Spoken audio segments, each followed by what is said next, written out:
आता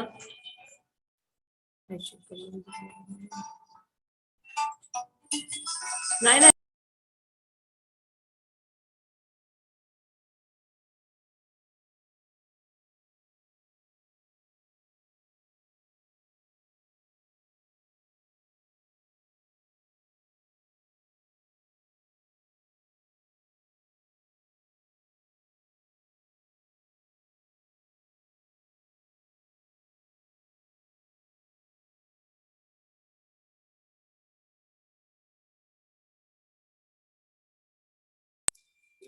सर आता आवाज येतो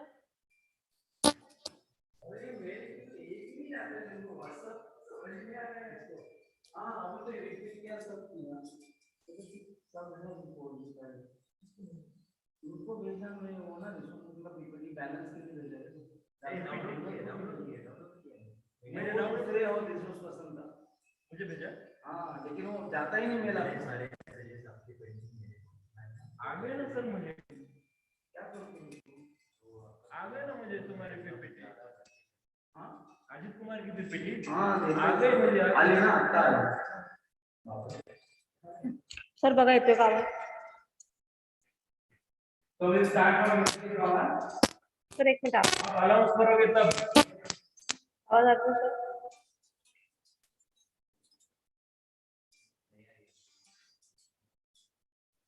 ये पॉइंट्स नहीं है क्या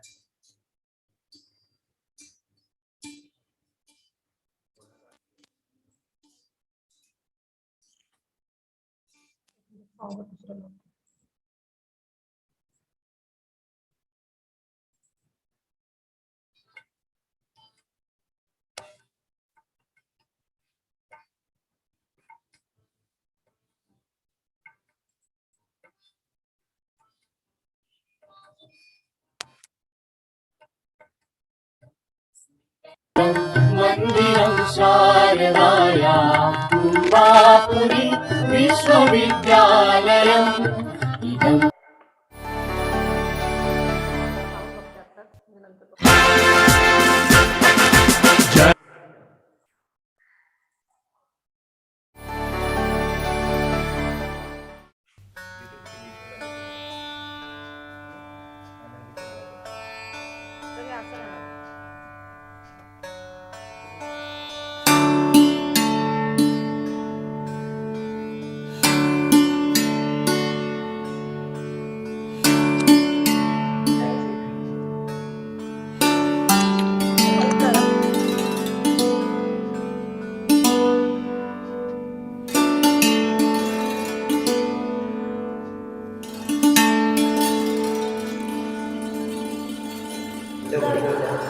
पासवर्ड काय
Yes,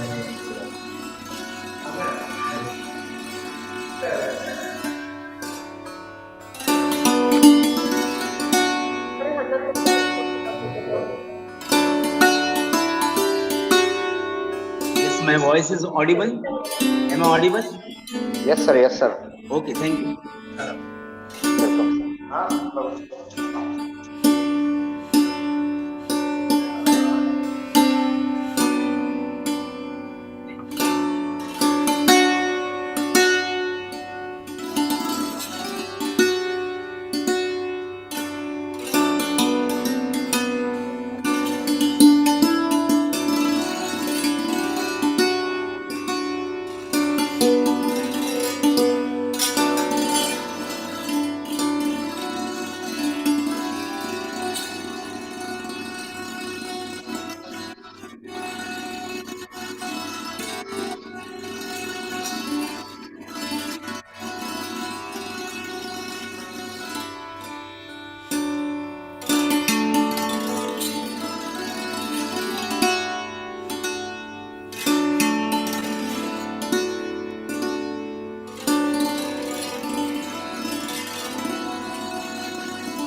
Konkan Gyanapeeth Uran College of Commerce and Arts, Uran Raigad, on the occasion of service sector, on the occasion of Monday International E-Conference on Service Sector Challenges, pre and post-COVID-19 pandemic. It's my great pleasure to welcome you all.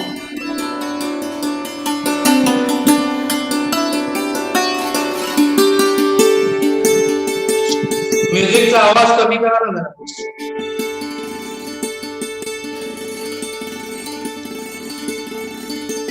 मयूर थोड़ा म्युझिकचा आवाज कमी करा.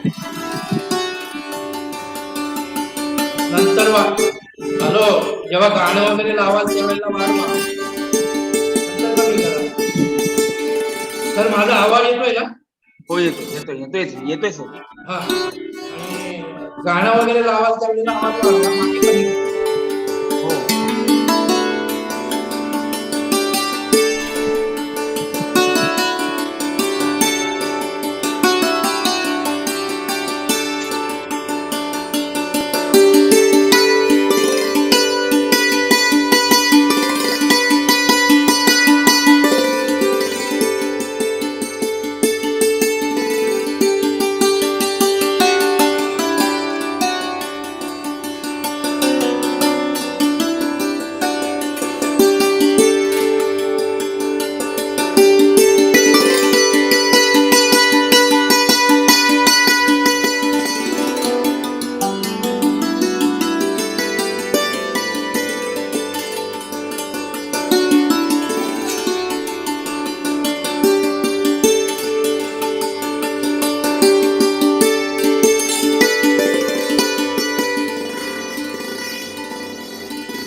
It's my great pleasure to welcome you all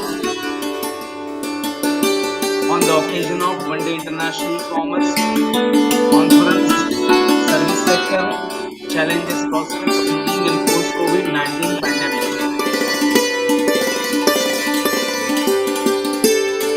माझा आवाज येतोय? Yes,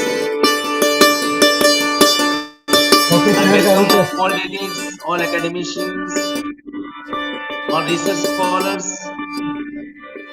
on behalf of Department of Commerce and Department of Accounting and Finance, Konkan Gyanapeeth Uran College of Commerce and Arts.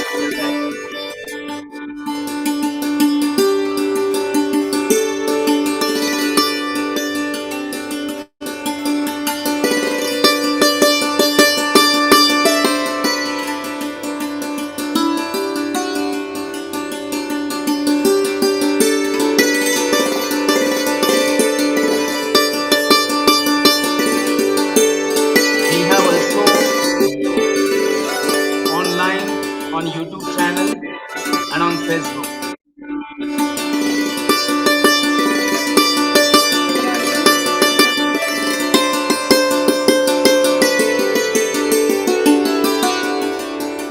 We are also online on YouTube channel and Facebook because there are huge response for this conference across the India. The participants are from various states.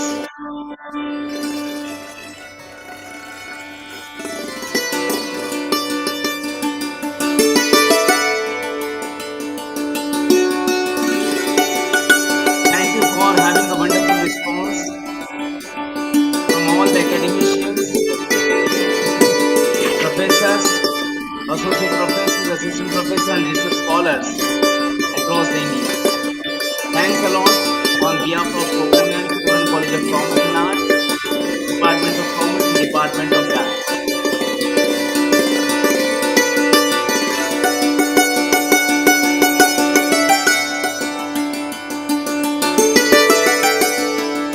Our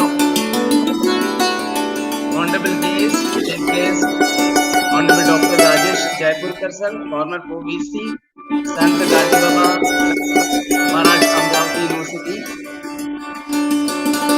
Our guest of honor, Honorable Dr. Dave O'Gorman, former professor at Santa Fe College. They will be joining on this virtual platform on the occasion of One Day International E-Commerce on service sector challenges prospects during Hello, and one post second. COVID-19 pandemic. मला जर हे द्या ना फक्त. माझा आवाज I request to all our professor colleagues, please mute yourself whenever you will be having a personal call. Please.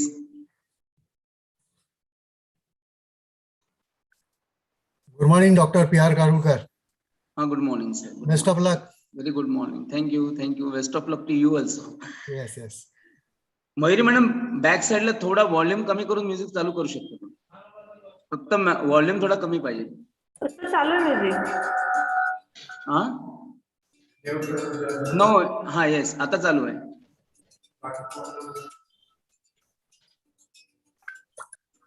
जर पण मी music चालू करेन तेव्हा मला स्क्रीन शेअर पाहिजे.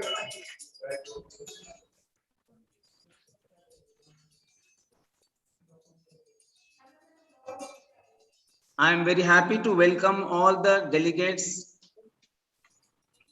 मी जेव्हा साऊंड बोलतो त्याला मला स्क्रीन शेअर ठेवायला लागणार. हो बरोबर आहे.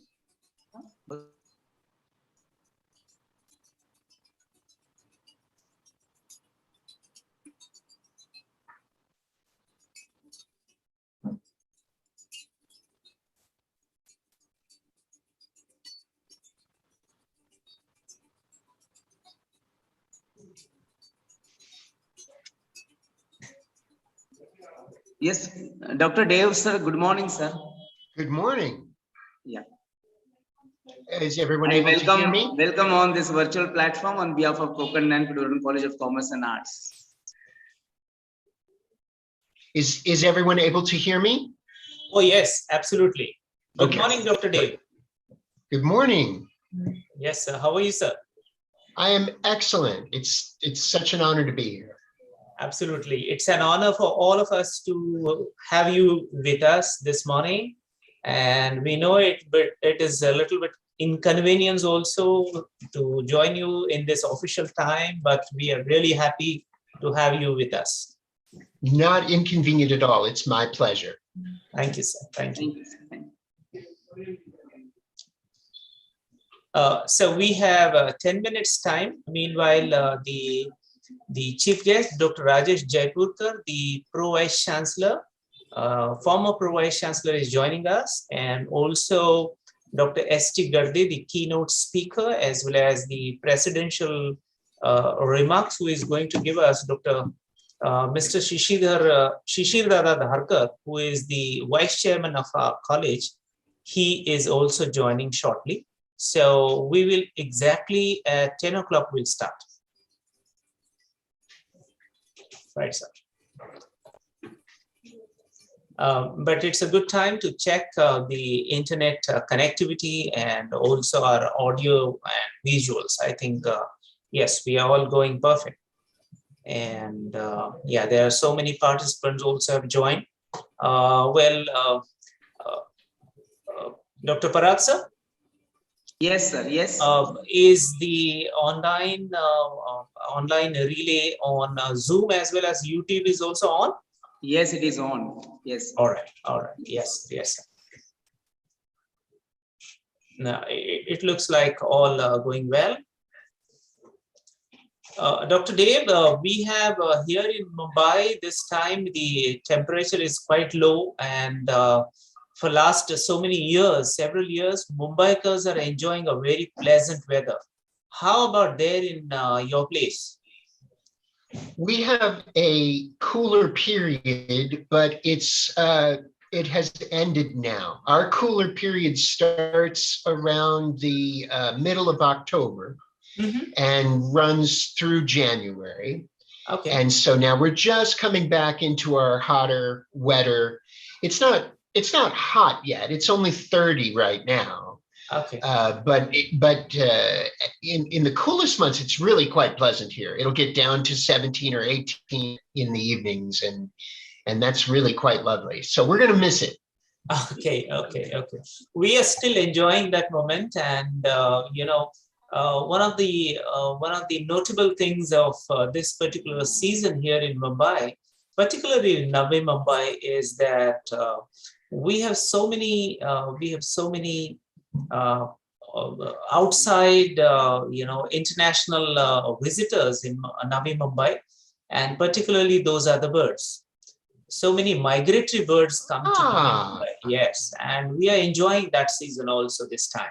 Lovely. How nice. And we have hornbills in residence here. They don't migrate. They don't come and go. Okay. But they're quite astonishing. First of all, because they're so much larger than you're expecting from pictures you may have seen. Okay. And they have a lot of, they have no fear. If they want to come into your apartment, they just get up on the balcony and they just come right in. Okay. Wow. Well, we are very happy host for so many flamingos, and those are so in huge number, and they are very close by, and we really enjoy their presence this time. So it's a wonderful time now. I have to be careful to keep my balcony door closed. Okay. Because the hornbills, a full-size hornbill would make short work of my cats. So. Okay, so along with your cats, you also have your hornbills. Yes. Okay, great. Dr. Parag sir, just see our guests have also joined. Just I'm saying, just give 2 minutes.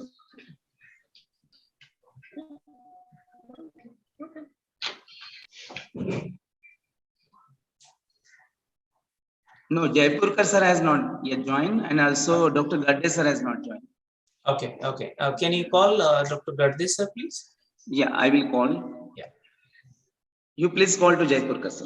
Right.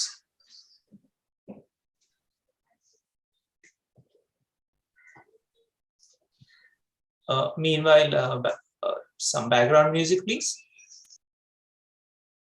Mayuri madam, please play the background music. Yeah, sir.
Hello.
I welcome all the delegates, all academicians, research scholars, and students on the occasion of this one-day international conference on service sector challenges, prospects during and post-COVID-19 pandemic.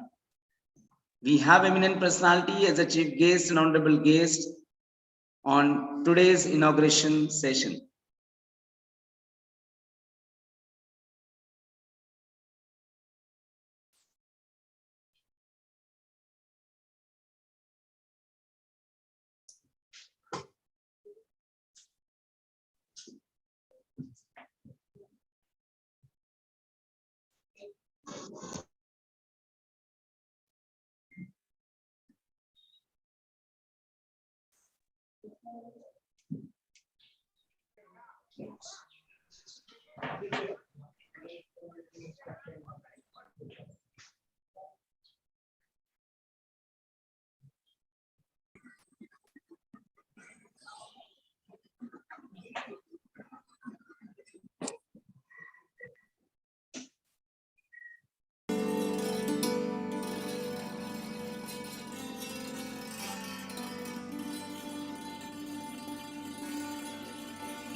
I am very much thankful to all the participants and research scholars, professors, because giving a wonderful response across the India.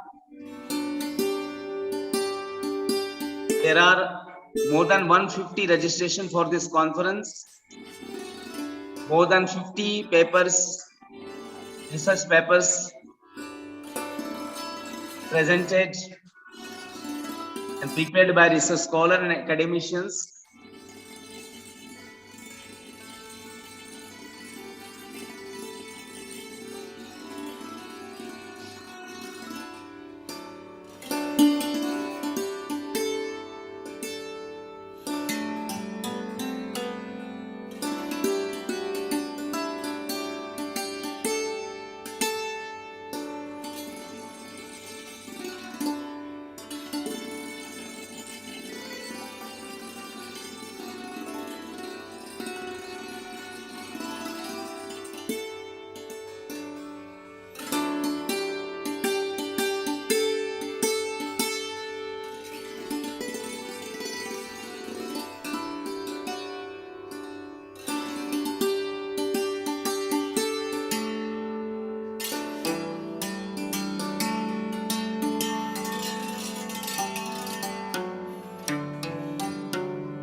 Dr. Jaipurkar sir, Dr. Rajesh Jaipurkar sir, former Pro Vice Chancellor of Sant Gadge Baba Amravati University, has also joined. So we wholeheartedly welcome you. Thank you, namaskar. Namaste sir, thank you. And Dr. Parag sir, we will be starting sir our honorable Vice President of KONKAN GYANPEETH Mahavidyalaya is joining in 2 minutes, and then we'll start with sir.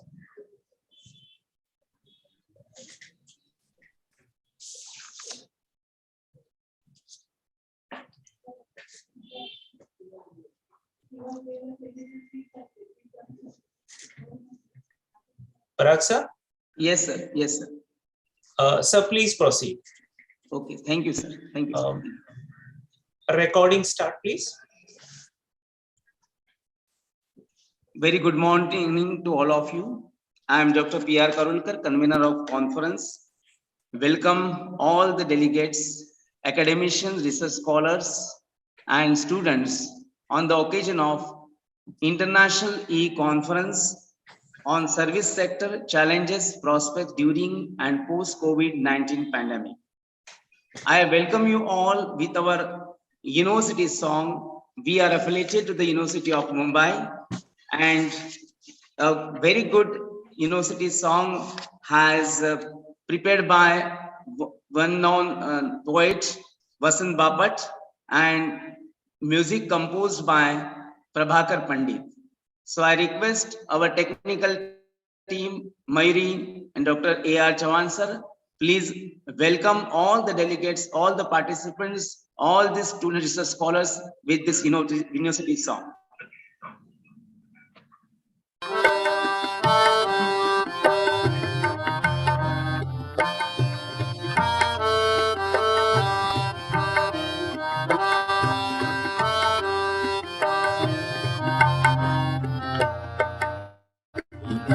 सुन्दरं मन्दिरं शारदाया कुम्बापुरी विश्वविद्यालयम् इदं सुन्दरं मन्दिरं शारदाया कुम्बापुरी विश्वविद्यालयम् कलाशास्त्रवाणिज्य शाखाधिरूढा अमूढा विमुक्ता विभङ्गामयम् शृण्वन्तु सर्वे दृढं निश्चयम् शृण्वन्तु सर्वे दृढं निश्चयम् इदं सुन्दरं मन्दिरं शारदाया कुम्बापुरी विश्वविद्यालयम्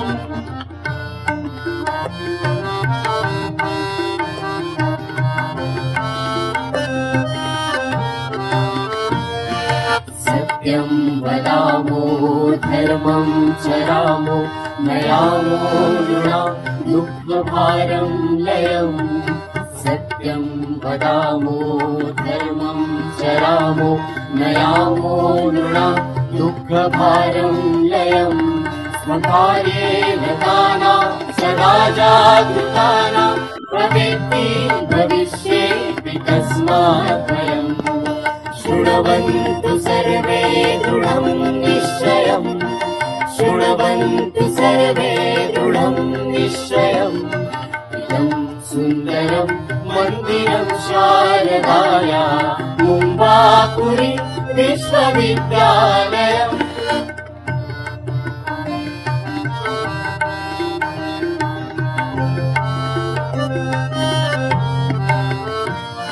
युवा स्यात् बलिष्ठो युवा स्यात् गरिष्ठो युवा ध्येयनिष्ठो विभूयात् स्वयम् युवा स्यात् बलिष्ठो युवा स्यात् गरिष्ठो युवा ध्येयनिष्ठो विभूयात् स्वयम् यदि स्यात् युवा राष्ट्रकर्तव्यनिष्ठा समानेत तत्त्वं हि लोकत्रयम् शृण्वन्तु सर्वे दृढं निश्चयम् शृण्वन्तु सर्वे दृढं निश्चयम् इदं सुन्दरं मन्दिरं शारदाया कुम्बापुरी विश्वविद्यालयम्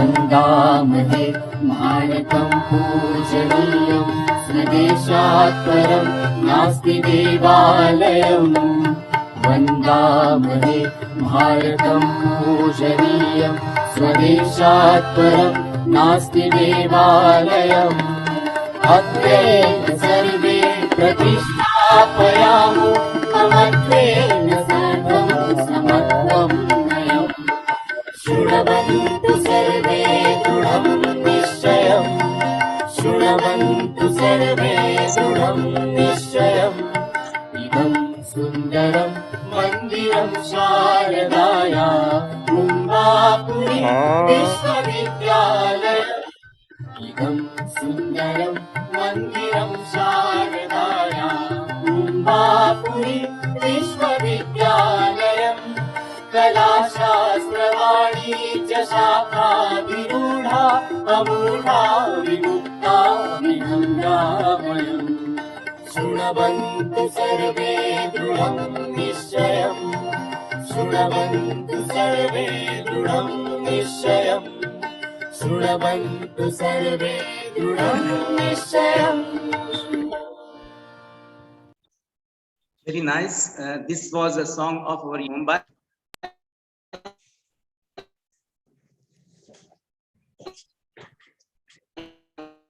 Dr. Parag sir, your video. Welcome our Vice President of Open. Yes. Dr. Parag sir, your Yes, sir. video is not visible. Kindly adjust. Yes, sir. Now it is visible. Yeah, please go ahead. Yes, Okay. please go ahead.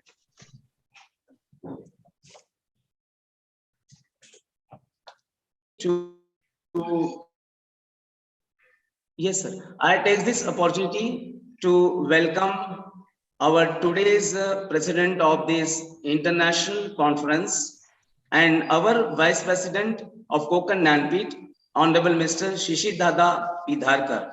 On behalf of Department of Commerce and BAF, I welcome you, sir, and request you to have a chairperson or president of this international e-conference organized by Department of Commerce.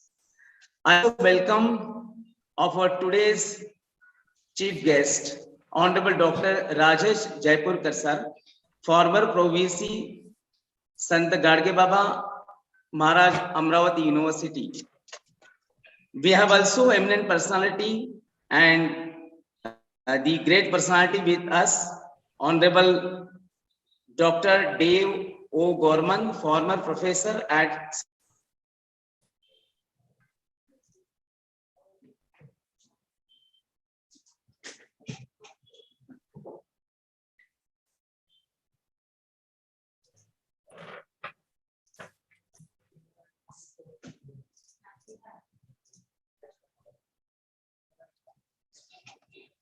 Dr. Parag sir, your voice has gone. Dr. Parag sir.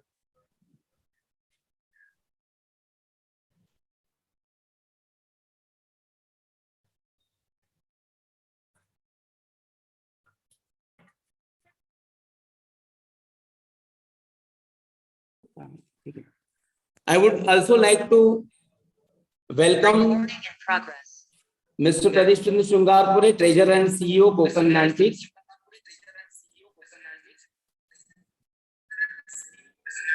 And Mrs. Gulnaina Syed Omar, Secretary.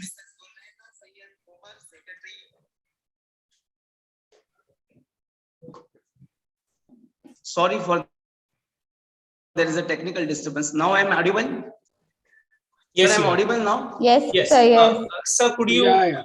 could you repeat from the welcome of Dr. Dave Ogerman? From there, please repeat. Okay, sir. Sorry.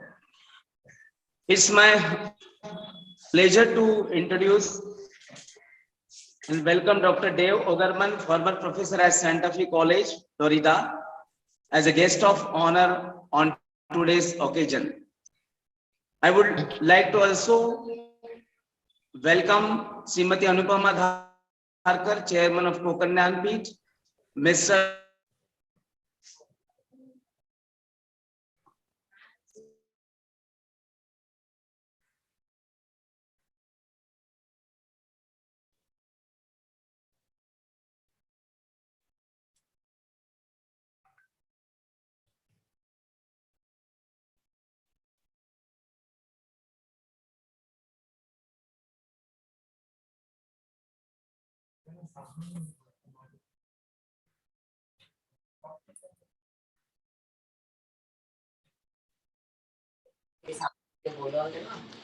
Bell वाजली ते असल्याबरोबर उठले खुर्ची गेले फस फस फस फस त्याला माहिती आहे ना बोलत असलो का उठून जायचं डायरेक्ट गेले.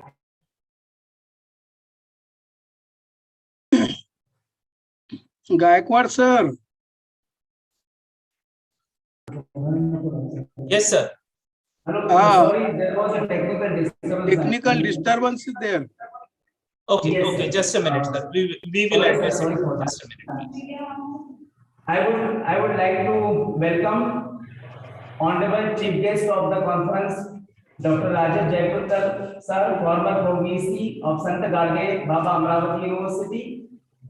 I would also like to welcome guest of honor of this conference, Honorable Dr. Dave Ogerman, who is eminent personality in Santa Fe College, USA. Hello. Hello.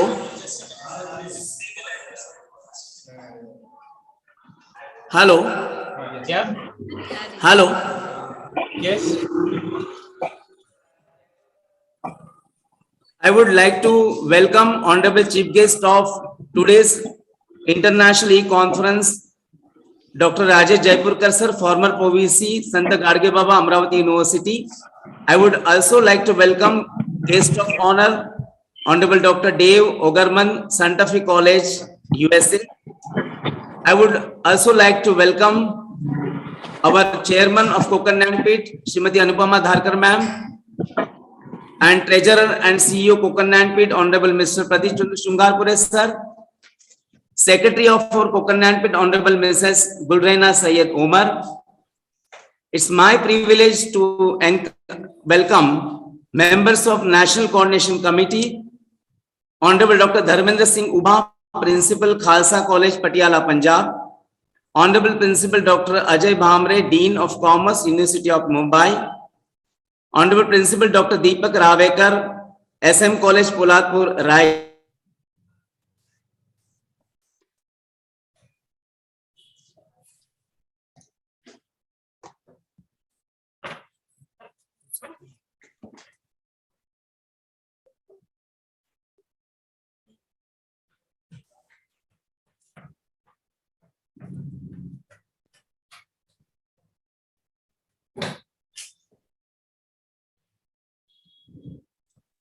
कारुळकर sir माझ्या इथे या, नाही तर कारुळकर सर एक्झाम मध्ये या, माझ्या इथे या कम्प्युटर लॅब मध्ये.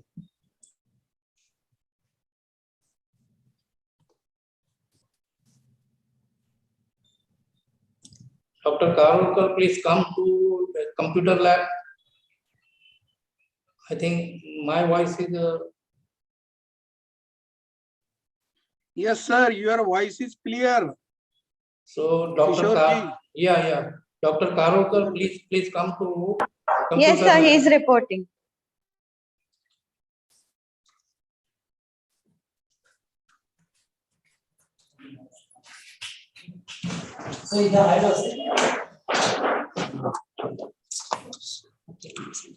Hello. Hello. Now I am audible. Yes, sir. Yeah. Yes. Karulkar sir, you are audible now. Please go ahead. Extremely sorry for that. I think there is a connection problem.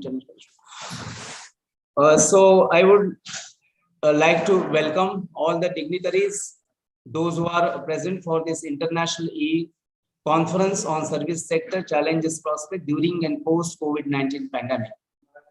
I repeat because due to some inconvenience, you are not able to that heard me properly. Our Honorable Chief Guest, Dr. Rajesh Jaipurkar, former POVC, Sant Garge Baba Amravati University, Maharashtra. Guest of honor of today's conference, Honorable Dr. Dave Ogerman, Santa Fe College, USA. Our Vice President of Konkan Gyanapeeth, Honorable Mr. Shishir Dharkar, Vice Chairman, Konkan Gyanapeeth. Chairman of Konkan Gyanapeeth, Honorable Srimati Anupama Dharkar. Treasurer and CEO Konkan Gyanapeeth, Honorable Mr. Pradeep Chandra Shungarpure. Secretary of Konkan Gyanapeeth, Honorable Mrs. Gulraina Syed Omar. It's my pleasure to welcome all the members of National Coordination Committee, Honorable Dr. Dharmendra Singh Gubha, Principal Khalsa College, Patiala, Punjab. Honorable Mr. Dr. Ajay Bhamre, Dean of Commerce, University of Mumbai. Honorable Principal Dr. X.T. Gadde, ex-Dean of Commerce, University of Mumbai. Honorable Principal Dr. Deepak Raverkar, SM College, Polatpur, Raigad, and member of BOS Commerce, University of Mumbai. I would also like to welcome resource person of today's International E-Conference, Honorable Dr. Kishori Bhagat, Associate Professor, Department of Commerce, Pragati College, Dombivli. Dr. Elizabeth Matthews, HOD and Professor, Department of Commerce, CKT College. It's my pleasure to introduce Honorable Principal Dr. Gajanan Bhader, as he is also member of National Coordination Committee, and Principal Dr. Eknath Harekar, Principal of Ninth Degree College, Chembur. It's my pleasure to introduce our dynamic principal, Honorable Dr. Balram Gaikwad sir, Principal of KONKAN GYANPEETH URAN College of Commerce and Arts. I would also like to welcome convener of conference, who are the senior most professor faculty in our college, HOD and Associate Professor B.S. Indulkar sir, and HOD and Assistant Professor in Department of Accountancy, Professor K. Sharma sir. With this, I would also like to welcome all the academicians, all the research scholars, professors, principals, who has given the wonderful response for this conference across India. There are 85 registrations, more than 85 registrations for this conference, and more than 50 papers, research scholars published by the research scholars, and even faculty members, associate professors, and wonderful response we received from across the India. Thank you once again, and I welcome you all on behalf of KONKAN GYANPEETH URAN College of Commerce and Arts on the occasion of this international conference on service sector challenges, prospects during and post COVID-19 pandemic. Now I request to our HOD and Associate Professor, Department of Commerce, Professor Vinod Indulkar sir, please have an introductory remark as a convener of conference. Over to you, sir, please. Thank you, Dr. P.R. Karulkar. Are you hearing me? Yes, sir. Yes, sir. Okay. Good morning, everybody. For this inauguration session of International E-Conference, it is my pleasure to welcome everyone, our beautiful venue for this online meet. KONKAN GYANPEETH Honorable President and Principal Dr. Baliram Gaikwad and myself, Professor V.S. Indulkar, Associate Professor and Convener of this conference, on the occasion of online International E-Conference, warmly welcome to this virtual meet. Today's inauguration session President Honorable Mr. Shishir Dada Prabhakar Dharkar, Vice President of KONKAN GYANPEETH, today's Honorable Chief Guest Dr. Rajesh Jaipurkar, Guest of Honor Honorable Dr. Dave Gorman, the keynote speaker Honorable Dr. S.T. Garde, former Dean of Commerce, University of Mumbai, the convener of the conference Professor K. Sharma, HOD Accountancy, and Dr. P.R. Karulkar, Assistant Professor in Commerce, IQC Coordinator Dr. A.R. Savan, all the academicians, researchers, and research scholars, students, all the dignitaries who are present on this virtual platform. In this beautiful morning, again, warmly welcome to all of you. KONKAN GYANPEETH URAN College of Commerce and Arts, Department of Commerce and Department of Accounting and Finance organizing a one-day international conference on service sector challenges, prospects during the and post-COVID-19 pandemic. You know very well, last 2 years we are going very pandemic situation due to the COVID-19 all over the world. It is affected on agriculture, industry, and service sector. We are focused on service sector, especially for this brainstorming from academicians, researcher and concerned expertise people regarding challenges and prospects during post-COVID-19 pandemic. The international conference has an object to have open discussion and have a remarkable conclusion from the think tank of the participant, research scholar, businessman, entrepreneur to share their experience, ideas, depth studies, and solution to come out of this pandemic situation. We are set the following objectives of the conference: to discuss about the challenges of service sector, in Indian and international context due to the COVID-19 pandemic.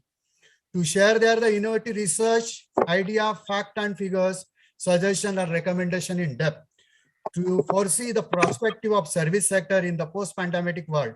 And the last one is to provide an international platform beneficial to all academicians, research students to advance the prospects of service sector. Today, we are very glad to proud feel to organize International E-Conference under the guidance of Professor Dr. Baliram Gaikwad, Principal of KONKAN GYANPEETH URAN College of Commerce and Arts. Thank you so much for this opportunity to organize International E-Conference on behalf of Department of Commerce and Department of Accounting and Finance. Thank you so much, all of you, for this patiently listening these few words. I forwarding the mic, Dr. P.R. Karulkar. Please, sir. Thank you very much, sir, Professor Vinod Indulkar, for having the introductory remark on this occasion. Now I request to our dynamic principal, Honorable Dr. Baliram Gaikwad, sir. Please have a welcome address to this gathering. Please, sir, over to you. Very warm welcome and good morning to all the participants, our chief guest, keynote speaker, as well as the honorable members in this inauguration ceremony of the one-day International E-Conference on Service Sector Challenge, Prospectors during and post-COVID-19 pandemic. Well, KONKAN GYANPEETH URAN College of Commerce and Arts. At our college, we have been catering to mute yourself, please. We have been catering to arts and commerce.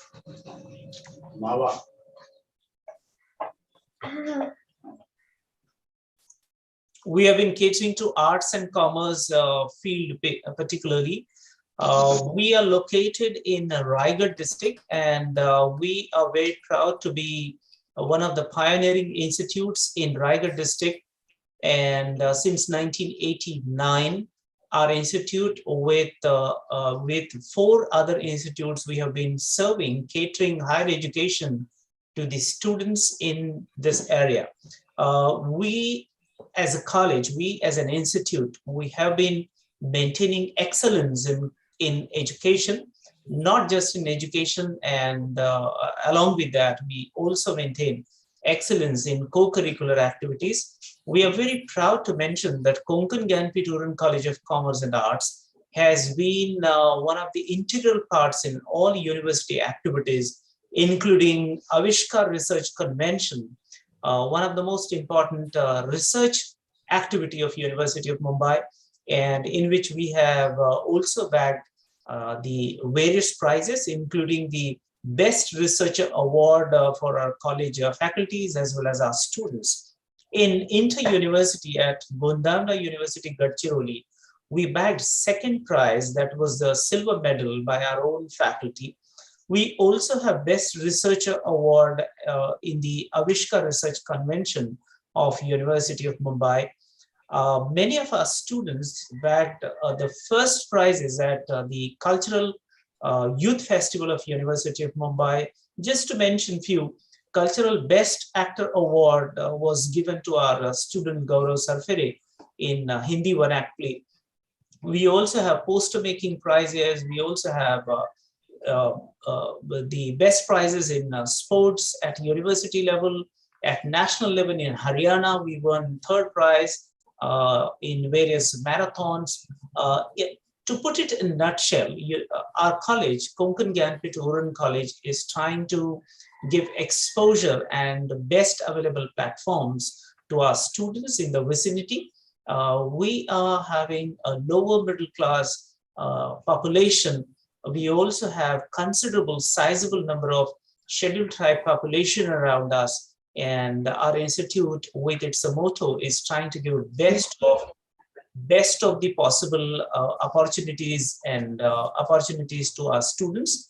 And it is in this spirit we have decided to conduct this kind of international conference, wherein the people from the academicians, researchers from different parts of the world and various institutes of pan-Indian institutes can join and can have a serious deliberations over what we all have felt in last 2 years' time.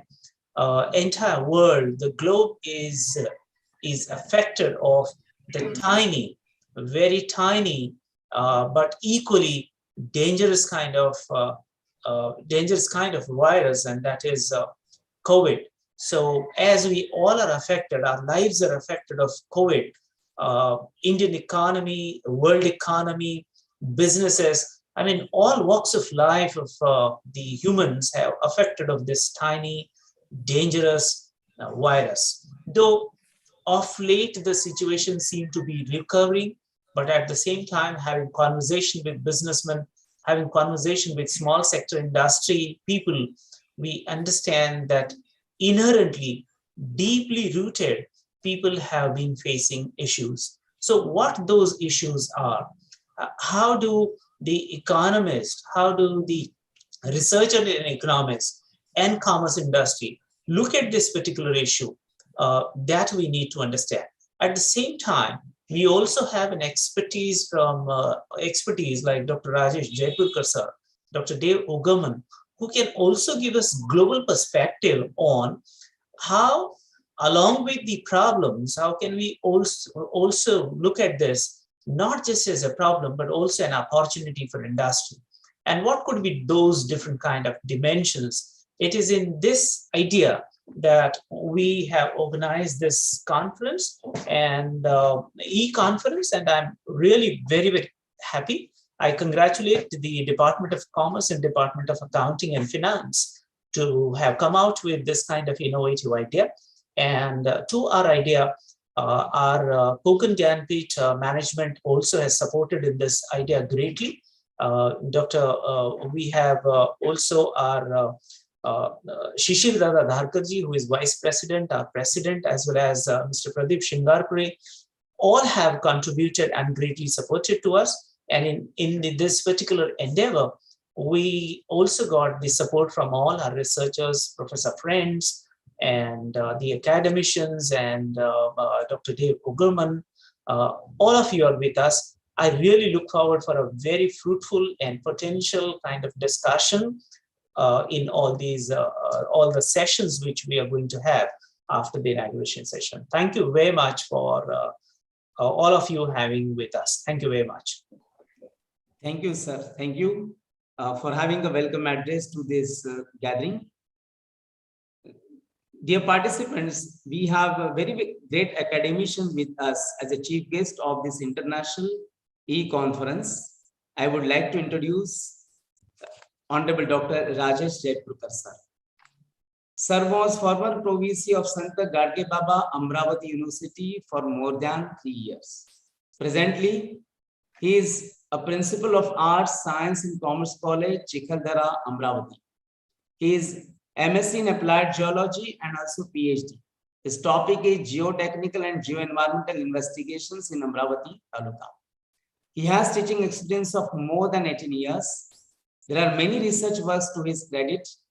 Sir has also shouldered many responsibility at university level like BCUD, Board of College and University Department, Principal Liaison Officer for Generating Funds and Monitoring for Proper Utilization of Funds, Chairman of University API Committee, Avishkar, Paryavaran Puraskar Committee, and so on and so on.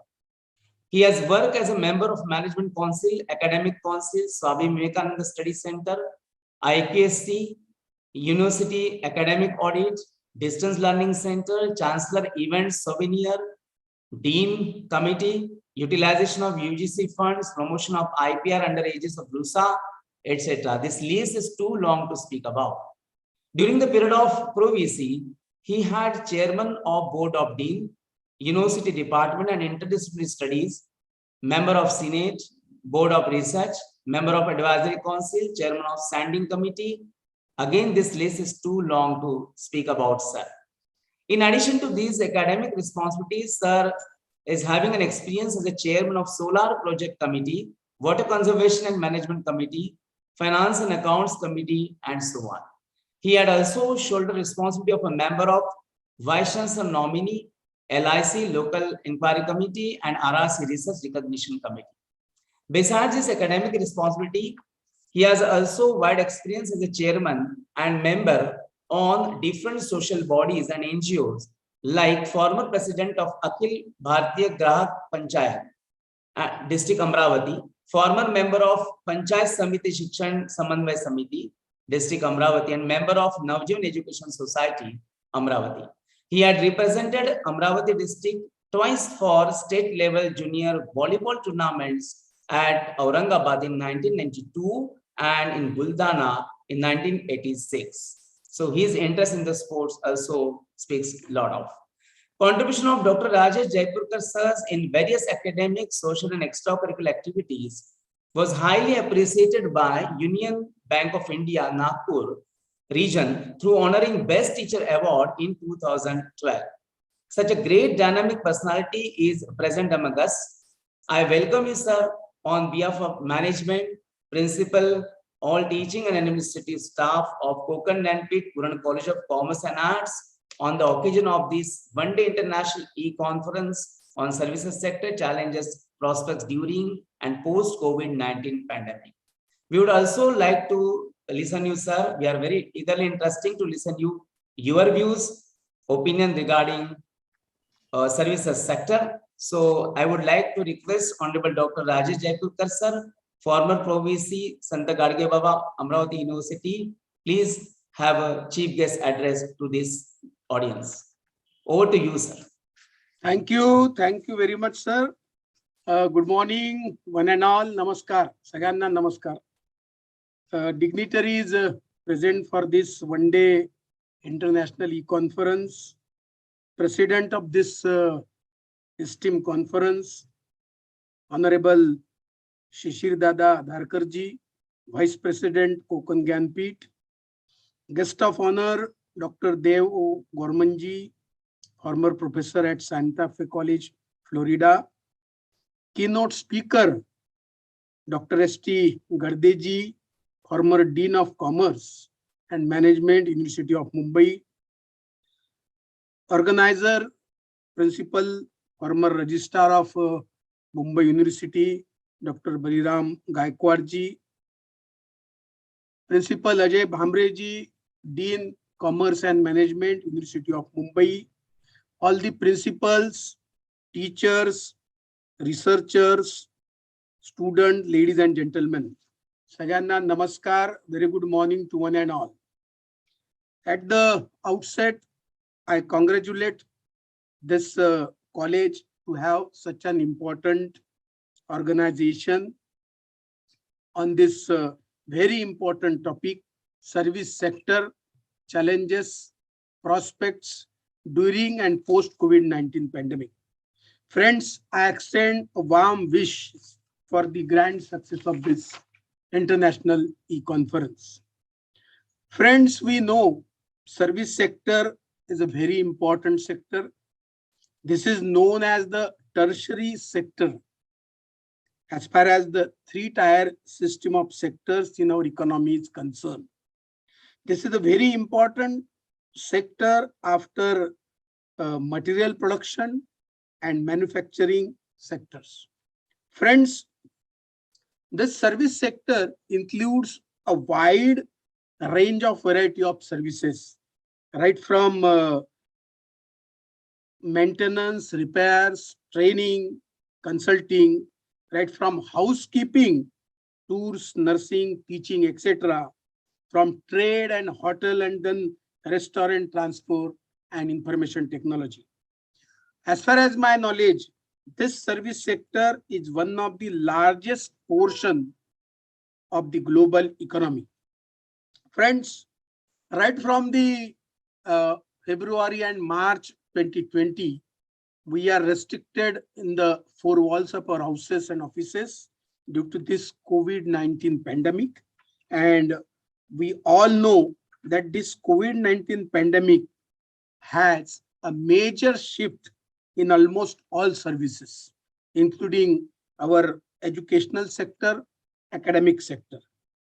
So we have a wide shift in our education sector due to this COVID-19 pandemic. Right from the traditional teaching methods, we have shifted to ICT, information technology communication tools, and there is a lot of difference in the previous education system and the present education system. There are some demerits, there are some merits of both these systems. As far as the demerits, the loss is concerned, the real essence of teaching is lost. The spirit is lost. The bond between the teachers and the students are lost. But we have another opportunities like the future prospects in communication technology, the growing of information communication technology, growing of all technologies, electronics, media are there. So therefore, friends, this is very important topic. Service sector is a very important sector. We have number of opportunities there in this sector, and we have to grab these opportunities and face the challenges also. Friends, we have experts in this field from the international side, and we have a masters also in this field. So let us hear all these experts comments from Gorman sir and Dardesh sir. I am very much thankful to Baliramji Gaikwad sir for giving me this important opportunity to be present for this international conference. I am very much thankful to all the organizers for giving me this opportunity. Namaskar, Dhanyawad sir. Thank you, sir. Thank you very much, sir, for focusing on various opportunities and limitations in the service sector. Especially you focus on the service sector. As we all are academicians, we have been facing problem for last 2 years. And though we are adjusting with that problems, we want to overcome that problems also. But together discussion on this platform, on this virtual platform, definitely we will get some ideas that how to overcome these problems, what we face in the service sector, especially in education. Thank you very much, sir, for giving your valuable time and addressing the audience. Now, we are also eager to listen the views of very great eminent personalities from international level. Honorable guest of honor, Dr. David O. German. Let me introduce. Sir's introduction is very, very big, but some points I have jotted out, and just I will introduce him in brief. Sir is from Cambodia, USA. Dr. Dave is Master of Science in Economics from Iowa State University, Amage, Iowa. Sir has completed his Bachelor of Science in Economics from Clarkson University, Potsdam, New York. He has been Professor of Economics in Santa Fe College, Florida, USA. Sir has been shouldering the responsibility in various academic activities. He was also acting as a coordinator for development. He was executive staff for regional agency facilitating business recruitment, expansion of existing industries, like central role in expansion of existing firms, providing 700 plus jobs, new and retained jobs. He managed recruitment of New Flyer of America, provided 900 plus jobs. He had chair of Quad Country Network Discussion Group for Economic Developers. Sir was also successfully shouldered the responsibility of Executive Director of the Economic Development Authority, Bahram and New York Mills, Minnesota.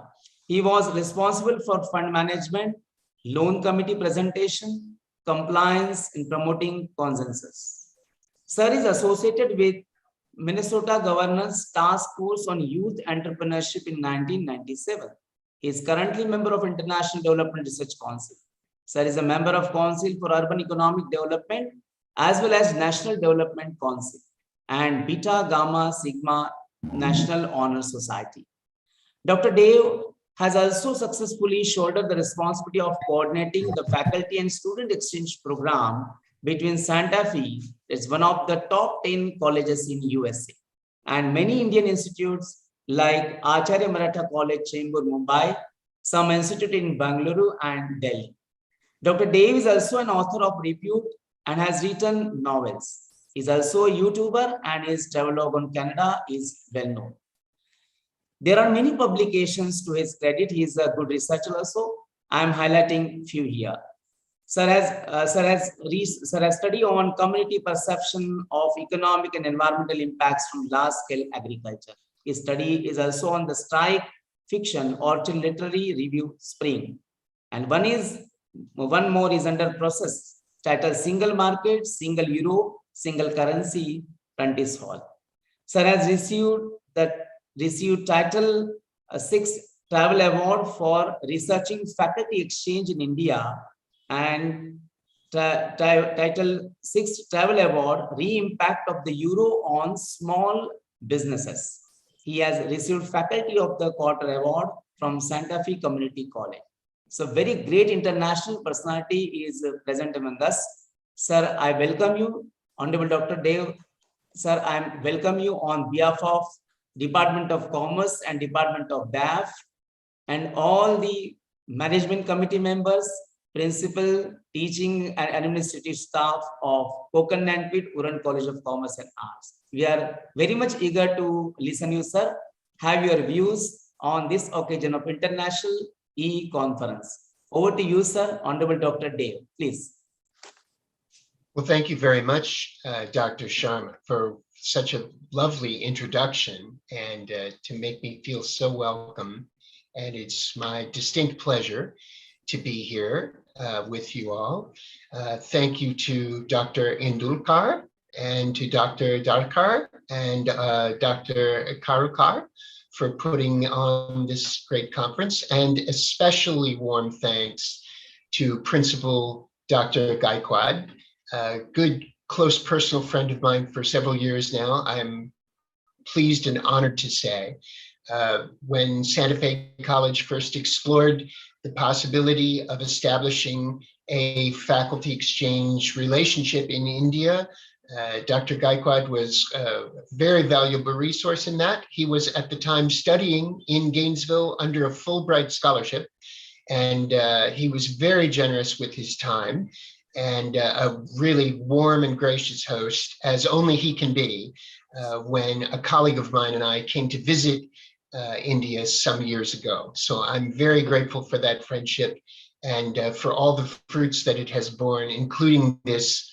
wonderful invitation to attend the conference here today. Can everyone hear me? Are there any issues with the technology so far? Am I audible? No, sir, Not at all. Please go ahead. Please go. Okay. In that case, I have a PowerPoint presentation, so I'll start by sharing the screen.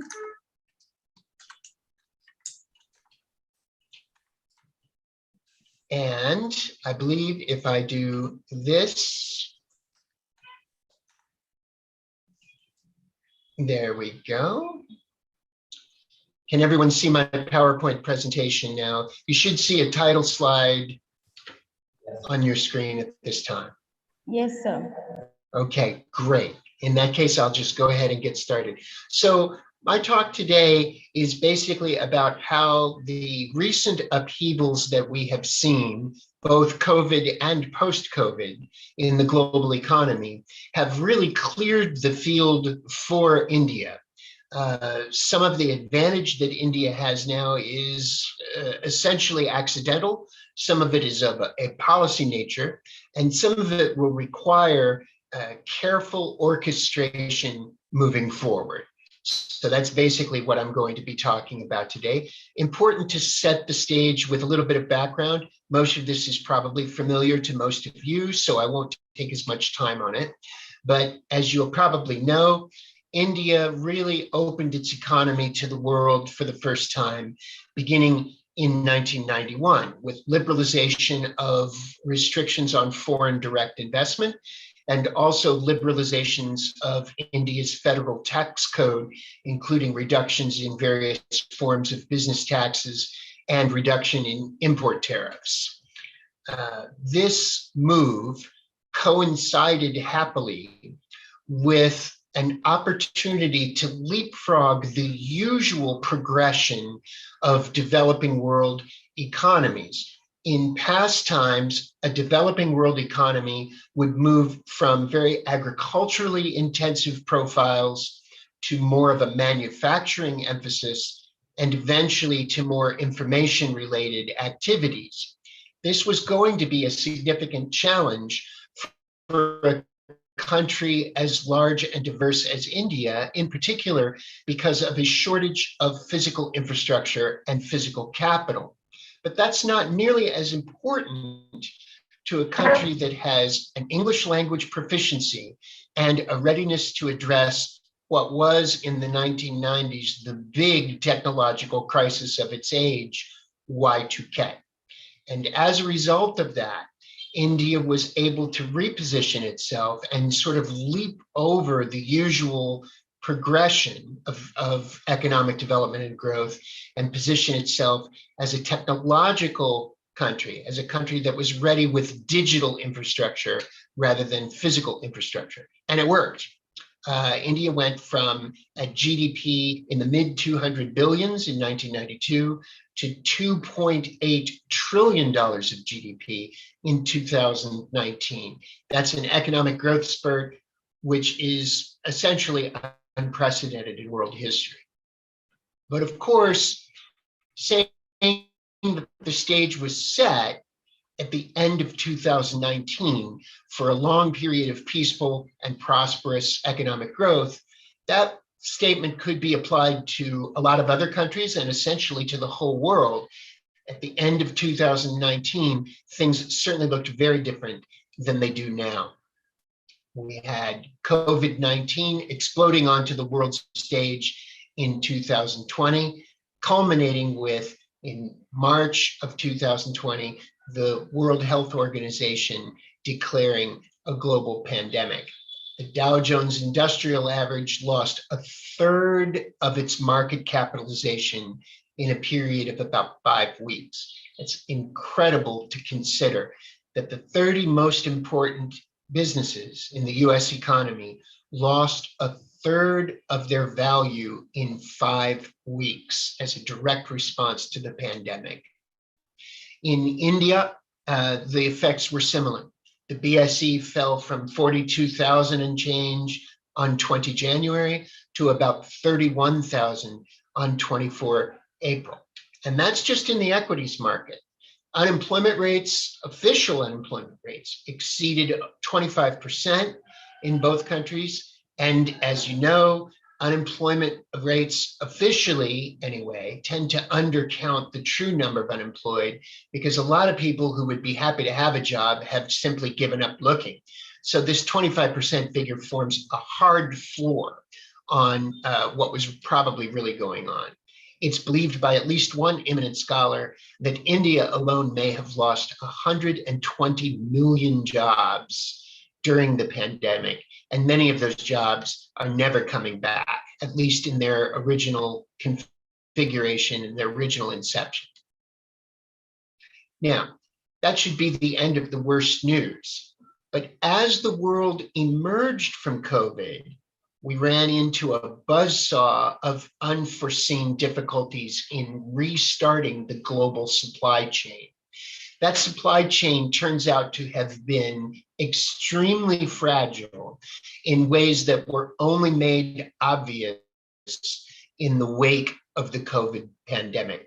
There's a terrific treatment of this that's a little outside our scope today, but I'd be happy to send the link to anyone who's interested, where a young man who's majoring in economics, an undergrad, very smart young man, made a video in which he attributes all this supply chain difficulty to a fundamental misunderstanding of the just-in-time inventory concept. His argument being that it was dramatically oversimplified in the minds of a lot of business managers to simply mean have as little inventory as possible. And that's a great shorthand, back of the envelope understanding of what just-in-time was really supposed to mean, as long as everything goes well. But as soon as there's any disruption in the supply of raw materials and intermediate products, that understanding of just-in-time becomes a real problem. What we have seen as the world economy struggles to reopen, we've seen raw material shortages, we've seen logistical snafus, incredibly large shipping delays, and most importantly, we've seen empty shelves worldwide, affecting both the developed and the developing economies of the world. We've seen availability issues ranging from foodstuffs to medical technology. Now, all of these shortages and delays and empty shelves, all of them have combined to produce significant margin pressure on prices, as one might expect. I like to call this the supply chain inflationary convulsion, or SHIC for short. And it's not going away anytime soon. Countries as diverse as the United States, Colombia, Liechtenstein, and the Philippines are all experiencing inflation rates that have been simply foreign and alien to those economies for over 3 decades now. Inflation rates we haven't encountered since the late 1970s and early 80s. This is a statistic, a diagram that I pulled from a report from the International Monetary Fund that I think makes this point very well. The left-hand scale is not calibrated in any particular units. It's not US dollars, for example. It's just an index. But the important thing is that you can see that that left-hand scale goes all the way to 0. So this dramatic increase in shipping cost that's represented in this diagram is not the result of a truncated scale. If you see how it increased geometrically, how the price of shipping increased geometrically, it really did. I mean, that's with a base scale all the way to 0. So we're looking at dramatic increases in shipping costs. And this is to say nothing of the delays and the logistical complications that have come along. Now, despite all of this, world economists are seeing the beginnings of what might be characterized as a cautious recovery. The OECD is forecasting that Indian GDP in particular will grow by 9.4% in 2022. And that's a very impressive figure given how recently things have been so terrible. It's not supposed to be quite as high in 2023 and 2024, but still high by the recent standards of what we've had to deal with. The Consumer Confidence Index and the Purchasing Managers Index have been equally favorable. They've rebounded from their COVID pandemic lows, and we've seen steady improvements in both of those numbers in the meantime. This is particularly true in the information service technology industry and related sectors. One chart that I think really makes that point very well is a graph showing wage growth, real wage growth in India for information technology sectors and technology-enabled services.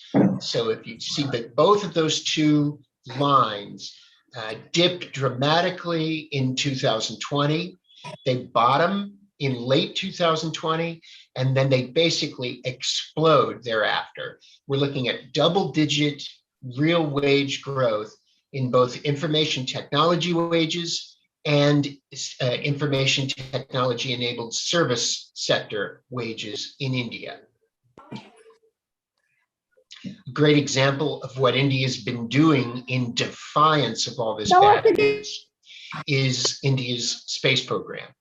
Really incredible achievements that have been carried off on relative shoestring budgets by one of the most high technology industries that an economy can possibly have by definition.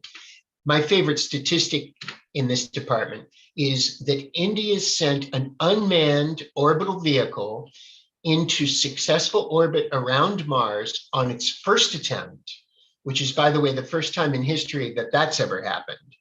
Every other space agency's first attempt to send a vehicle to Mars has ended in failure. India succeeded on its first attempt in orbiting an unmanned vehicle around Mars, and they did it for $74 million US. That is bus fare by the standards of space programs. That's the kind of money that most space programs spend trying to figure out what color to paint the break room. And to illustrate that point, we can do no better than to say that Hollywood needed 25% more money than that to make a movie about low Earth orbit. So India sent an orbiter to Mars for $74 million. Hollywood needed $100 million to make a movie about a person stuck in low Earth orbit. I think that's a pretty incredible contrast. Now, all of this makes sense when one steps back from it, and it makes sense on more than one level. We've already covered that India had positioned itself as a leader in information technology support before COVID came along. But the thing about that is information technology support is a low contact and supply independent activity. So India had already positioned itself as a world leader in an industry that was least susceptible to either COVID on the one hand or SHIC on the other. But there's more to the story than that, because both COVID and SHIC themselves have created new demand on the world stage for exactly the industries in which India already had a comparative advantage. What does every company need during a COVID crisis? It needs smart ways of contact-free work, and contact-free work requires ambitious technical support, hopefully from a country that's got good comparative advantage in that already. What does every company need when facing SHIC? Every company needs smart, technology-enabled ways of re-optimizing its supply chain. It needs smart logistics, it needs smart supply thinking, and it needs all of that to be contact-free and fungible. All of which points to a very easy formula for India, that the path forward is to redouble emphasis on higher value added service technology, increasing the amount of value that India adds on the world stage for science, technology, engineering, and medical exports, exporting the support of those activities. And I would like to use the term STEM-X to characterize this idea moving forward. So science, technology, engineering, and medicine support as an export advantage for India, we will refer to as STEM-X.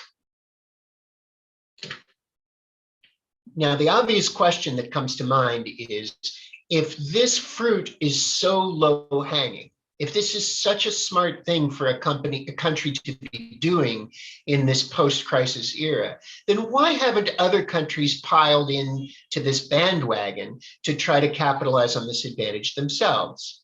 Well, because it turns out that it's not very easy for any other country in the world to capitalize on this advantage. To begin with, the most expensive labor markets in the world, the developing world economies, are already too expensive to have a natural comparative advantage in providing these services. Plus, over the past few decades, they have experienced a significant decay in their previous advantages in terms of human capital infrastructure. So you're looking at a situation where if you want to hire this work out to a firm in the United States or Germany or Australia or something like that, you're going to be paying premium dollar for what is increasingly less than premium human capital support. Okay, what about the developing world? Well, the thing about having a natural comparative advantage in technology is that it's very difficult for other countries to catch up at a stroke. You need digital infrastructure. Most of the developing world does not have a lot of reliable fiber optic support, file server space, reliable electricity, and so forth. You need a well-trained labor force, which doesn't happen overnight. You need political stability of a sort that India has, but much of the developing world does not. so that businesses investing in those countries know that they're going to be able to get their money out. And you need a good debt structure for the government of that country so that forced austerity doesn't upset the whole apple cart somewhere along the way. That's India. It's not so much any of the other countries in the developing world. Okay, so what about Russia? Well, Russia has very smart labor at a relatively low price, especially in high-tech sectors. But it's also, especially at this moment, a gigantic security risk. If you're a firm that handles credit card numbers in the United States, the last country you're going to be looking to save some money on your IT support right now is Russia. There's really not an obvious competitor for India, given what India had already built before these crises came along, with one possible exception. We got to talk about China, because it's natural to think, well, Dave, yeah, actually there is an obvious competitor, and that obvious competitor is China.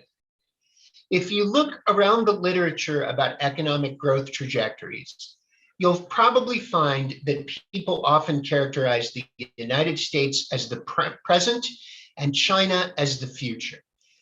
Now, we can argue about whether the United States still deserves the mantle of the present. I would argue that the United States is increasingly the past. But the idea that China is the future is the result of a very casual extrapolation of the growth numbers that we've seen from China in the last few years. And that growth has indeed been phenomenal. China's growth over the last 3 decades has been gobsmacking.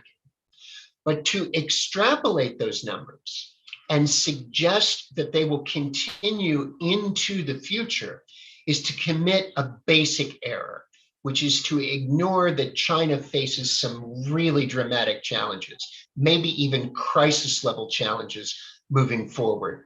China is a deeply water-stressed economy. Beijing would be seen in the same spirit as some cities in Saharan Africa if it wasn't already Beijing as far as water availability goes. China faces a crisis of epic proportions in terms of over-speculation in its real estate market. And there are, albeit just below the surface, there are political security issues, political stability issues that China's going to have trouble sorting out, more trouble than it makes it seem. Okay. But there's one crisis that China faces that eclipses all those others put together. And that crisis is demographics. It is the big crisis that China will face precisely because it is the least easy to solve and can be solved the least quickly. To see that, we need to look at something called the demographics pyramid.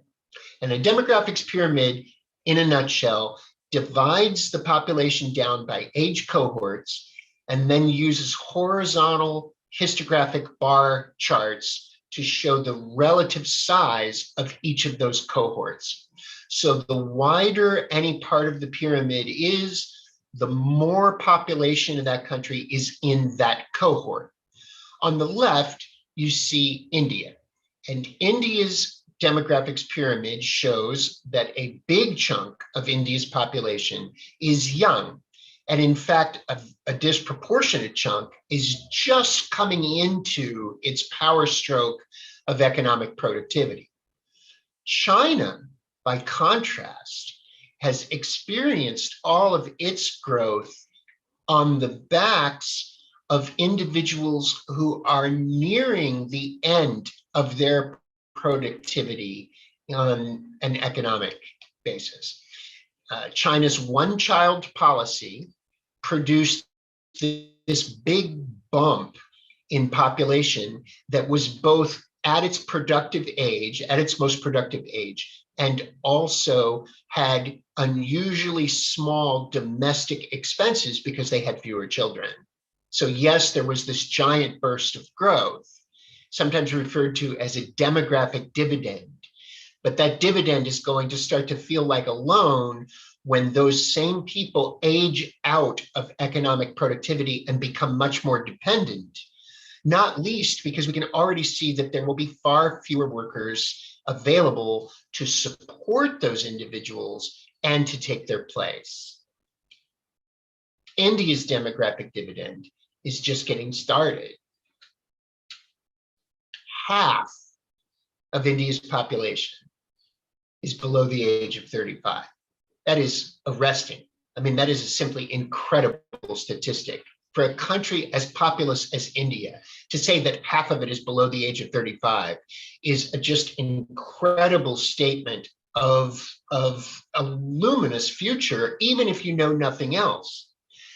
But it gets better because young workers are exactly the kind of workers you need if you want to force multiply an existing technology advantage on the world stage. Young workers are more adaptive, they're more receptive to new technology, but much more importantly than that, they're also hungrier. They're much more likely to aspire to growing their own circumstances and the situations around them as they continue to age into further and further economic productivity. Now, there are some challenges. There are things to be aware of. The elephant in the room is that COVID is not over. People talk about COVID like it's over.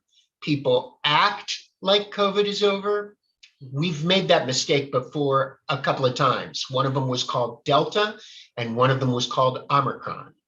So we've got to be circumspect about the possibility of another mutation, a mutation that could be much more viral, because why not? And a mutation that could be impervious to vaccines, because why not? I mean, that could happen. If it does, or if any other new major economic shock comes along, world policymakers are going to have far fewer arrows in their quiver. And the reason is that they threw the kitchen sink at trying to fix the thing the last time. So countries around the world have much higher levels of public debt, much lower reserves of foreign currencies, with which to carry out creative monetary policy, and much less pliability on the part of their own general public, because people are so over all of this and so much less ready to go along with new lockdowns and new protocols for reducing the impact of any new crisis that might come along. Moreover, the SHIC problem that we discussed before with supply chain stresses and causing inflation, that problem from here can only get worse. It has to, physically. And the reason is very simple, which is that SHIC is being caused by a disaggregation of the necessary resources to restart the supply chain. You can't take empty shipping containers that are piled up in Long Beach and snap your fingers and have them rematerialize in Shenzhen the same day. They have to be brought to Shenzhen where they're in need, but where they just aren't, in order to restart the supply chain. And bringing them is going to be costly and time consuming. So there's just simply no getting away from the fact that SHIC will get worse before it gets better. It physically has to. This I added last night at 10 p.m.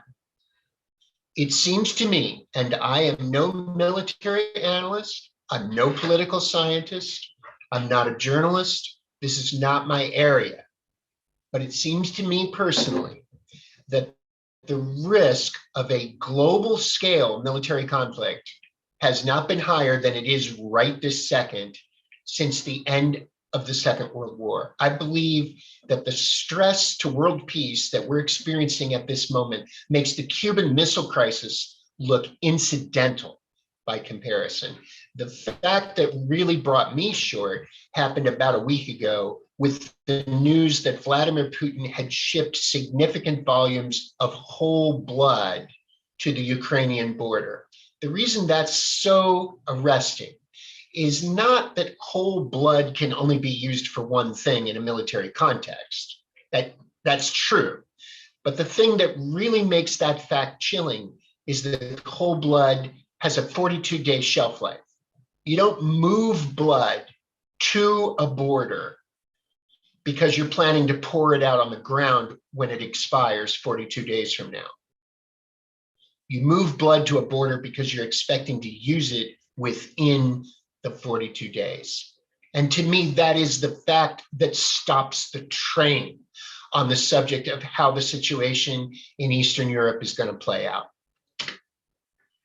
Now, with all of these potential challenges, there will be currency fluctuations. And most likely, those currency fluctuations will strengthen those currencies that are already strong on the world stage. One of the great unfairnesses of global economics is that in times of great uncertainty, the richest countries in the world get richer without doing anything at all because capital flows into their financial markets to try to benefit from the predicted stability of their currencies. So we're going to see an appreciation of the dollar, the yen, the Swiss franc, and the euro and the pound. And these could be real challenges for a country that's trying to pivot to whatever this new crisis might be. So how can it possibly be as good a situation for India as I've been making it sound? For one simple reason, which is that all of these challenges are largely independent of STEM-X. If your comparative advantage is trade in contact-free information technology services, you're pretty much out of this entire loop. Even the fluctuations in currency value will have minimal effect because most transactions of high technology services are already calibrated in USD. Not only that, and this is where we really get into the meat of the thing, the technology service sector in India has become, over the last few years, its own self-perpetuating virtuous cycle for a very important reason.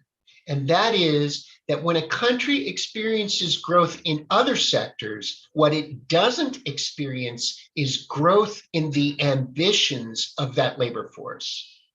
If you build a new factory in a country that doesn't have a lot of factories, and you employ a bunch of workers in that country, a couple of those workers are going to think that they've got an idea for how that factory might work better.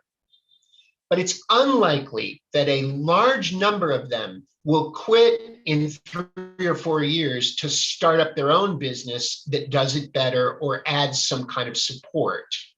That only happens in industries where high human capital investment is the primary ingredient in the first place. And we're seeing that in India. Transition to entrepreneurship has become a standard aspect of a technology service worker's career path. You start at the back of the house with either inbound call support or coding. And then one day you get out of bed and you say, you know what? I'm over that. I'm going to start my own business now.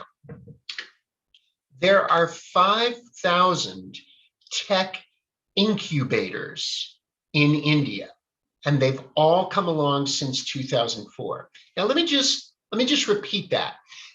I didn't just say there are 5,000 new business startups in India. There are 5,000 new businesses that incubate new business. That is an incredible number to have. And they're all busy and they're all successful. This is a truly arresting fact to me. There are 36 unicorns in India right now. So what's a unicorn? A unicorn is a privately held tech-oriented company, a company that you can't yet buy shares of stock on the BSE, but whose projected market capitalization when the IPO comes along exceeds $1 billion USD. There are $36 billion worth of privately held tech industry businesses in India right now. Most other countries have zero. And some of the richest countries in the world have one. Germany and France both have one each. That is an incredible opportunity, but it also plugs a hole that a policymaker would have a very difficult time plugging. And that is that developing countries often struggle to grow because they lose the best people they have to countries that are already richer. This has been a problem in India historically, where the smartest people in India leave to get an education somewhere else and then stay in that somewhere else because the standard of living is perceived to be higher. That doesn't happen when the best opportunity you have for your own career is to stay put and start a unicorn. When that's the opportunity that presents itself at home, you stay home. What we have then is a recipe for how India could literally fix the world. But the path forward is going to require some outside the box thinking. On the part of policymakers, the outside the box thinking is going to be pretty direct and not without some pain. Most policymakers think of economic assistance in three basic modalities, and these modalities tend to align with political affiliations, which makes them things that people are very invested in and unlikely to part with easily. They are to incentivize consumer spending by just handing money to consumers, what we might call direct demand stimulus. Capital creation in the form of either big infrastructure projects on the public sector side or incenting factory development on the private sector side. And then labor incentives that focus on raw headcounts. Jobs did you make? How many jobs did you make? How many jobs did you make? Here's a little bit more money, but how many jobs did you make? These are the three basic modalities for public policymakers, and none of them are going to work. None of those three modalities are going to work in the present situation. Capital is way too expensive to even talk about now that so many resources have been thrown at trying to fix COVID in the first place. It's going to create too much pressure on the rupee, which would lead to too much outflow of foreign direct investment. It's just not going to work. There's a paper that's cited in my paper. I didn't put it in the presentation for time, but I saw a paper in producing my remarks for today that said that India's federal government is targeting a lower debt level for next year and expecting lower tax revenues. You can't talk about capital expenditures realistically if your government is planning to lower its debt while at the same time seeing reduced revenue. Demand stimulation isn't going to work because what you get when you put money in people's pockets is you get this sugar high pop where people do in fact spend the money. I know I did. I spent the money that I got as a result of demand stimulation. The FedEx people here loved me for a little while. But businesses tend to overreact to that by adding debt to their own books. And then once the consumers have spent the money that was given to them, there's no demand to pay off the debt that the businesses have taken. It's a very dangerous thing to do in the present context when governments already have too much debt to bail those businesses out. And raw headcounts aren't going to work because raw headcount incentives dilute human capital instead of encouraging it. All other things equal, if you hire 300 more people tomorrow to come to your factory, everybody at the factory just got a little bit dumber because the 300 new hires don't know how to do the job. They got to get trained. So what's needed is two things that India's policymakers can do without messing up their own plans to reduce their public debt. The first is that India needs to be extending credit guarantees to businesses in STEM-X related service industries. And this is a very easy thing for the government to do by redeploying some of its assets. It's easy to do because it's a relatively small bore policy. And so the redeployment necessary isn't going to cause a lot of pain anywhere else. But it's also easy to do because in STEMX related applications, you can very often make yourself a tidy little profit. The United States government has bailed out several high-tech defense aerospace industries in recent years and has come out of those activities actually having made money. And the other thing you need is to incent ever more sophisticated and complex human capital development. You can incent that directly by funding university education, and you can incent it indirectly by funding business training programs and rewarding businesses for hiring people who have better educations. The wrinkle is that policymakers are going to have to look at a slightly different set of recipients than they're used to. The recipients that business owners, that the policymakers are going to have to concentrate on are neither the multinational conglomerates that have received most policy support in times gone by, nor this radically disruptive gig economy that we keep hearing about.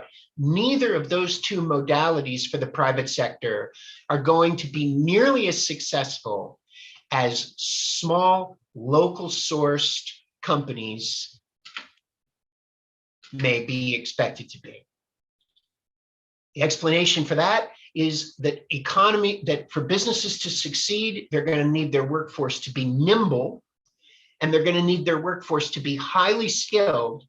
But with all the uncertainty that we've seen recently, they're also going to need to know that they have good continuity in their labor force. And a gig economy just can't do that.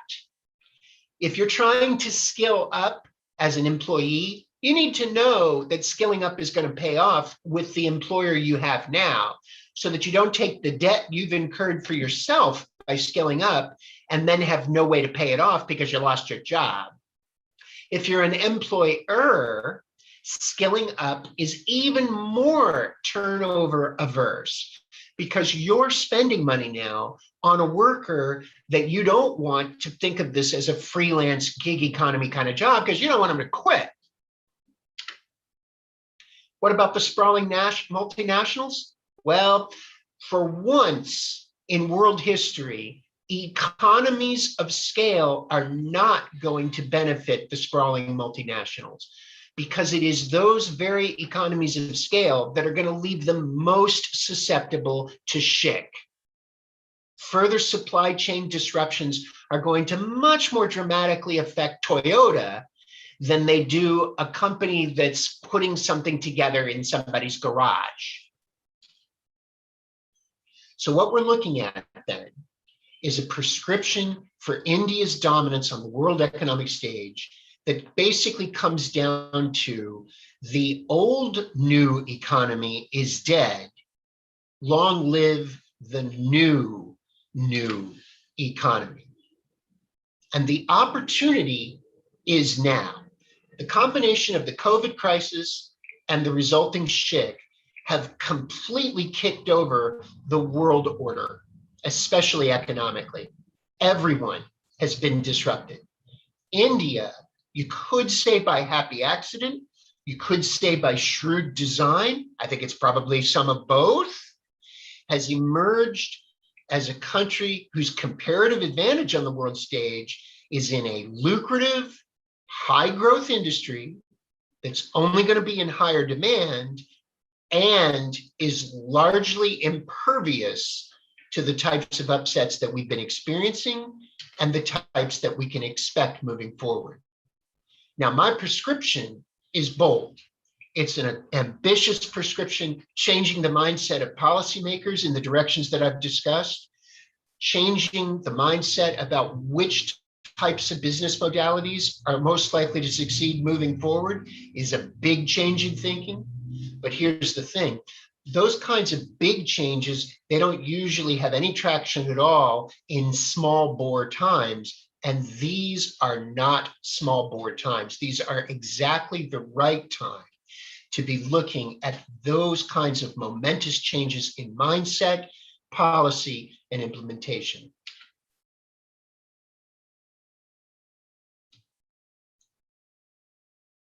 Thank you. Hello. Thank you very much, sir, Honorable Dr. Dave. Really, you are a great economics because you have focused comparative analysis of each developed and developing country. What the problems they face, what was the situation before COVID and during the COVID. And you have focused on many points, few of just we can revise on that, on logistic industry and information technology, then global supply chain, then how the raw material shortages problem that we face during the COVID situation, and after the COVID situation, how can we line up the situation when after getting situation normal? It's a problem for all of us to be a continue in this business line, in business sector, and these are the lot of challenges that we have been facing during the COVID situation. Sir, very nicely you have compared India with the Chinese economy, and that is also a great study, and your contribution of research, it speaks about that development compared between the developing nations, China and India. So thank you very much, sir. I think in spite of your busy schedule, you have given a few time with us, and this morning is very grateful for all of us. We could learn from you many things regarding economics. So great economist with us. Please let me thank you very much on behalf of the management and principal and organizing committee of Konkan Gyanpeeth Uran College of Commerce and Arts. Thank you very much for having me. It was my honor. And may I say, there is an accompanying paper, and I cut quite a bit of the analysis for time. So if anyone is interested in reading more, there's a paper that coincides with the presentation. Thank you. Yes, sir. Is there any question that you would like to ask our honorable guest of honor, Dr. Dev sir? Participants, you may.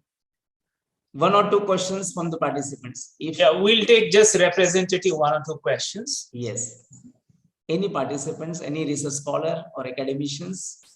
Dr. Dev, before any question comes from any of our participants, I cannot resist myself in just responding to your presentation.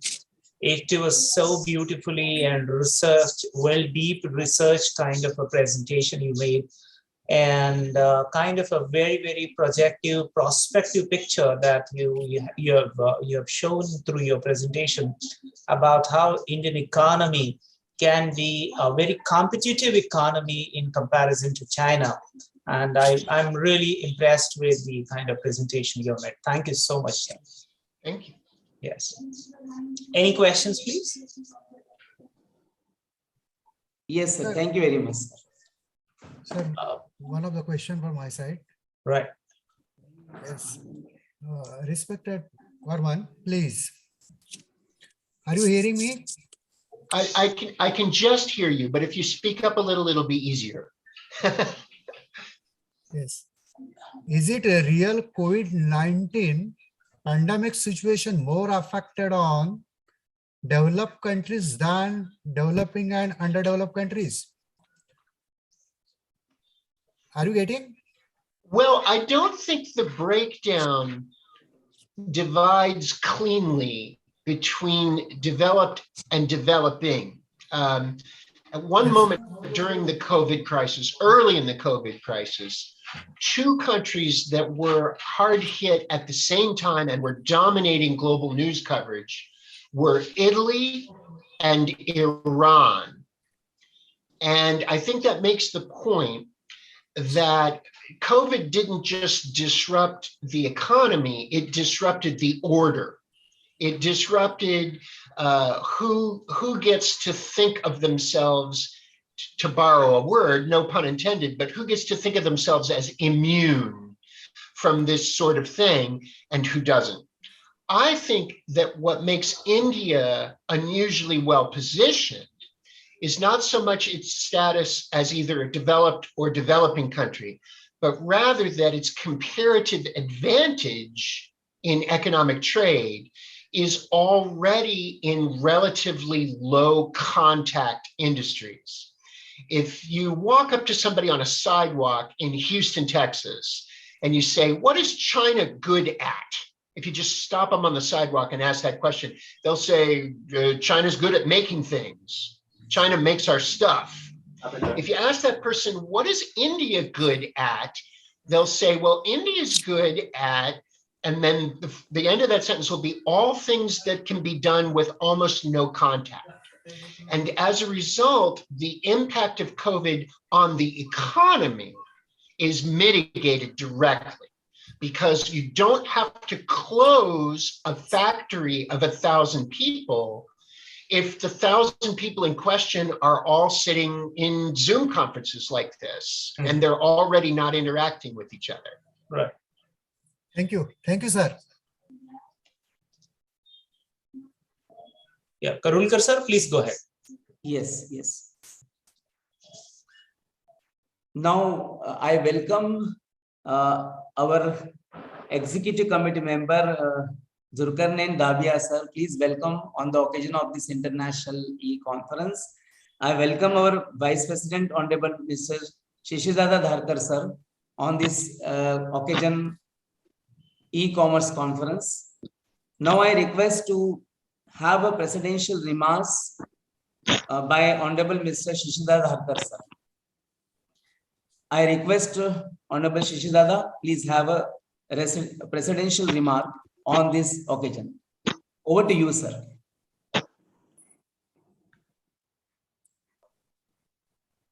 It's gone to Zulkar Shet Dabia, not me. Okay, sir. So I request to Honorable Zulkarnain Dabia sir, Executive Committee Member of Konkan Gyanapeeth, please. Because I can see his face there. I don't know whether I'm on it. Yes, sir. Am I on the Zoom? Yes, sir. We can see both of them. Yeah. Okay, I can go ahead. Yes, sir. No problem. No problem. Okay. On this international e-conference I welcome everyone. Today's chief guest, Mr. Jaipurkar, the guest of honor, Dr. Dave Gorman, and Dr. S.T. Gavote. And I appreciate the efforts taken by our principal on his staff to organize this e-conference. Initially, I have to say, I apologize. I could not join on time because I had a very pressing work meeting here. I just would like to make one point here. I could not, unfortunately, listen to the whole conversation of Dr. Dave Gorman. But as a India, potential of India is something totally different. See, today, India is one of the most populous country in the world. If I'm not mistaken, it's number 1 or number 2. China comes first. India comes second or very close. And the third largest population is the USA, United States of America. Their population, United States of America, is 350 million. India's population is 1,350 million. China's is around the same, maybe 1,400 million. But one advantage that India has is out of 1,350 million, our young population is 830 million, 30 and below. So the real strength of India is in its youth. Our India is a young country, whereas the other countries are only with education in a very, very, very big way. But at the same time, down the stream, people are getting, there are a lot of uneducated people not getting jobs here, unfortunately. Whereas on the other side, China's 30 and below population is only about 60% of India's. They are creating 55,000 jobs per day, where against India is creating only 5 to 500,000.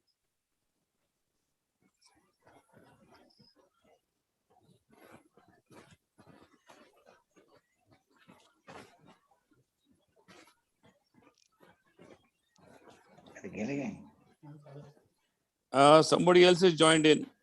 I think Zulkar Seth is joined in. No, sir. Recording is stopped. Kindly proceed. So what point I'd like to make here is encouragement should be given to the youth.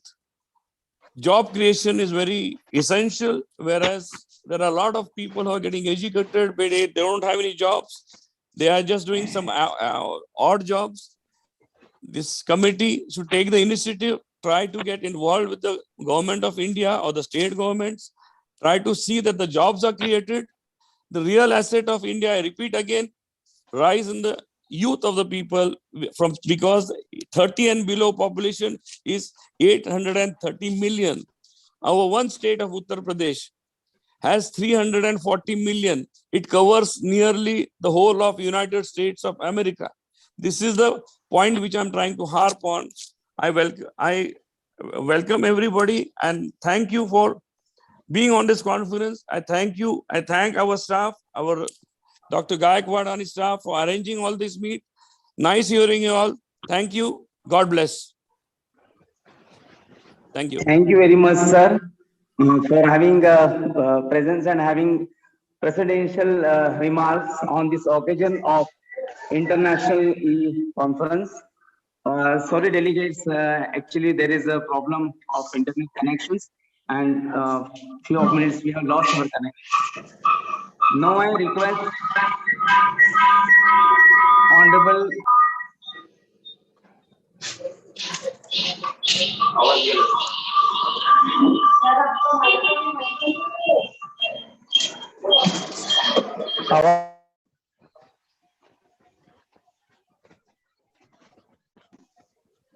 Am I audible?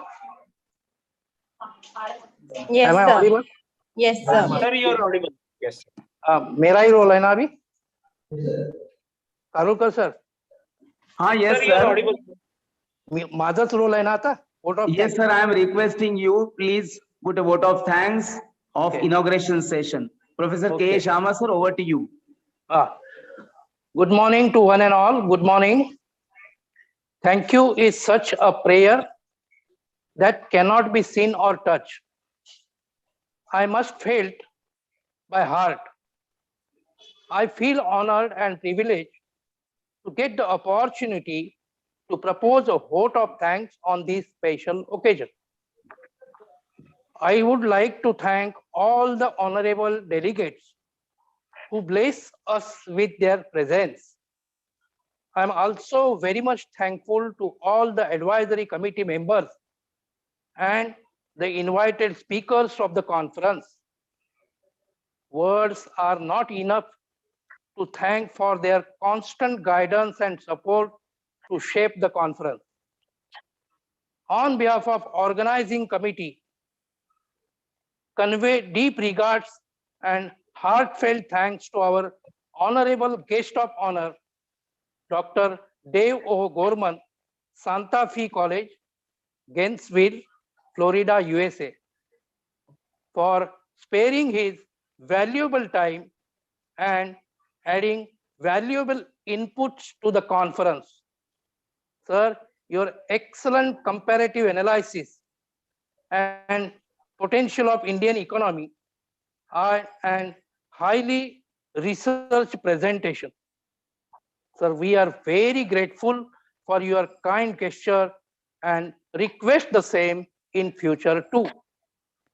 Thank you. I also put on record our special thanks to our chief guest, Dr. Rajesh Jaipurkar, former Pro Vice Chancellor, Sant Gadge Baba Amravati University, Amravati, Maharashtra, for his gracious presence. Sir, despite of your busy schedule, you provided your valuable time and ignited all of us with knowledgeable words. We are really very lucky to have you as a part of our conference and also request your guidance and presence in the future. I thank Honorable Sri Shishirji Dharkar Sahib, Vice President, Konkan Gyanpeeth, Karjat, for presiding over the our international e-conference and sparing his valuable time for its success.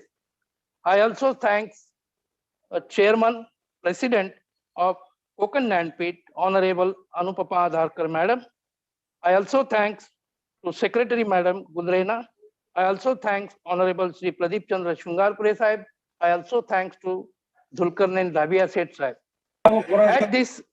At this juncture, I extend heartfelt thanks to Principal Dr. Ajay Bhamre, Dean of Commerce, University of Mumbai, Dr. Dharmendra Singh Uba, Principal, Khalsa College, Patiala, Punjab, Principal Dr. Deepak Ravekar, Member of Board of Studies, Principal Dr. E.S.T. Garde, ex-Dean of Commerce, University of Mumbai, Principal Dr. Gajanan Vader, Principal, Pillai College of Arts, Science and Commerce, New Panvel, Dr. Mrs. Kishori Bhagat, Member of Board of Studies, Commerce, University of Mumbai, Dr. Mrs. Elizabeth Matthews, Head of the Department and Professor, Department of Commerce, CKT College, New Panvel, Dr. Eknath Zarekar, IC Principal, MES, Night Degree College, Chembur. Sir, without your kind support in all possible manner, we would not have been able to organize this conference. We thank you all for various help we received towards this conference. If time is money, then today you have spent millions for us. Thank you to all you for making this event successful. I would like to thank our beloved principal, Professor Dr. Baliram N. Gaikwad sir, for his constant help, guidance that radiated a source of energy with us, and we could achieve this success today. I would like to take this opportunity to thank the conveners of the conference, Professor V.S. Indulkar, Head of the Department and Associate Professor, Department of Commerce of Uran College, and Dr. P.R. Karulkar, Assistant Professor, Department of Commerce, and Coordinator of BAF, Become Accounting and Finance of Uran College, who have passed sleepless nights to make the event reach to the day. I take this opportunity to thank the most integral part of conference, the participants. Without your enrollment, this would just have remained a dream. I thank you all from the bottom of my heart for your remarkable participant in the conference. We are really very thankful to each one of you. An event of this dimension cannot happen overnight. The wheel starts rolling months in advance. We have been fortunate enough to be backed up by a team of very motivated and dedicated colleagues, committee, and volunteers. I'm very much thankful to all our current and formal faculty colleagues and non-teaching staff members who have always stand by us and motivate us. I feel proud and thank you for making this event a successful one. I cannot thank everyone enough for the involvement they have shown and the willingness they have expressed to take on completion of tasks beyond this comfort zone. I thank you all for all the efforts and contribution to make the dream of international conference come true. Those who have directly or indirectly helped us to success this conference, thank you very much. Well, Thank you very much, sir. Thank you, sir. Dr. Sharma, sir. I take a minute, please.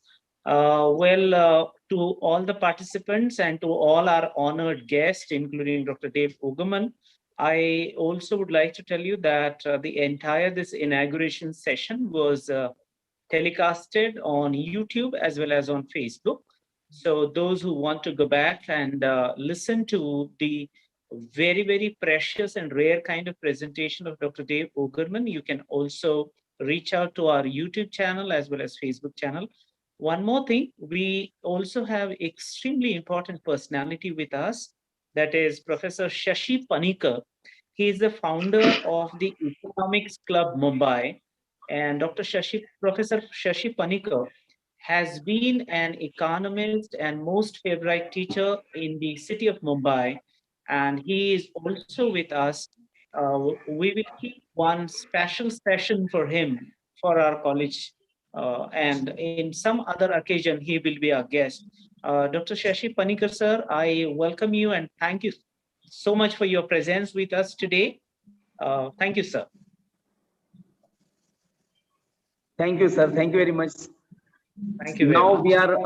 we are concluding this technical session 1, that is inaugural session, and now going to start technical session 2. For technical session 2, I am requesting my professor colleagues, Hannat ma'am, Lifton Gangawar ma'am, please handle this technical session 2. Thank you, sir. We have very good response from across India. More than 242 participants have joined to this conference, international conference. There are more than 50 research papers going to be presented by researchers, academicians, okay, all the delegates. So over to you, Hannat madam. Please continue with the session, technical session, please. Thank you, sir. I extend a warm welcome to all our honorable delegates and enthusiastic participants today. Today, we are blessed with the presence of very eminent personalities among us, and among them are Professor Ajit Kumar and Dr. Elizabeth Matthews, ma'am. So I request my colleague, Professor Lifton, ma'am, to introduce our guest of honor and the keynote speaker, Professor Ajit Kumar. Ma'am, please. Thank you, ma'am.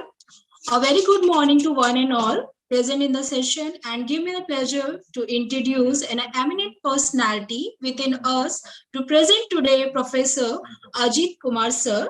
He is an associate professor of commerce, Eminence Government College, Bhiwani, Haryana. Sir has a teaching experience of more than 20 years with valuable contribution and research with 6 publications in national journals. Sir has a chairperson of Panchnath Research Institute, Bhiwani, under Department of Higher Education, Government of Haryana. Sir is also a member of UG Board of Studies at Chaudhry Bansilal University, Bhiwani, Haryana. I thank you, sir, for being a valuable part of our conference and request you to address the gathering. Sir, please.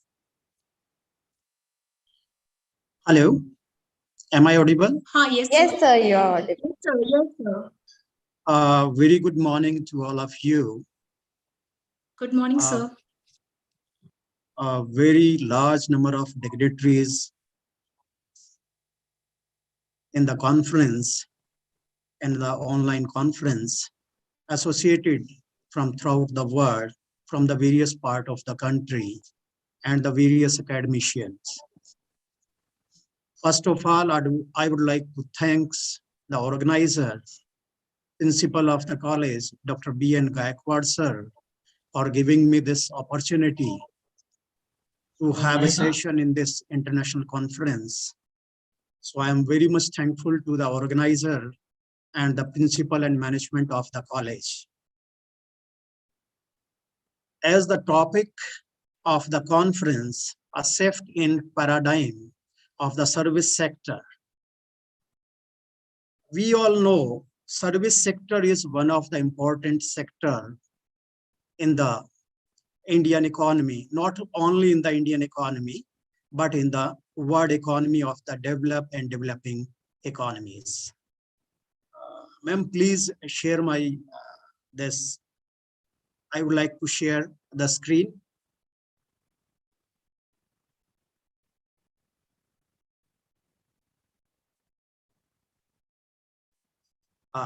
Yes, screen is, everybody is? Yes, sir, it is visible. Yes, sir. Okay. So the topic of the conference is on service sector, opportunities and challenges during and post-COVID. Service sector is a very vast sector of the economy and have a number of services. But keeping in with the constraint of time, I am taking the one of the important service, that is education service. And in education service, particularly, I will speak on the women issues during and post COVID-19, the work-life balance challenges for women teacher during and post COVID-19. Next.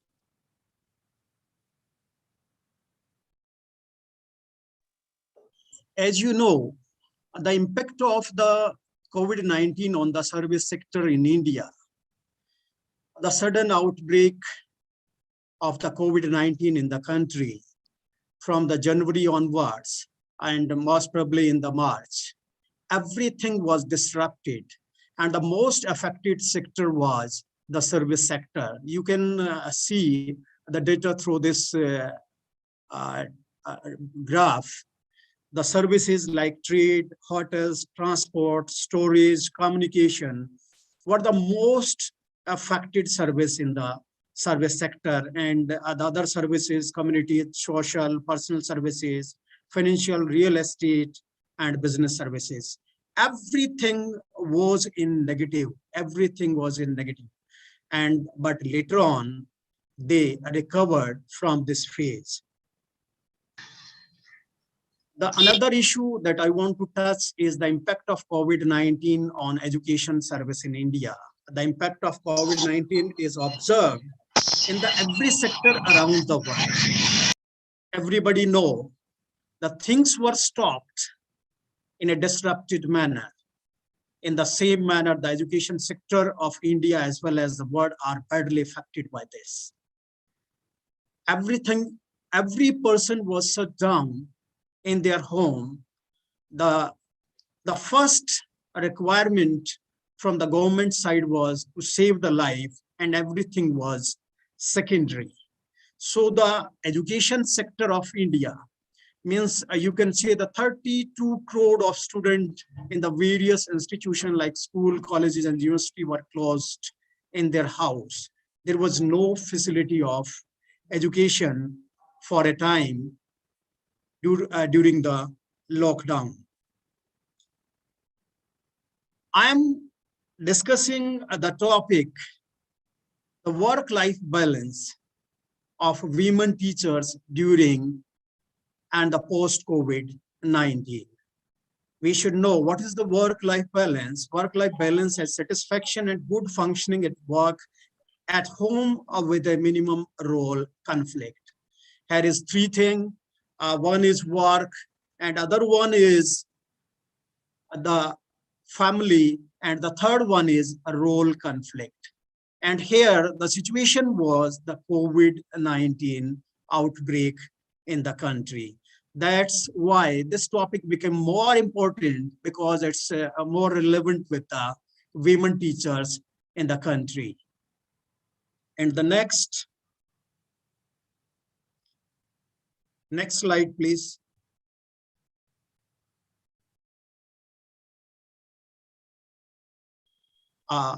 Another definition of work-life balance is as an employee's effort towards accomplishing both the work and life roles.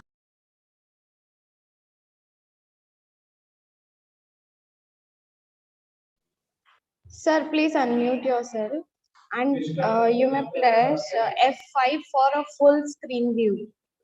Hello. Yes, sir, you're audible. Please press F5 for a full screen view. Slideshow, sir. S5. F5 key on the top. Just a minute. Yes,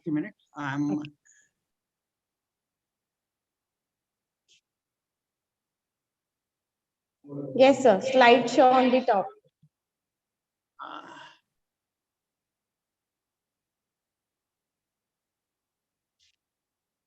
Next to the animation. Next to the animation. Okay. Yes. Thank you. Start from current. Okay. Start from current. Yes. Yes. Thank you. The important thing in this COVID-19 situation for the women teacher, and women teacher have faced a lot of challenges to accommodate their education duty. And the various important challenges that was faced by the women teachers was, the first one is work from home. The home became the room for teaching, home became for room for the living, home became for the playground and the entertainment. Then it was too difficult for the women teacher how to manage the thing work from home. So it's everything mesh up in the home of the women teacher. And another challenge for the women teacher was technological literacy. Technological literacy, we were not so literate in the technical aspect because the things were changed from offline to online, and technology became a very important in the COVID-19 situation. And the next one is technology access. Then technology was not easily accessed for the everyone at the every place in the country.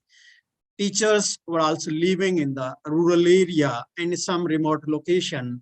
Then there is no facility of technology access for the internet access and the other facility than ICT facility. And the next is homework and assignment handling. One of the big problem for the women teacher is there is lot of assignment simultaneously with the homework. Assignment related to the teaching, assignment related to the research and the other things, and simultaneous with their home responsibility. Then it's a big challenge to justify in both the thing, the homework and assignment handling. And the next one is employability check. A big stress on the mind of women teacher was employability check. During the COVID-19, there is the opportunity of employment and loss of employment, both are taking place. Those who have good knowledge of ICT and IT enabled facilities, and they are in the positive side, and the teacher who do not have the knowledge of IT and enabled services and the infrastructure, then it was a problem of employability. Age and change, the another challenge for the women teacher and the young teacher, they don't have this kind of problem, the problem faced by the aged women teacher, because they are not in a position to get the thing early about the knowledge or about the change. But young teacher make themselves positive to tackle the situations.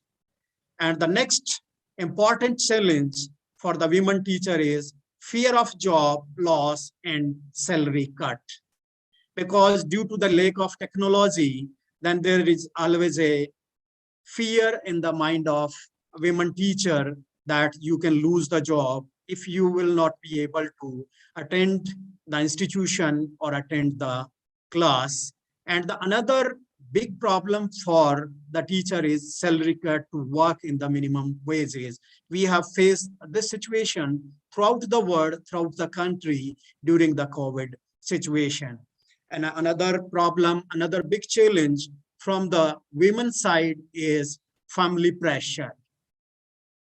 A women teacher have to play two roles simultaneously, the role of a teacher and role of a homemaker, because everybody was at home, whether relative, children care, everything was taking place in the home, and teacher was not an easy task to justify the every responsibility how to do. And the next one is mental and physical health. This is also the important challenge that was faced by the women teacher during the COVID-19 situation, because one have to see the four walls throughout the day, and one have to sit on the seat throughout the day, and we were working and we were eating on the same place, and we were teaching and simultaneously we were eating. That was a big dilemma for the physical health as well as for the mental health, because there was no facility of walking, playing, and the other recreation facility during that time. And that was a very big challenge to maintain the mental and physical health in that COVID situation and long working schedule. There was no fixed schedule from the institution, because there is a long hours of meeting, long hours of teaching, and the schedule was not proper. That was also a big challenge to manage with their household activities. The another challenge was stress of job, research, publications, and the other extracurricular activities. Everything was mashed up, everything was disrupted in the life because life was stopped. So this was also the one of the big challenge for the women teacher.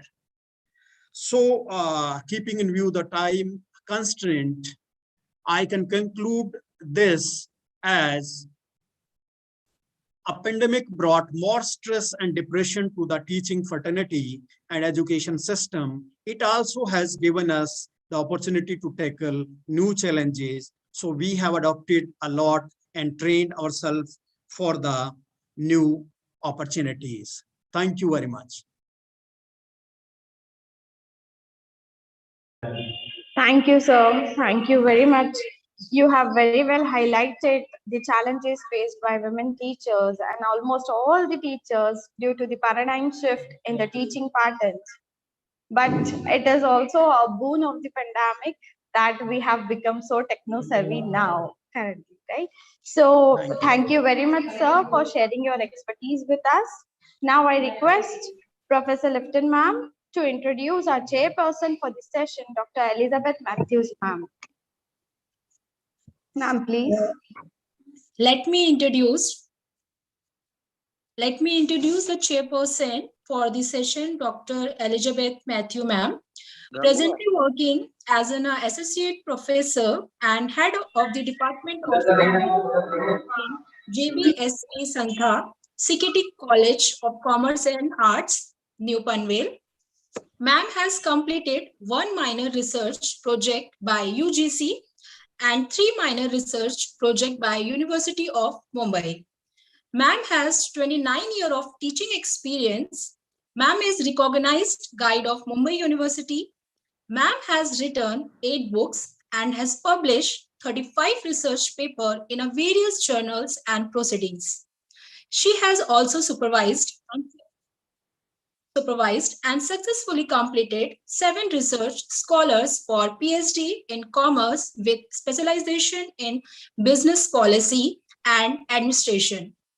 There are at present 6 students pursuing PhD under her guidance. Ma'am has been awarded Dr. P.C. Shejwalkar Best Teacher Award and Mahadirao Talhar Best Teacher Award by Maharashtra State Commerce Association. Thank you, ma'am, for sparing your valuable time for our conference. I request you to chair the session. Now, I would like to hand over the session to Ms. Hanna Sheikh, ma'am. Thank you, ma'am. I thank Dr. Elizabeth Matthews, ma'am, for her presence. Participants who are going to present their paper, kindly note that you have 5 to 7 minutes to sum up your presentation. As your name will be called, you will be made co-host and you need to share your screen. Judges, please note that 2 best papers are to be selected from each technical session. That is, from this session, we will be having 2 best papers.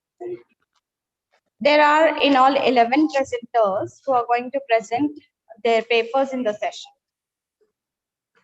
Ma'am, shall I begin with the presenters? Yes, you can. Will the bell? Yes, we will be calling out on the time. One second. Will the bell go after 7 minutes? Yes, ma'am. We will ask them to sum up. Thank you. Okay, thank you, ma'am. So, our very first participant, we have received papers from all over India, states like Uttarakhand, Tamil Nadu, Gujarat, Maharashtra, Kerala, and much more. So, with all the dynamic participants, I extend a very warm welcome to you all and wish you all the best for your presentation.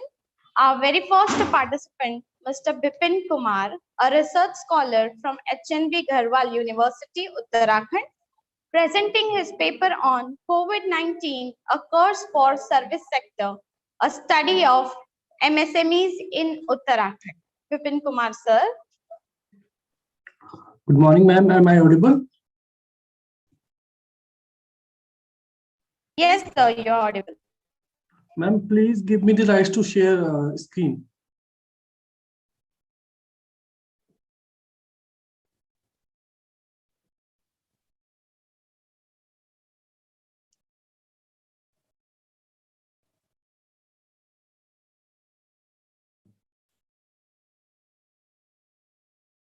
Yes, sir.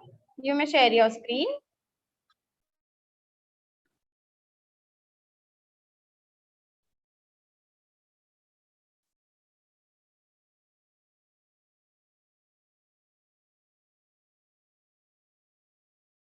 Ma'am, are these slides visible?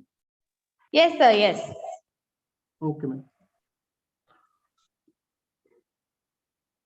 To start with your slideshow, sir. Yes, ma'am. Okay. Good morning to respected chairperson, resource persons, and convener, and one and all present in the meeting. I, Bipin Kumar, research scholar from Department of Business Management, Hemwati Nandar Bogra, Gadwal University. I'm very thankful to KG Uran College for giving me this wonderful opportunity of presenting my study on an international platform, and the study titled as COVID-19, a curse of for service sector, a study of micro, small, and medium enterprises in the Uttarakhand. The content of the slide will include abstract, introduction, objective, literature review, research methodology, findings, and conclusion. So the service sector is the most important contributor to the global economic growth. In the financial year 2021, Indian service sector accounts for more than 60% of total GDP. And the sector is critical to India's economic prosperity, but the COVID-19 outbreak has a devastating effects on it. The purpose of this research is to examine the impact of COVID-19 strike on the service sector of micro, small, and medium enterprises in the Uttarakhand. So service sector is one of the major economic contributor, as already discussed, that it contributes to the GDP at greater extent than any other sector. Like for USA and China, it is contributing 82% and 72% respectively. When we talk about Indian economy, then we have this share around 61.5%. At the same time, when we talk about SMEs, small and medium enterprises, so they prove themselves as an engine of growth. We have 90% of businesses which belongs to SME category globally, and they generate 50% of total jobs in the world. In India, the sector is commonly known as micro, small, and medium enterprises and have a significant contribution in the Indian economy. It accounts for more than 30% of country's overall GDP and also accounts for 50% of total export of India. In India, we have around 633.88 lakh MSME units, and about 69% of them are operating as a service units. So if we talk about Uttarakhand, then we have 4.17 lakh MSME units. These include both the registered and the unregistered units. But when we talk about data from Directorate of Industries, Uttarakhand, there are total 60,969 registered MSME units operating in Uttarakhand, and out of these 25,386 units are service oriented. So service sector has some major contribution in Indian economy, and due to this contribution, it has significant importance. The objective of the study is to examine the current status of the service sector of MSMEs in Uttarakhand and to investigate the impact of COVID-19 on the service sector of MSMEs in Uttarakhand. These are some of the literature which are being reviewed for the study. Due to time constraint, I'm not able to explain these studies, so I'm moving forward to next session, which is research methodology. So the secondary data is utilized to assess the current status and impact of COVID-19 on the service-oriented MSME unit. I have used this systematic literature review technique to identify the major challenges as well as the descriptive data analysis tools to analyze the impact of pandemic on the sector. Scopus, Google Scholar, MSME annual reports, RBI report, and Directorate of Industries Uttarakhand report are some of the major resources which are used for gathering the data and publications. These are the finding sections. So this is the first graph which shows the total number of service sector MSMEs registered in the Uttarakhand from 1st April 2014 to 31st December 2021. So it is clearly seen that after the outbreak of COVID-19, the registration number falls to significantly. We have only 857 registration in the financial year 2021, while prior that we are having more than 1,000 registrations, and in 2018 we were having 2016 registrations. So COVID-19 stops the people being registering their business and stops the people while starting their business. It's act as a hurdle. And in the financial year 2022 till the 31st December, we have only 110 registrations in the states. So this shows that how COVID-19 is making problems to the people to register their business, to start new service-oriented businesses in Uttarakhand.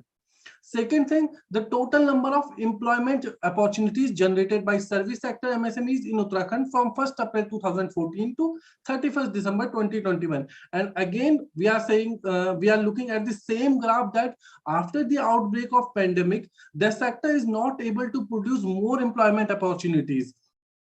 It is only 3,565 people got employment in the sector after the outbreak. And if we talk about this financial year 2021-22, then only 549 people got the jobs in this sector. So the pandemic is having devastating effects on the sector. Major threat posted by the pandemic. So halt in operation, the complete lockdown in the country results. Yes, ma'am.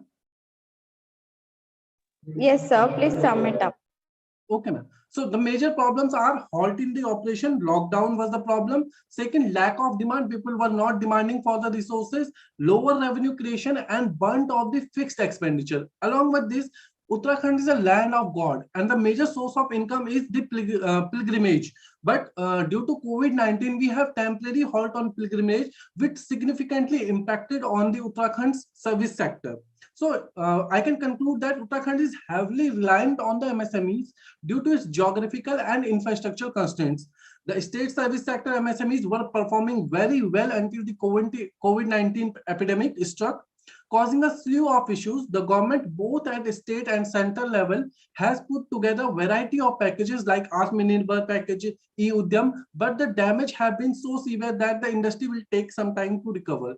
So there seems to be no question that if this division is given an adequate assistance, it would thrive as a development engine for the Uttarakhand economy. Thank you, ma'am. This is all from my side. Thank you, sir. Very well presented. Judges, do you have any questions? As well as participants are free to ask questions.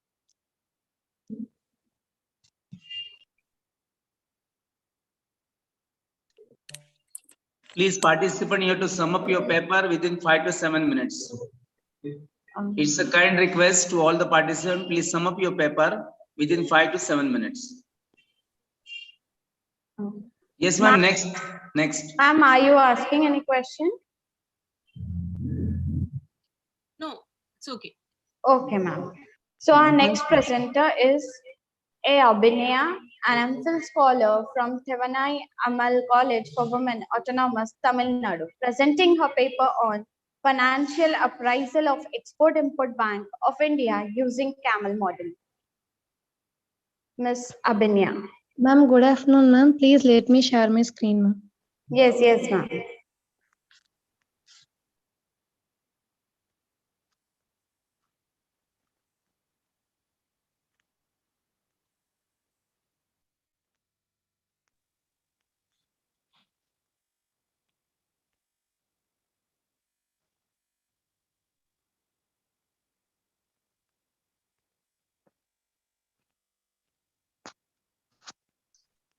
Have you made him co-host? Ma'am? Yes, sir. Yes. Yeah. Then she can share. No problem.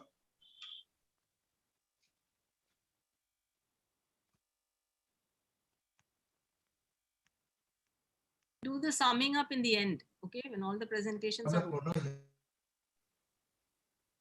Is it okay? Okay. Yes, ma'am.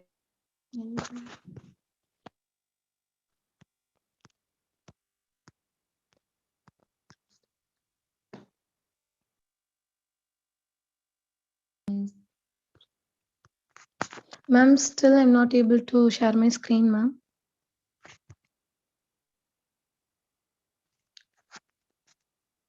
See, ma'am. Please see it now. You may share, ma'am. Okay.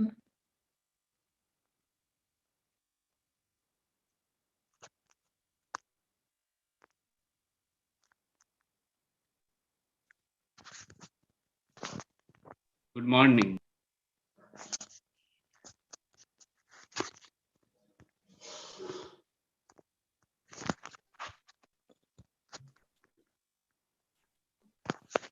Good afternoon, everyone. I'm A. Abhinaya, MPhil scholar, Devani Ammal College, Villupuram, Tamil Nadu.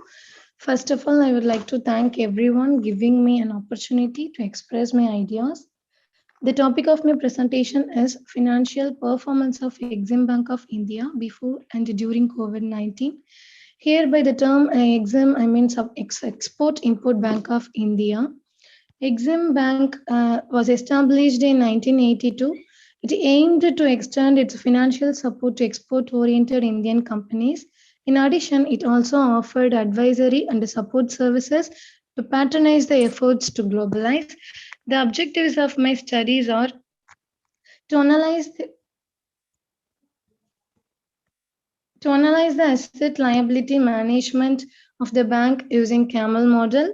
Next, to study the lending performance of the bank before and after COVID-19, and also to offer suggestions based on the findings of this study. Secondary data were collected from annual reports of the bank. Data were analyzed using the Camel ratios. Here, the Camel stands for capital adequacy ratio, asset quality, management efficiency, earnings ability, and liquidity. So the capital adequacy ratio, it is the ratio of a bank's capital to its risk. It is a formula for Tier 1 capital, Tier 2 capital by risk-weighted assets, and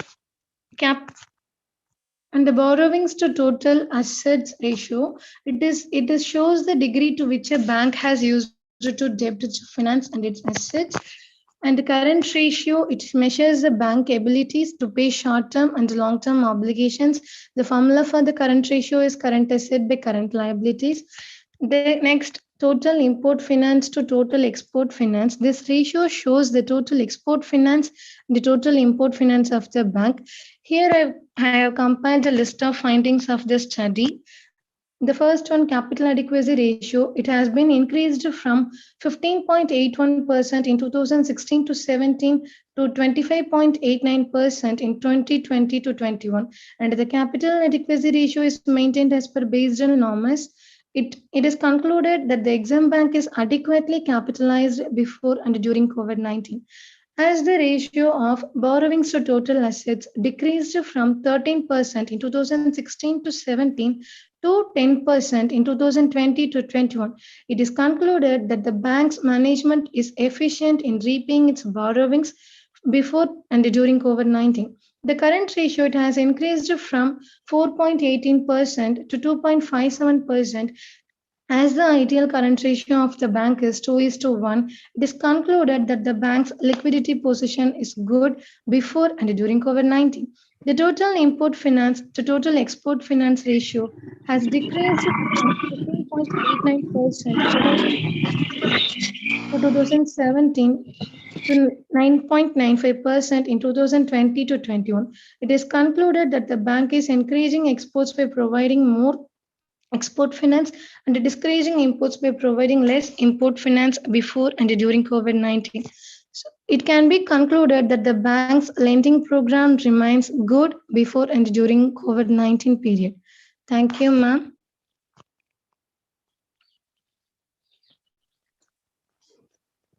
Thank you, ma'am. Very well presented. Thank Now you. our third participant, Pushpikaran Singh, PhD scholar from Pandit Deen Dayal Energy University, PDU, Gujarat, presenting his paper on impact on financial inclusion during COVID-19 pandemic. Pushpikaran Singh. Am I audible, ma'am? Yes, ma'am. Good morning, ma'am. Let me share my screen, ma'am. Very good morning. Yes, you are made the co-host. You can share your screen.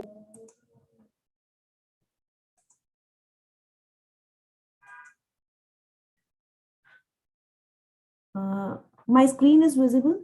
Yes, ma'am, it is visible. Just start with the slideshow. Yes. Thank you for giving me an opportunity to present my topic. And with the same topic with the university, which is given by the challenges faced by the service sector, my topic is role of Pradhan Mantri Jan Dhan Yojana towards the financial inclusion during pre and post COVID-19.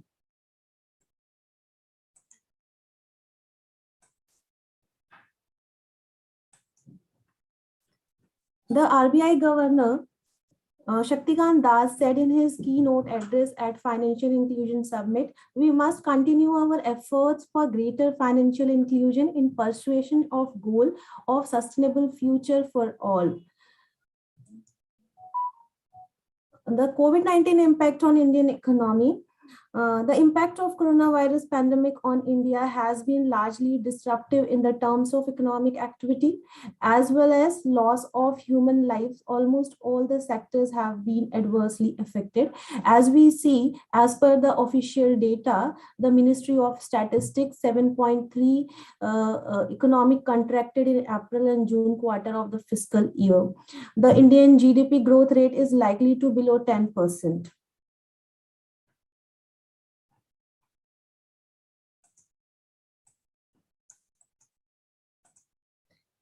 When the pandemic struck, policymakers and the economists are trying to strengthening the financial infrastructure and making the things more better for the unbanked people. The Findex and the data given by the RBI report shows that the problem faced during the people by the people during the COVID-19 situation. The topic financial inclusion means including the people who are vulnerable in economy and who are not getting the banking services or the financial services. So in my presentation, I basically go with the scheme which is presented by the government, that is Pradhan Mantri Jan Dhan Yojana. The index which is given by the RBI that based on the three factors, that is the highest weightage index 45% given to the usage of financial services, followed by access 35% and the quality 25%. The annual Findex for the period ending March 21 is 53.9 against the 43.4 for the period ending March 2017. And in this, the government is not taking any base year.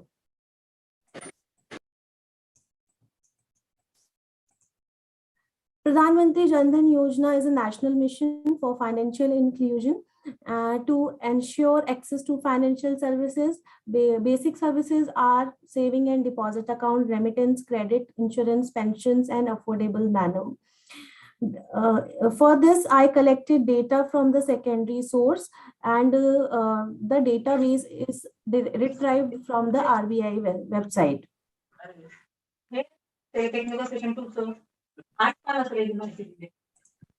The data is on the basis of number of accounts opened.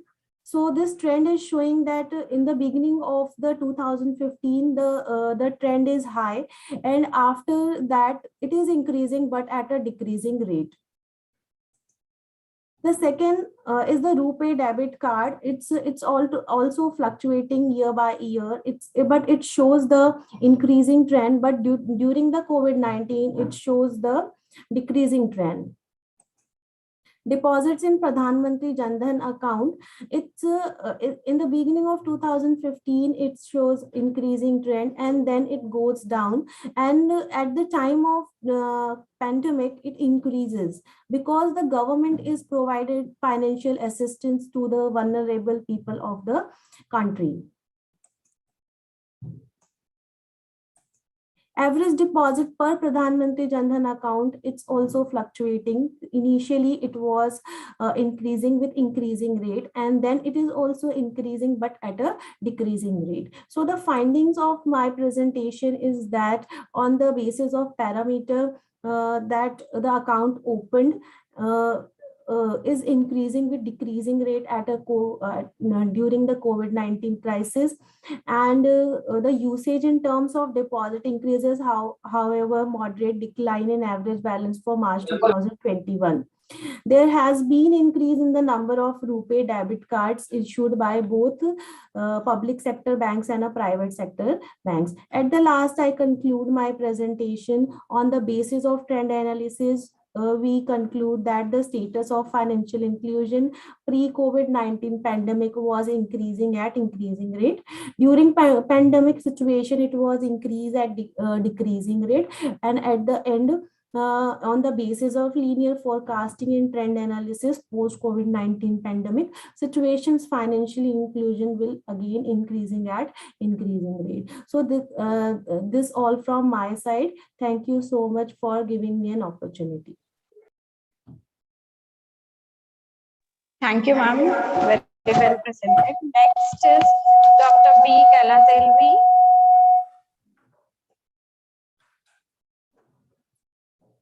Dr. B. Kalaselvi, are you there?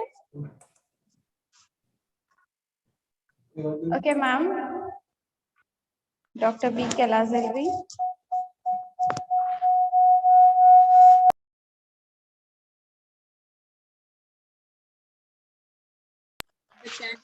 Judges, please note that participant number 5 will be presenting now. Vinay Indulkar, research scholar from Narsi Munji Institute of Management Studies, Kharghar, Maharashtra. He will be presenting his paper on effect of COVID-19 pandemic on tourism, India to global level. Mr. Vinay.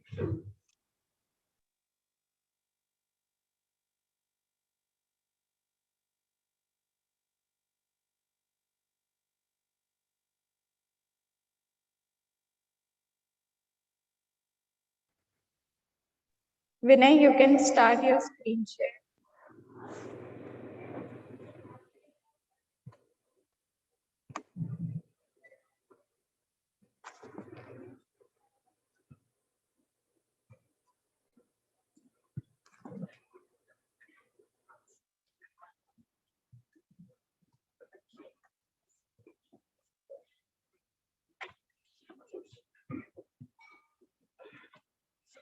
So good afternoon, one and all present here. With respect to the resource person, Professor Ajit Kumar and Chairperson Dr. Elizabeth Matthew, I am Mr. Vinay Indulkar from Narsi Munji Institute of Management, along with my colleague Associate Professor Vinod Indulkar, HOD of Commerce, KONKAN GYANPEETH URAN College of Commerce and Arts, brings before you the research paper on effect of COVID-19 pandemic on tourism, India to global level.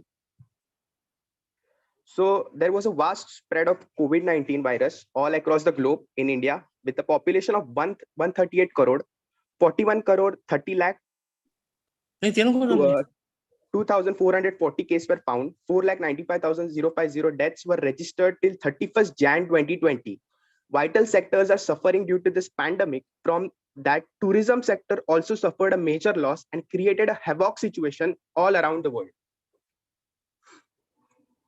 So objective of the study, to study the impact of COVID-19 pandemic on India and internationally on travel and tourism, to take the review of the factual data affected during pandemic on travel and tourism, to understand number of challenges in the upcoming prospectus of service sector, to suggest and enhance the travel and tourism service in the upcoming times.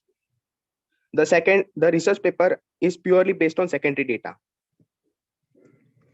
So number one, tourist places affected in COVID-19. We all know that the Indian tourist destination were hit hard by COVID-19. So taking one example on top tourist destination in India, that is Taj Mahal, Agra. In 1819, the domestic tourists were 59,88,731 and foreigners were 8,96,393. Whereas in 2019-20, the domestic and international tourists and has drastically fallen in numbers. In percentage wise, domestic were minus 17.41% and foreigners were minus 26.27%. So a huge cut down in the tourist, simultaneously followed by Ajanta Caves and Himayu Storm. Second, employment rate affected in COVID-19. The stack represents the unemployment rate from Jan 2020 to December 2021. We can see a clean spike of 23.52% from March 2020 to July 2020. Simultaneously, job loss varied from 6 to 9%. We can see another spike in April, May 2021, where the second wave began. Later after it continued from 6 to 9% till December 2021. Same drop down is seen in countries like US, Europe, which include 19 countries, and Japan. We see US suffered a lot along with Europe too. Declining of occupancy in hotel industry. I have taken example of hotels in Mumbai. Since Mumbai is the economic hub of India, Mumbai hotels and restaurants suffered a lot. From year 2013 to 2019, we were seeing nice range, nice growth, but sudden situation made the hotel industry suffer. In 2020, the average occupancy was close to 40%, and in 2021, close to 50%. So a huge cut down in the revenue. Declining of tourists in airlines globally and domestically. The data varies from 2019 to 2022. In international airlines, passenger reduction was seen to 37 to 40%, means 806 to 900 million passengers, 157 to 175 billion loss, and domestics were 36 to 46 billion loss.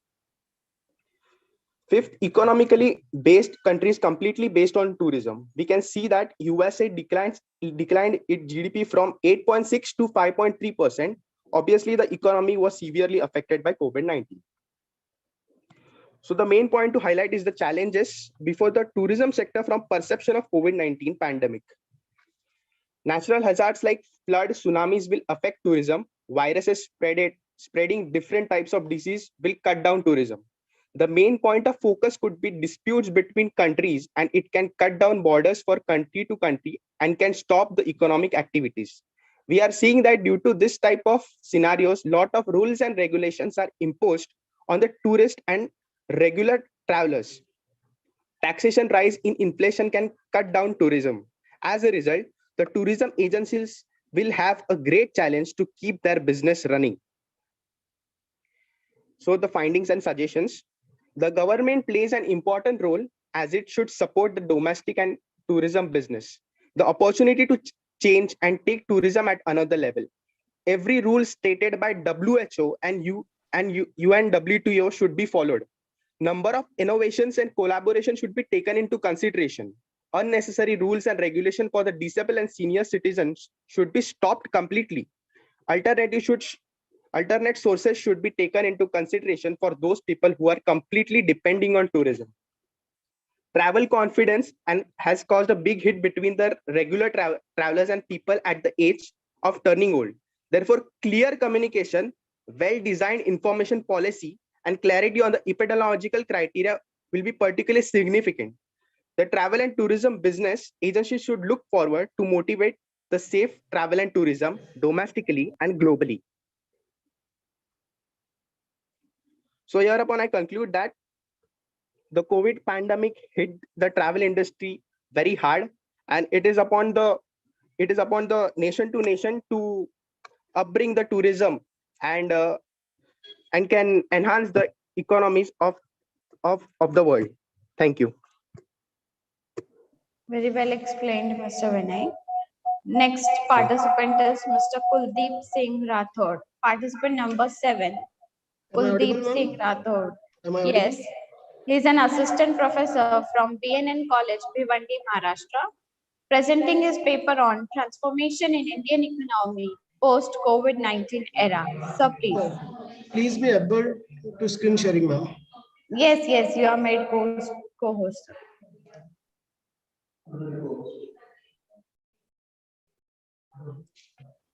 You may share your screen, sir. Yet not able to share, ma'am. You are co-host, sir.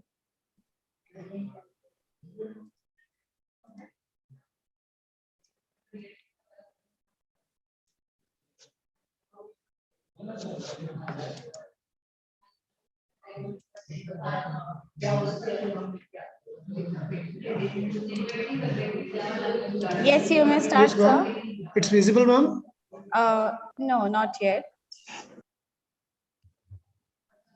Slide is visible now, ma'am. I Not think yet, so. sir.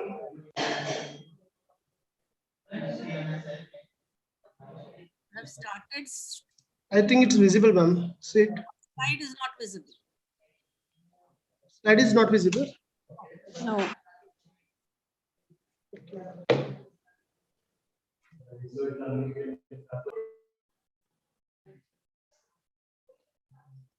Ma'am, actually, it's showing it's presenting, but you're saying it's not visible. Your presenting has been started, sir. Just go to your PPT. Go to your screen, PPT slides. Please have a proper network. Okay.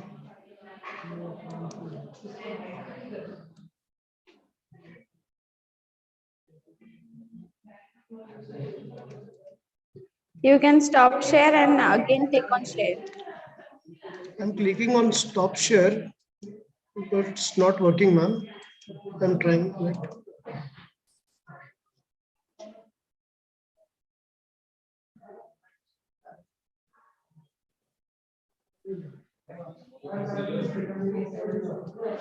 Good afternoon, Mathis madam. Sorry, due to some internet connectivity, there was problem in my laptop. Mathis madam, good afternoon. Sorry, there was a disturbance little bit in the internet connection. You're not. You're doing it orally.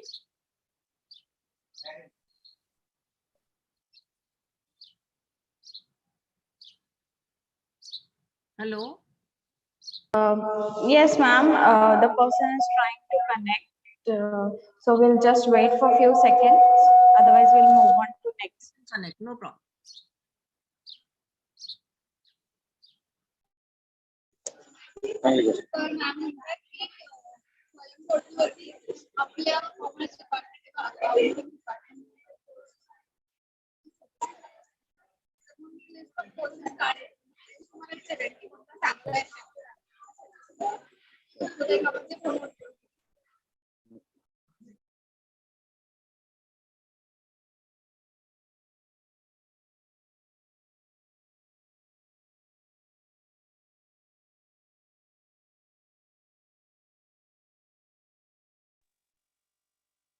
Mr. Kuldeep Singh.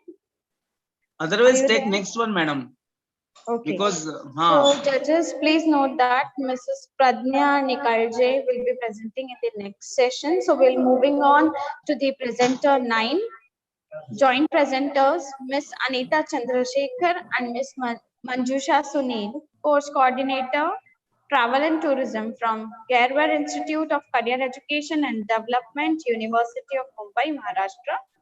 They are presenting their paper on challenges leading to innovations and best practices in the hospitality industry of India during the COVID-19 pandemic.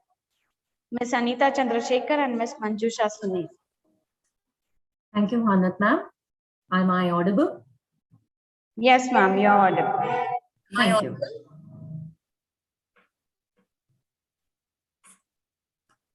Good afternoon, dignitaries, scholars, and all present here. I am Anita Chandrasekhar with my colleague. I am Ms. Manjusha Sunil. We're going to be presenting on the challenges leading to innovations and best practices in hospitality industry during COVID-19 with a case study of the 5-star properties in Mumbai. Just allow me a few seconds to share the screen, and I hope it is visible.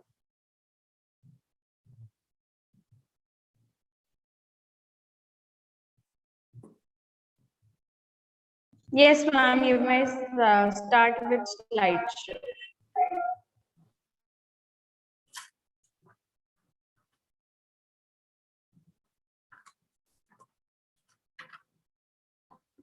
There is no denial of the difficult times that we all had to face during the COVID-19 pandemic period, as also highlighted by Dr. Ajit Kumar just a few minutes back. Hospitality industry is one of the key drivers of growth in service sector, but we have seen some turbulent times during the pandemic. But we have also seen windows of opportunity.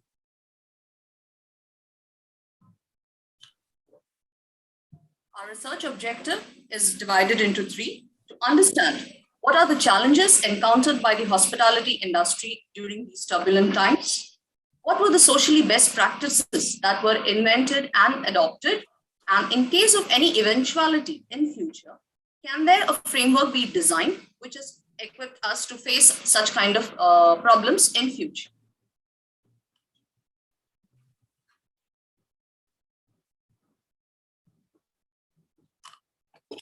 For the research study, we used both primary as well as secondary methods.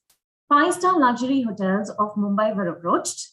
There are about 26 Ministry of Tourism approved and applied 5-star hotels in the city, where a questionnaire was sent out of which 13 of them responded. Through this questionnaire, we were seeking answers to the impact due to the pandemic. How did they manage? What were the tactics and strategies that they applied? What was the occupancy rate during and post waves? Policy changes if implemented, any plan of action for future catastrophes, along with the expectations of governmental support. For secondary, apart from analyzing previous works in this sphere, we also analyzed interviews and statistics which were published in leading newspapers and reputed magazines. For occupancy rates, RevPAR, innovations, annual reports of these luxury hotels were studied of 2 consecutive financial years of 2019-20 and 2020-21. The two major challenges that we identified were, first one being a huge financial loss, and the second one was regaining back the confidence of the customer. Now, since flights were cancelled, hotel room bookings got hit. This resulted in room occupancy fall from a 66.1% in the year 2019 to a 34.5% in the year 2020. Any hotel incurs about 50 to 60% of its fixed cost to run the property. With hotels not operating to its optimal fullest capacity, the industry was looking at a huge financial loss worth 1.3 trillion. The second major challenge was gaining back the confidence of the customer. The fear of the virus still looming large, people were hesitant to move out of the comfort of their homes. The industry had to think of strategies to bring back the guests to the hotel. To combat the challenges in hand, the hotels had to rethink and come up with new strategies and tactics. We have divided into strategies and tactics to clearly understand the short-term as well as the long-term plan. The short-term tactics were addressed for survival. Addressing financial issues and losses were the priority, and this was achieved by implementing pay cuts, layoffs, and also reducing operating costs drastically. All participating hotels except for IHCL adopted pay cuts. Hilton Hotel almost laid off 20% of its staff. To lure the domestic market, the hotels launched attractive discounted package. Imagine staying at a Taj Palace right opposite the Gateway of India at a mere 10,000 rupees. Any 5-star city property, the target audience is a foreign traveler and corporate. But since both were not really possible during the period, they shifted the focus to the domestic market. At this time, the domestic market suffered from fatigue due to the lockdown and staying at home. The safety measures of time with disinfectant experts and companies gave them an assurance of the hygiene that they were worried about. With the realization of the spending capacity of the domestic market, we see a rise in some interesting form of stays like staycations, vacations, where you could stay in luxury with good amenity and food at great prices for a longer period of time. Some of the hotels survived the period between the second and the third wave due to the pompous Indian weddings. A new concept of hybrid mode of corporate events was invented. The main person from the corporate would be the only one in the banquet hall of the hotel. All the others attending the events would log in from anywhere, pan-India or even globally, on an online platform. The hotels offered sound technical support to these corporates to conduct such events. Food and beverage service was a sector where it was pushed to its best potential. A couple of hotels set up their own delivery departments, while some tied up with Zomato and Swiggy. Five-star hotels thinking about home deliveries or doing home deliveries was not a very popular pre-pandemic period. And to talk about some of the socially best practices and innovations that the hospitality industry came up with, the pandemic saw the hospitality industry stand firmly with the government and the society. Taj Palace, Mumbai, the Oberoi, and ITC Maratha were some of the hotels that opened up as quarantine centers. These hotels also opened up to accommodate the medical professionals, frontline workers, and also the evacuated Indians from the Vande Bharat mission flights. To ensure that the migrant workers and marginal section of the society do not remain hungry, meals were provided to them. As a goodwill gesture, cancellation terms were reworked, with even a window of 24 hours being accepted without any penalty being levied. This was unheard of prior to the pandemic. As it is said, necessity is the mother of invention. The hospitality industry used this opportunity to develop food delivery apps, whether it was the Cumin by the Taj Group, Marriott Bonvoy on Wheels, or the Gourmet Couch by the ITC Group. Digital technology got a big push with AI-enabled chatbots and smart robots. Since contactless was the new normal, IoT played a huge role, whether it was check-in, check-out, or even room upgradation. To conclude, we would like to say, with new variants of COVID-19 appearing at regular intervals, the hospitality industry finds itself highly vulnerable. If the industry has to survive and sustain, it must adapt and innovate. Maintaining hygiene and safety protocols will be of topmost priority, and digital technology, whether it is chatbots or virtual reality, is here to stay. With government support in the form of financial help, tax reduction, and waivers, the hospitality industry can sail through this crisis. Thank you. Thank you very much for giving us an opportunity to share. At this point, we would like to invite for any questions, if time permits. Thank you, ma'am. Next is Chikappa Chikanavar and Dr. Kiran Kumar. Research scholar. Am I audible, madam? Yes, sir. Research scholar and assistant professor, Rani Chennamma University, Belagavi, Karnataka, presenting their paper on post-COVID-19 tourism in Karnataka, challenges and prospects. So please proceed. Okay, thank you, madam. Let me share my screen, madam. Yes. Sir, you may start your slide share, please. Okay, madam. Thank you.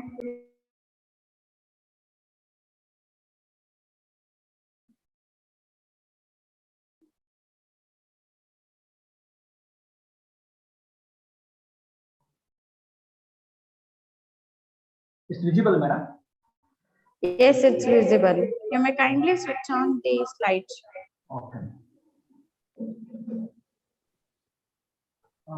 Yeah, okay. I wish you good afternoon to honorable chief guests, professors, and my dear sisters and brothers of who are present in this session. And I would like to thank to organizers for giving a wonderful opportunity to share my ideas regarding my topic. Myself, Chikappa Chikanavar, research scholar, Department of Studies in Economics, Rani Chennamma University, Karnataka. Now I am going to discuss about COVID-19 tourism in Karnataka, challenges and prospects. And abstract. The evolution of tourism post COVID-19 stands on innovation and alteration existing concept of tourism.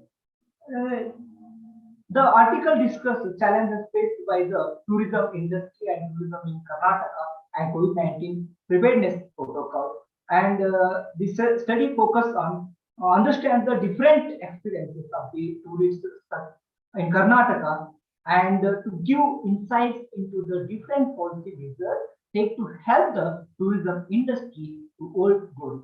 And our study finds the leadership is important from the government and tourism industry, and study important as some set of methods is also applicable to the other parts of the world in the area of tourism. And introduction, the COVID-19 epidemic has presented unique challenges for the tourism sector across the world. In the COVID-19 aftermath, health and safety of people is highest importance for the government. With tourism industry expected to resume operations over the coming months, it is essential to have protocols in place that can ensure cleanliness and security for all tourism stakeholders. The Department of Tourism Government of Karnataka has drafted complete protocols for cleanliness and security and to ensure awareness for the risks proposed by COVID-19.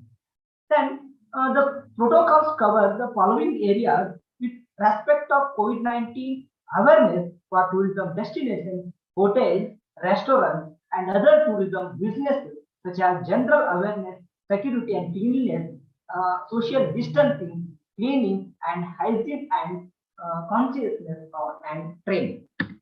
And these are all my objectives. First one, to study post-COVID-19 condition of Asia Pacific and world tourism. And second one, to evaluate COVID-19 awareness protocol protect of tourism industry in Karnataka and to identify challenges and prospects of COVID-19 Karnataka tourism.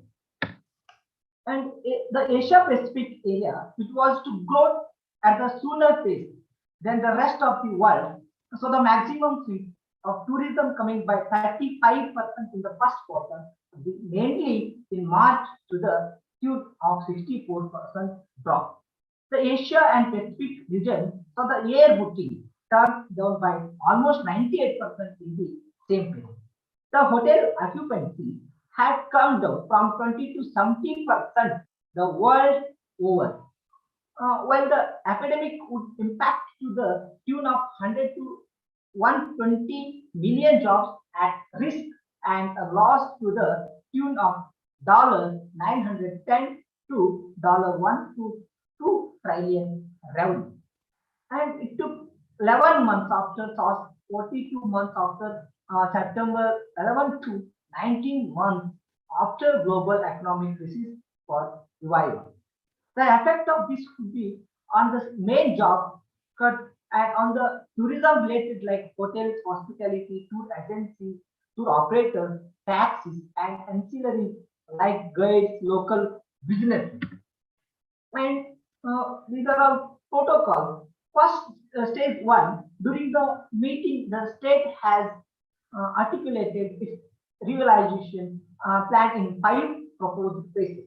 Phase 1 being under lockdown and no tourism and travel all over the country. Stage 2 comes by the limitation being lifted, start by local tourism during out with family, restaurant being operative and smaller movement inside the city or close by place of interest. And third stage, by submission reduced in the cases of COVID-19 and most of the places getting back to usual expect people to sit inside the resort. Weekend and backpack tourism is an intention to get away from the shock of lockdown. It is more intrastate tourism. And stage 4, as the nation contains the pandemic to a large size with major relaxation and opening of borders of the state to begin with domestic flights and train operation, looking for more domestic tourism and longer duration of travel and stay in the state. It is an opening of instant tourism. And last one, stage 5, this is the phase reaching back to the world track of international travel with flight operations in full with business travelers moving across the globe, and also leisure tourism beginning with economy getting back to the reutilization mode. And Karnataka is most beneficial for tourism, with the cases of COVID-19 being a mere 2% of India's total of cases. The control of the epidemic is high in Karnataka, and the relaxation are in place well ahead of the other states. Right now, Karnataka holds the third place on the domestic tourism, and that is best step for the state to grow. The Karnataka government being the first to permit inter-district travel on the state transport operations, run buses and private buses with social distancing, tourism is likely to pick up at the earlier pace than expected. Karnataka has the possible to offer this public with right tourism concept upon to everyone. And there are virtual, no significant work opportunities pending the tourist destinations work when they are back home in their village. The tourism sector is already short with existing workers. Most states do not have any major rural area tourism-based industries that could potentially employ some of these returning workers, while the tourism guides, security workers will be back home with their families, but lack of earnings will push them back into poverty. So within weeks, they will all be ready and separate to go back to their jobs in the city. But when those jobs will come back is a complete unknown factor at this stage, and last tourism destinations will find returning back to normal very difficult without the workers. And prospective, the second wave of COVID-19 when tourism sector, Karnataka, which otherwise. Sir, please try to sum it up. Okay, ma'am. Okay.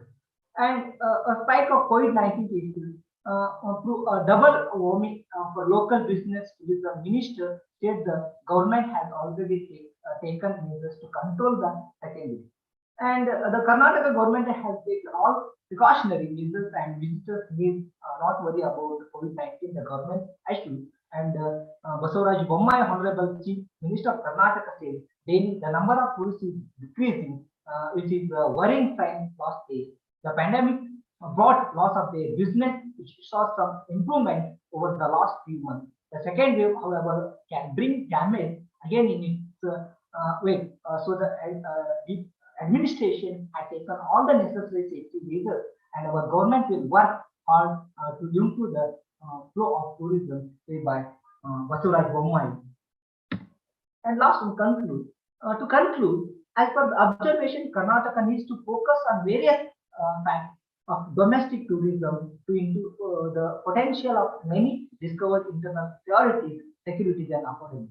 And according to my observation, majority foreign and domestic tourists are faced with many challenges by COVID-19 pandemic. But tourists could travel to destinations of their choices within the country, spend long days in these destinations, and engage in professional pursuits. Karnataka government needs to take early steps to remove coronavirus and allow tourist arrivals to domestic tourist destinations. And researchers believe that people who follow the policies of the Karnataka government, such as social distancing, wearing masks, hand wash, and environmental cleanliness, can dismantle the coronavirus and overcome the depression and bring the state and the country back to normal. Thank you very much to all, madam. Thank you, sir. Very well presented. Next is Mr. Achal Rawat and Mr. Abhishek Chandola, research scholars from HNB Garhwal University, Uttarakhand, presenting their paper on impact of COVID-19 on tourism sector of Uttarakhand, a post-pandemic recovery framework. Ms. Achal and Abhishek. Good morning, ma'am. Good morning, each and everyone presented over here. Am I audible? Yes, sir, you're audible. Is the screen visible to you? Yes, sir, yes. Just start with the slideshow. Yes, done.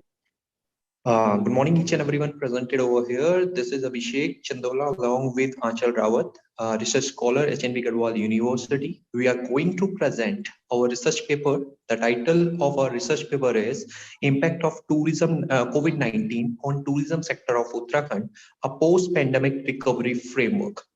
First of all, I want to thank the organizing committee for giving us such an opportunity.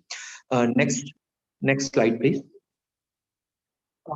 Okay, the tourism sector is one of the most rapidly expanding economic sector with significant implications for trade, job creation, investment, infrastructure development, and social inclusion.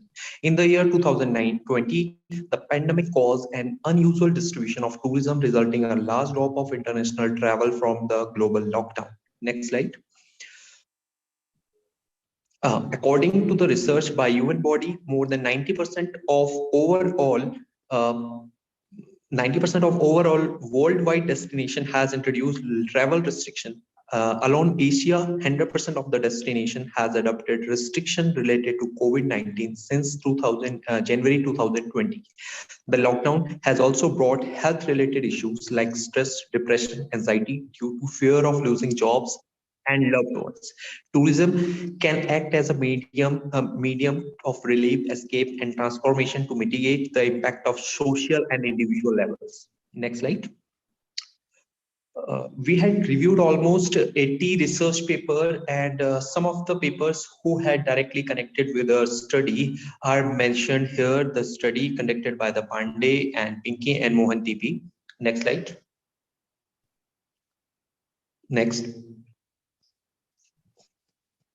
Yeah, these are our research objectives. The first research objective is to examine the impact of COVID-19 on Uttarakhand tourism sector. And the second one is to present a recovery framework that would act as a roadmap for all the states in the tourism sector during the post-pandemic period. Next. Research methodology. Secondary data is utilized to assess the impact of COVID-19 on Uttarakhand tourism. We had reviewed the papers from Scopus, Google Scholar, the UNWTO reports, and many other sources. We had adapted the papers. Next, please. Let's talk about the Uttarakhand tourism sector. The state of Uttarakhand is hilly region with a forest length of 34,662 square kilometers, contributing to more than 64% of the state's total land area. The northernmost state that immense possibility of tourism and breathtaking nature.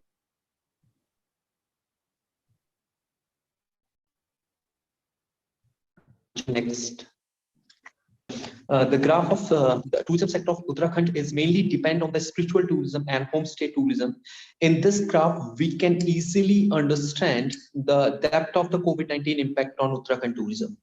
The graph of Char Dham Yatra in Uttarakhand was fallen down during the year 2020-21 and around 90 to 95% decline in the number of tourists in the year 2020. A high drop of 90% of Uttarakhand Char Dham Yatra, the most popular religious tourism destination of Uttarakhand. The second graph shows that the pandemic negatively impact the entrepreneurial spirit to engage in small-scale startup or tourism enterprises. As per the report of Uttarakhand Tourism, people's motivation to register for homestay registration in the state has dropped sharply, 65% in 2020 compared to 2019. While in 2019, there had shows an increase of 31% over the 2018 number. Next slide. Yes, on the basis of the previously reviewed papers, we had designed a recovery framework. The recovery framework includes 6 alphabets, starting with RECOVERY. Each alphabet suggests measures, where R suggests that the regenerate tourism. Regenerate tourism means that every obstacle is around with an equal number of opportunity, and the pandemic might be able to transform threat into opportunity, especially in Uttarakhand, benefiting global health and the recovery momentum. The pandemic makes it necessary for the stakeholder to review and redesign the current practice of the industry in view of the expectations of travels. The second measure says establish health and hygiene measures. Health and hygiene it will continue to be a major concern around the world and have become a top priority for everyone, especially at the time of pandemic. Visitors are looking for the safe tourism destination. The health and hygiene awareness is like an opportunity for the tourism industry of Uttarakhand to think beyond the traditional implementations and focus on the visitors' overall experience and general well-beings on the larger scale. The third is cutting down the cost. The hotel executives should prioritize cost cutting as a means of reducing loss in the market. To reduce their utility expenditure, the managers should identify non-essential services that are low demand and shut them down. Further, the tourism sector should negotiate with the government for technical and financial assistance. The next one is opportunities for the rural development. There are the various alternatives of mass tourism, such as the sustainable rural tourism, spiritual tourism, and theme-based circuit tourism, which can be explored and promoted to revive the tourism sector in the pandemic era. The Uttarakhand, there is a huge scope of the rural tourism, as it is attached national and international tourists' interest in experiencing the local way of life, specific culture, custom, marriage rituals, and state traditional tales, etc. The next one is visualization. The adoption of modern and innovative practice which make tourism viable in the post-pandemic period will be the key of recovery. Visualization in hotel can preserve the social distancing between individuals by using information and communication technology, ICT. Next one is encourage vocation. Vocation is a new concept explored at the time of COVID-19 pandemic, when all of us are fighting against coronavirus. As you can do it somewhere between the beauty of nature. The government and tourism industry should promote this initiative. They should invite the corporate employees and provide them the proper working environment at the vacation places. Role of government in order to revive the tourism industry of Uttarakhand from the effect of COVID-19 pandemic. The role of government becomes very important. The government should promote the local tourism. Government should reduce the tax rates, provide interest-free loans or low interest to the tourism sectors, so that they can revive that industry too. The next one is young minds. It has been seen that the thousands of youngsters in Uttarakhand migrated in search of better employment opportunity. However, in the last 2 years, migrant workers have also lost their jobs due to the lockdown and returned back to home. The government and local bodies should take the advantage of reverse migration and promote the talent of experience of youngsters by providing them attractive scheme like entrepreneur development scheme, interest-free loans, subsidies, free electricity, etc. Yes, next. Let's come up with the conclusion. Uttarakhand, the state, has many prospects for health, well-being, and tourism that might satisfy or even delight visitors. Increasing tourist activity in Uttarakhand will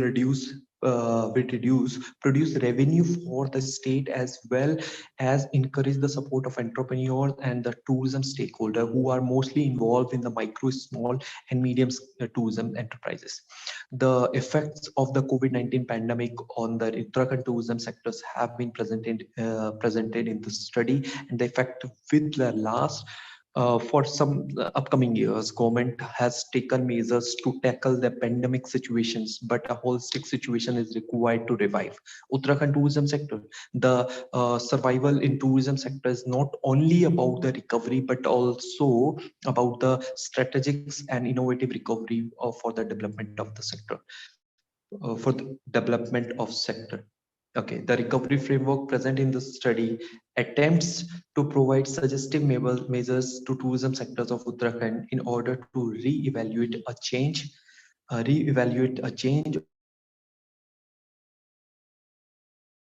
viability. We must take advantage of this time to develop a recovery and growth strategy, as well as plans and resources to kickstart the industry in a deliberate manner, such as the present wave has passed.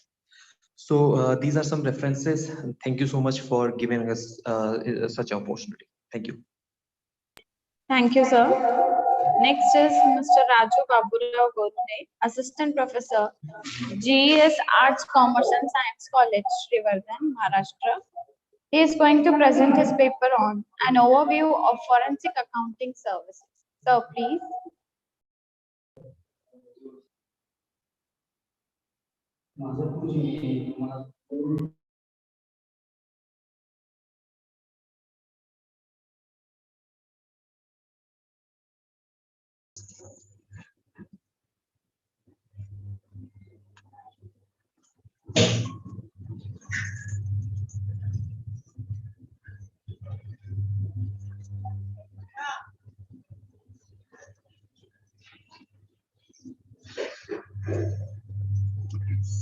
Sir, please start your presentation.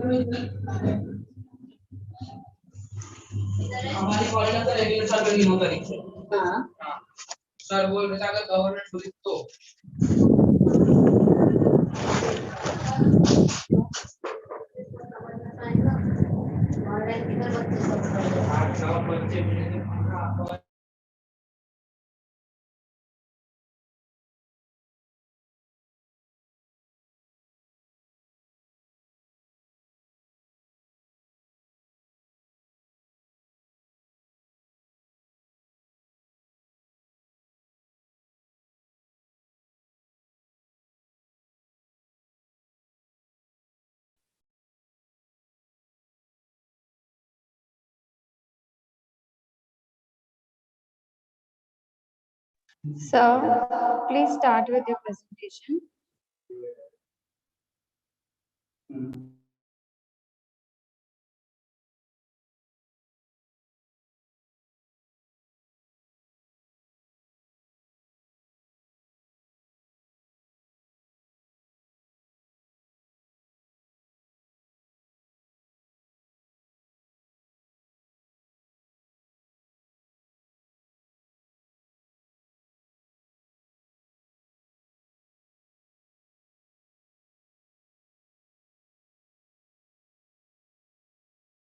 So you are not audible.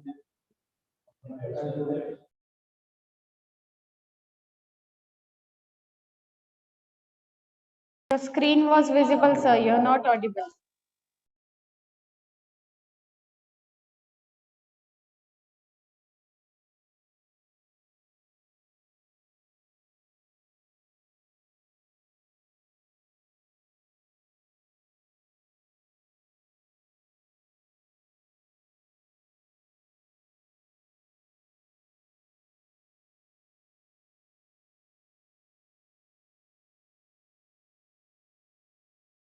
Sir, am I audible? Raju, sir? Raju, sir, please start with your presentation.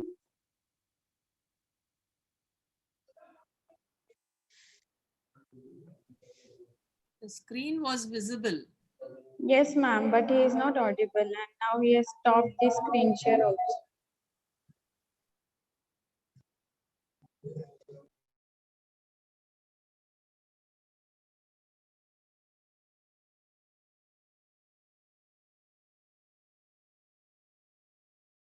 We'll be taking the next participant, Kuldeep Singh Rathod, sir.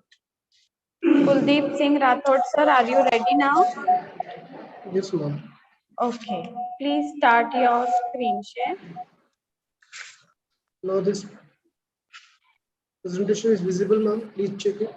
Not yet, sir. Yes, sir, it is visible. Mr. Kuldeep Singh Rathod, Assistant Professor from BNN College, Bhiwandi, participant number 7. Can I proceed, ma'am? Yes. Thank you. Good afternoon to the respected resource person and all present here. Myself, Kuldeep Singh Rathod, Assistant Professor, BNN College, Bhiwandi. This is a conceptual paper and the topic is transformation in Indian economy, the post-COVID-19 era. The whole theme of paper has a 6-pillar introduction, research methodology, the potential transformation on Indian economy with connected to social, cultural activities, environmental transformation, and last one is conclusion. As we know, the unwanted, unexpected pandemic covered the globe as well as India at the beginning of New Year of 2020. The nation were focused on its economic stability, political coalition, social issues, an educational examination point. Suddenly, stranger entered in our atmosphere.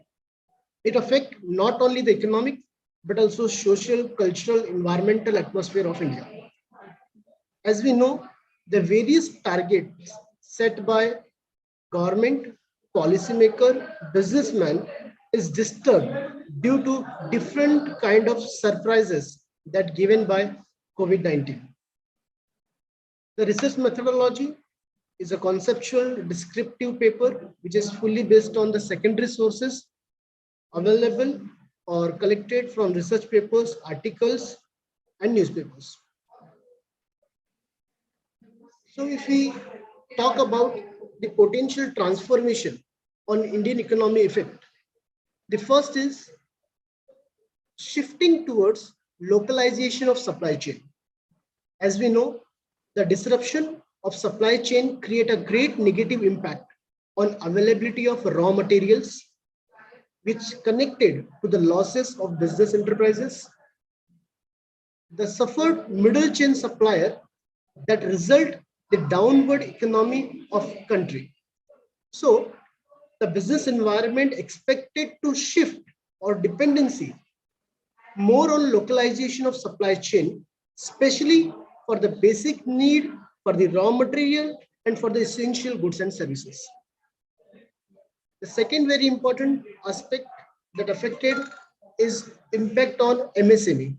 The micro, small and medium enterprises are most suffered to manage fixed cost, payment of employees, feel difficult to survive, which result into a huge unemployment, financial crisis, spread energy in society. That government have to provide more assistance to MSME. They should, they can be, if we want to save our middle class business or middle class people. Third one, there's a great emphasis on the digital marketing. E-commerce is already performing in their potentiality in the global, nation and the local trade environment. But the sudden pandemic suffering the negative growth of that online business also.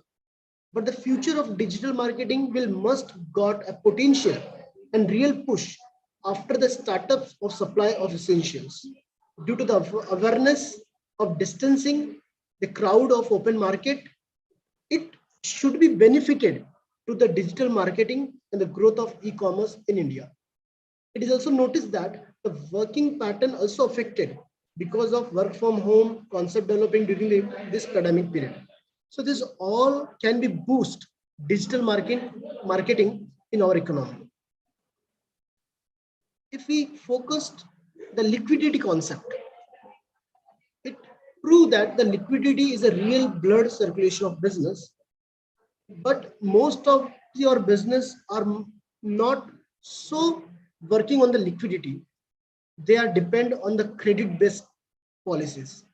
But COVID proved that the company those are over leveraged, they suffered most due to break of cash circulation of their working capital. So in the coming period, the dynamic move towards the cash conversion policy and trying to strong financial to operate transactions smoothly is required. Corporates mostly cut their fixed costs. They are shifting to the fixed cost cutting model, because the most affected area of the business is the fixed cost. In the COVID-19 situation, most small, middle industrialists facing huge stress to overcome with the problem to cover fixed costs, which is unavoidable. So it will be possible by exploring outside services, which may be possible to the company. This result into reduction of their fixed cost of maintenance, of rent, labor charges, and etc. So they are moving towards the fixed cost cutting model. It also giving an opportunity to also grab international market. If we see the global scenario, the most capitalistic countries are suffered, we are also suffering. But as compared to that countries, we are getting a chance to overcome, to compete with them. We grab the international market also. Positive impact of fall in oil prices during the, if you see the 3-4 years, due to the competitions among the international market, if we consider of the data also, the 390 billions of the revenue it's turned in the oil market, but the oil prices are fall. The government is not giving that benefit to our public, the crude prices consumers, but instead use of this fall price, they improve their fiscal position. So benefit is not given to us, but that can be helpful to the government, that can have extra fund for their policies. Investment opportunity in healthcare sectors. Now every investor, every individual who are investing, they are focusing on healthcare sector also, because the scarcity, the different field is scarcity of testing lab, research centers, number of beds, training centers, health workers, doctors, the demand of that are continuously increasing. So that giving the opportunity to invest in that sector also.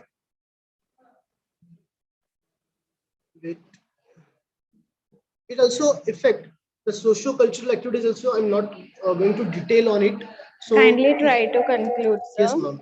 So it's a if we see, it's also affect the transformation in the socio-cultural activities, that is celebration of festival, family function, pattern of education, pattern of work, develop ancient Indian cultural hygiene, maintain environmental transformation, reduction in pollution, air, water, accelerate clean India movement. So it also affected on environment also. So if you see the conclusion, every coin has a two side, as every crisis has a negative and positive impact on Indian economy. The potential change in commercial activities are analyzed as shift towards the localization of supply chain, impact on MSME, government announcement on the relief package, great emphasis on digital marketing, liquidity, etc. Thank you. This is my references, and thank you for providing opportunity. Thank you.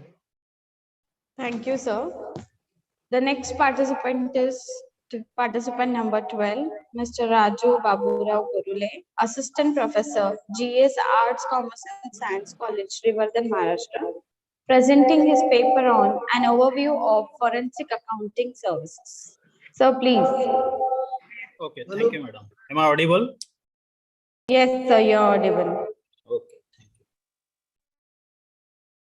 Please permit me to share the screen.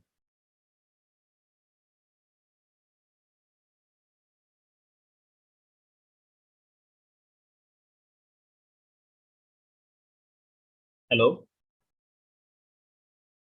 Yes, sir, just a second.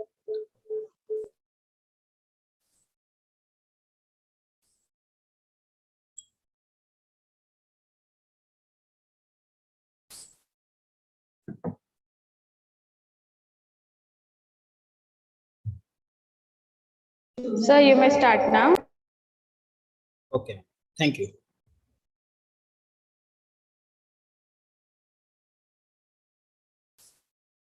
Respected chairperson, resource person, and participants, very good afternoon to all. First of all, thank you organizers for giving me this opportunity to present the paper in international conference. The title of my research paper is An Overview of Forensic Accounting. Forensic accounting is a relatively new concept. Maurice E. Colbert used forensic accounting for the first time in 1946. In the year 1930, forensic accounting was defined in the case of American gangster and businessman by Frank Wilson. According to study of Sucham and Grant Torrington, common corporate frauds in India are corruption, money laundering, tax evasion, window dressing, financial reporting frauds, and bribery. Increasing corporate frauds, increasing the demand of forensic accounting. See the objective of my study, to know the concept of forensic accounting, to study the scope of forensic accounting services, to know the importance of forensic accounting in frauds. Methodology, the current study is based on secondary data, and the data is collected from internet, books, journals, magazines, newspaper, research journals, and research articles. The use of accounting skills to investigate fraud or embezzlement and to analyze financial information for use in legal proceedings is called as forensic accounting. The forensic accountant to look at careful and individual or organization financial activities by using skills like accounting, analytical, and auditing. Forensic accountants are skilled persons who are able to see ahead of numbers and deal with situations, business actuality. Forensic accounting is used to scrutinize the funds of institute where fraud or misappropriation has occurred, and for obtaining detailed information about it by using skill of accounting, investigative, and auditing. The information gathered will be used as evidence in court.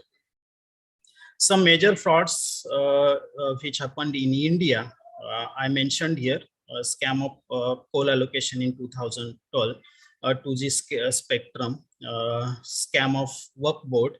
Few frauds I have taken here. Scam of Commonwealth Games, Telgi, Satyam. Major laws enforced against fraud in India. Various provisions for preventing the frauds is made in these acts. The Indian Penal Code Act, Indian Penal Code 1860, Civil Procedure Code, Indian Contract Act, Indian Evidence Act, Prevention of Money Laundering Act, the Information Technology Act 2000, Companies Act 2013. Every act provided the provisions for prevention and punishment for fraud, but still the impact on the white collar crime is not so huge. In the era of digitization and in this COVID-19 pandemic, the use of digital platform is increased, and the frauds by using digital platform is also increasing. Need of forensic accounting. As a management point, internal audit and audit committee were unable to shed light on different facts and other hidden aspects of corporate frauds. Ineffective audit appointment method, replacement of the statutory auditor touches on the issue, whereas refusing the emphasize the fact that it necessitates a longer duration. As a result of the books collusion and lobbying, the method of appointing statutory auditors is not foolproof. Internal auditors' role. Internal auditors be able to certainly identify what is going on, but they are rarely in a place to take appropriate action in timely manner. Auditor's certificate are rarely scrutinized thoroughly, especially when the reports are unclean and qualified. Scope. The detection and investigation of fraud is a major part of forensic accounting. Forensic accountants are called upon to assist in disputes, financial crimes, corrupt practices, business leaks, and diverting frauds, complaints by whistleblowers of any kind, and a number of other situations in which wrongdoing is suspected. Forensic accountant is recruited for litigation support. The litigation support process is used to advise and consult lawyers by accountants familiar with commercial disputes. Forensic accountants' recommendations in complex cases in order to reduce future risks and also in dispute resolution. Conclusions. The government of India done various efforts for preventing and detecting the corporate frauds by making various acts and establishing various agencies like SFIO, ED, etc., but cannot be prevented the frauds. The forensic accountant is said to be expert in the field of investigation of frauds. Accounting evidence is studied and interpreted in forensic accounting. It is a method of tracking and collecting forensic evidence using accounting methods. Increasing frauds is the corporate sector. Point out the need of forensic accounting. It covers all types of financial frauds. Forensic accounting works as litigation support and investigation, and also as a dispute resolution in the corporate world. Thank you, madam. Thank you, sir. Very well presented. I'm very grateful to all the participants for presenting the papers. Now, I would request our chairperson, Dr. Elizabeth Matthews, ma'am, to address the participants and provide us the privilege of hearing you as a great research guide, ma'am. Thank you so much for giving me this opportunity to be here.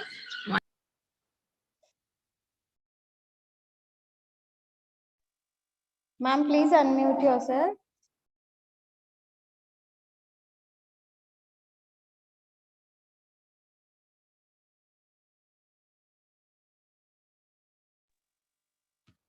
Ma'am, you are not audible.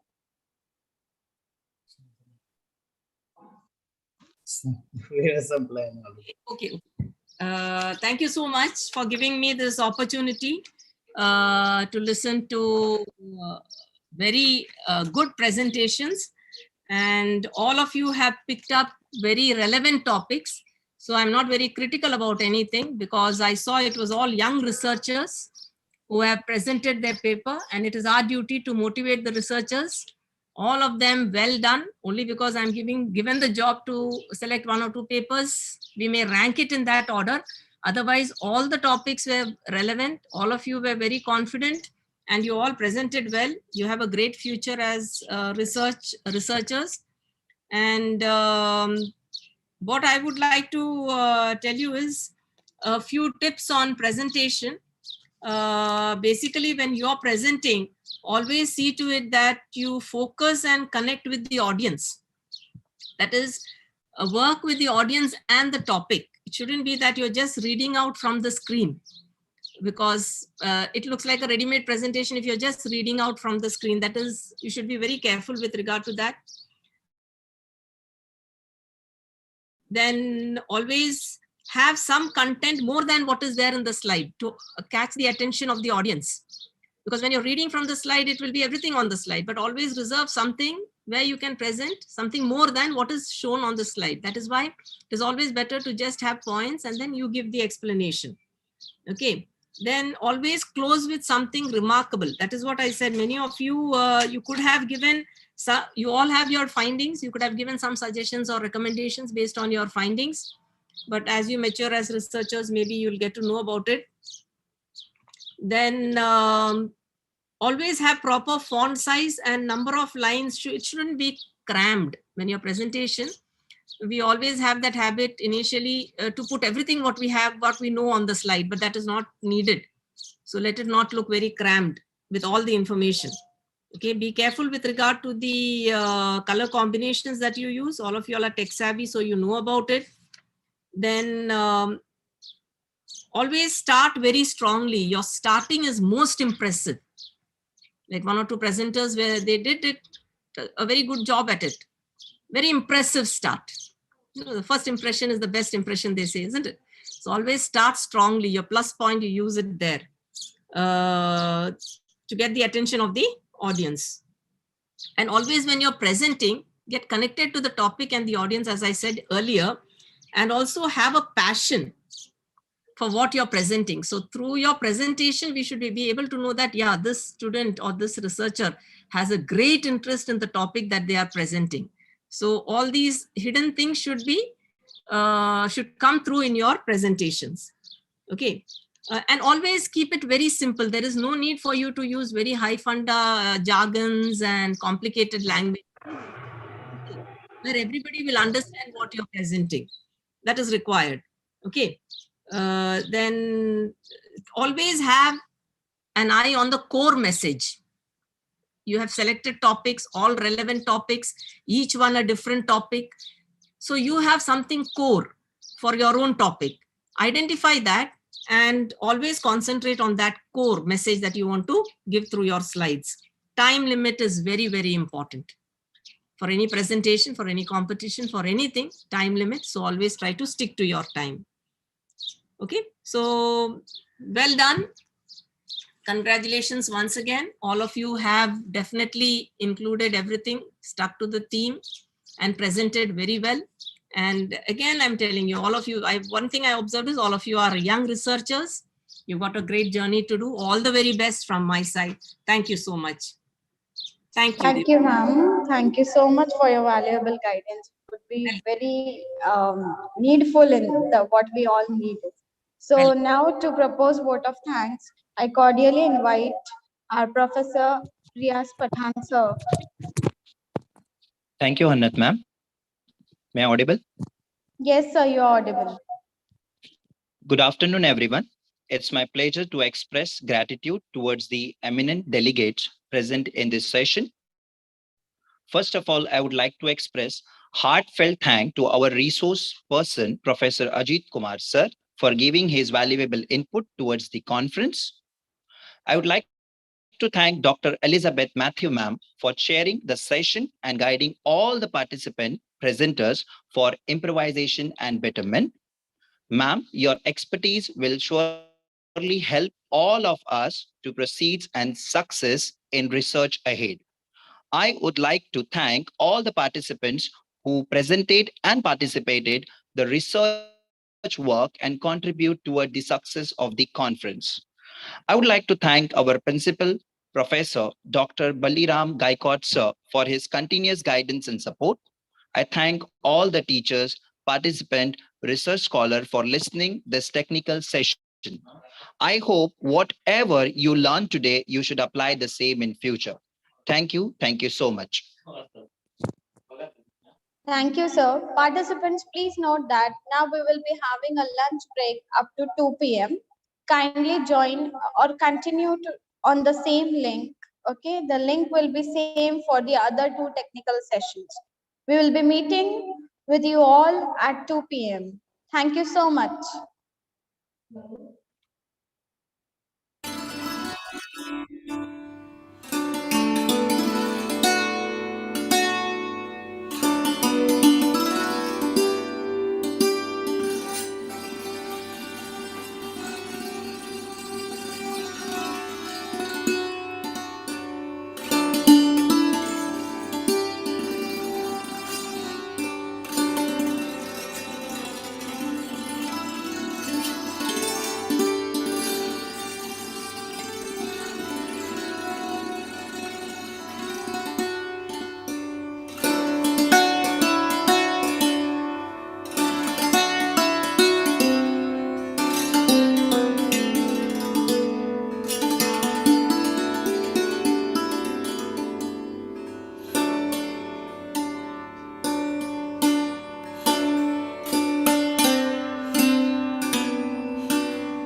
Yes, sir. Good afternoon. Good afternoon. Good afternoon, sir. There is a 15 minutes lunch break.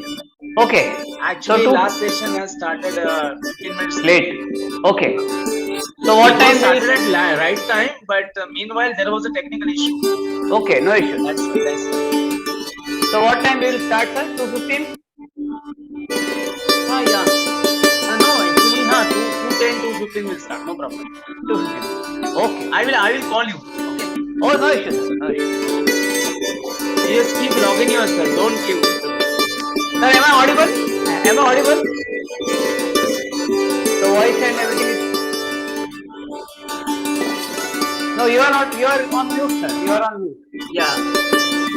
Don't leave the group. Just stay over here. No, the music Just is stay very over loud. here. Don't leave the group. नहीं आपका आवाज नहीं आ रहा है.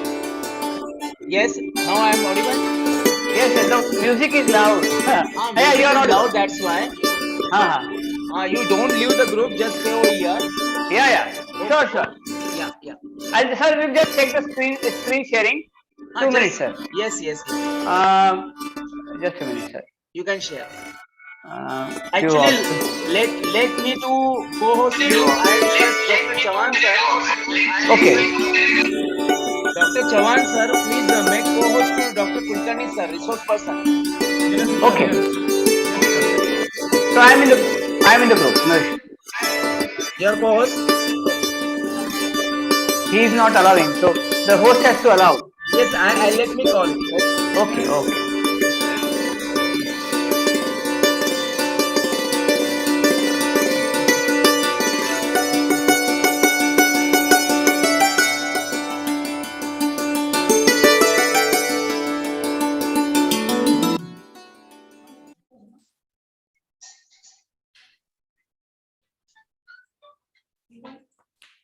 Hello. Hello. Shall we start? जरा Kulkarni sir जे join झाले resource person co-host करा ना.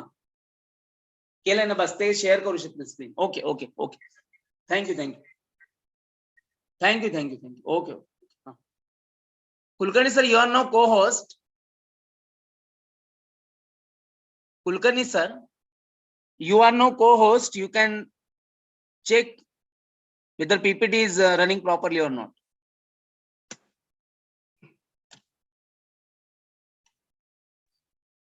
Is it visible, sir? Just a minute. That's showing a start sharing screen. Wait. No, sir.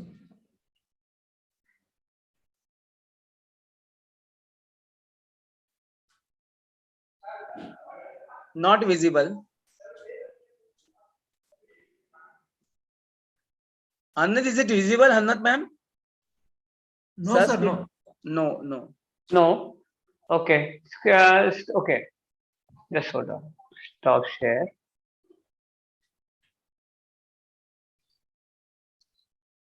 Have you downloaded and minimized, no, sir? No, I have not minimized. It's visible, right? Yes, sir. Yes, visible. Okay. So I'll unshare it till now, right? After you start, I will share it. Yes, sir. Yes, sir. Okay. Shall we start? Ready now? All participants are ready? Hannat, I think we can start. No problem. Yes. Yes, sir. Yes. Thank you, sir. I extend a very warm welcome again to all our dignitaries, honorable delegates, faculty members, and enthusiastic participants. As I said, today we are blessed with lots of eminent personalities sharing their view with us and having a lot of and sparing their time for the success of our conference. And such among them is Dr. Vilas Kulkarni, Associate Professor, Postgraduate Institute of Business Management, Sardar Patel University, Anand, Gujarat. So, to introduce such an eminent personality, I call upon my colleague, Professor Mayuri Madhvi ma'am, to address our resource person, Dr. Vilas Kulkarni, sir. Ma'am, please. Thank you, ma'am. A very good afternoon to all the delegates and participants present at the session. I am very happy and grateful to welcome and introduce our resource person, Dr. Vilas Kulkarni, sir, Associate Professor, Postgraduate Institute of Business Management, Sardar Patel University, Anand, Gujarat. Dr. Vilas Kulkarni sir acquires his Master of Human Research Development from Veer Narmak South Gujarat University, Surat in 1999. Sir has earned his PhD in Management from Sardar Patel University, Vallabh Vidyanagar, Gujarat in the year 2007. After working for multinational national companies in HR department, he joined Indian Institute of Management, Ahmedabad as trainee academic associate and worked there for 2 years. Subsequently, Sir has worked for postgraduate department of business management, Sardar Patel University as a placement officer and faculty member of the 3 years. Sir teach in the fellow program at the Academy of HRD Ahmedabad. Sir has several publications to his credit in journal like Asim Case Research Journal, South Asian Journal of Management, Vikalpa Management Studies, Southeast Asian Journal of Management, etc. Sir has also customized 3 books on the principle of management for research, education, and publication, 4 books with the Lab Libert, Academic Publishing, Germany, Himalaya Publication, New Delhi, Vikas Publication, etc. His PhD thesis was awarded the Best Thesis Award by the prestigious Institute of Business Management and Research, Indore. Sir has successfully completed several research projects founded by AICTE, New Delhi, and Gujarat University. Sir also undertook a project of major challenges faced by the MSMEs in Gujarat. In collaboration with Gujarat Chamber of Commerce, Ahmedabad, Sir currently research includes developing case studies on the title Competition in Indian Organization, Human Research Issues in the Hospitality Industry and Work Issues of Transistors. Till date, he has guided 4 PhD students and 6 students are registered under him. Sir has been resource person in the training program for organizations like Reserve Bank of India, Income Tax Department, Employee State Insurance Corporate, etc.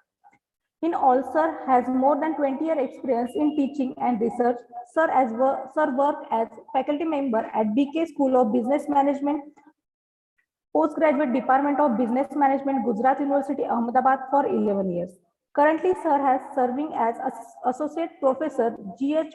Patel Postgraduate Institute of Business Management, MBA Department, Sardar Patel University, Vallabh Vidyanagar, Anand since January 2017. Thank you, sir, for being a prominent part of our conference. I request you to please address the gathering. Sir, please. Right. Just a minute.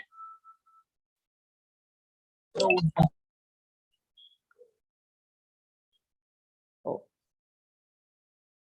Zoom over. Hello. Hello. Am I audible? Yes, sir. Okay. So I'm just sharing the screen. Please let me know if the screen is visible. Yes, sir, it is visible. Okay. Okay, good afternoon, everyone. So a lot of participants, thank you for inviting me for this beautiful talk. My special thanks to Dr. Parag Karulkar for coordinating for so many days. Since this conference is on service sector and impact of COVID pandemic on our our lives, so I thought I would just choose this topic like COVID-19 and its impact on HRM practices. So wherever we see today, everyone probably there's no one in this world who is not impacted by COVID. But what I am looking at in this talk is how it has impacted organizations, how it has impacted the HRM function as such. So and then HRM function, because it's being a central function, when HR is affected, everyone in the organization is affected. So that way, HR seems to be one of the most important function of the department. So here, if you look at, I'm trying to understand these 3 questions. Like, how will the outlook on occupational health and safety change as a result of COVID-19? So let's see how when you go to organizations, what are the issues related to health and safety? Then, how will the introduction of remote working affect the organizational day-to-day organization culture and day-to-day operations? Because we have seen that artificial intelligence, remote working, work from home, hybrid working, everything has developed or pop up during this pandemic. So let me ponder something upon that. And what are the social implications of such a transformation on employee engagement and communications? Because we are dealing with humans, and although there is a technology, there are safety measures, but we have to see when we work remotely or when we are working in a very different model, what would be the impact on employee engagement and communication? Let's say this talk Sir, will. sorry to Yes, sir. interrupt. Yes, madam. Yeah. Sir, please start your slideshow. Oh, it's not okay. Again, I'll do it.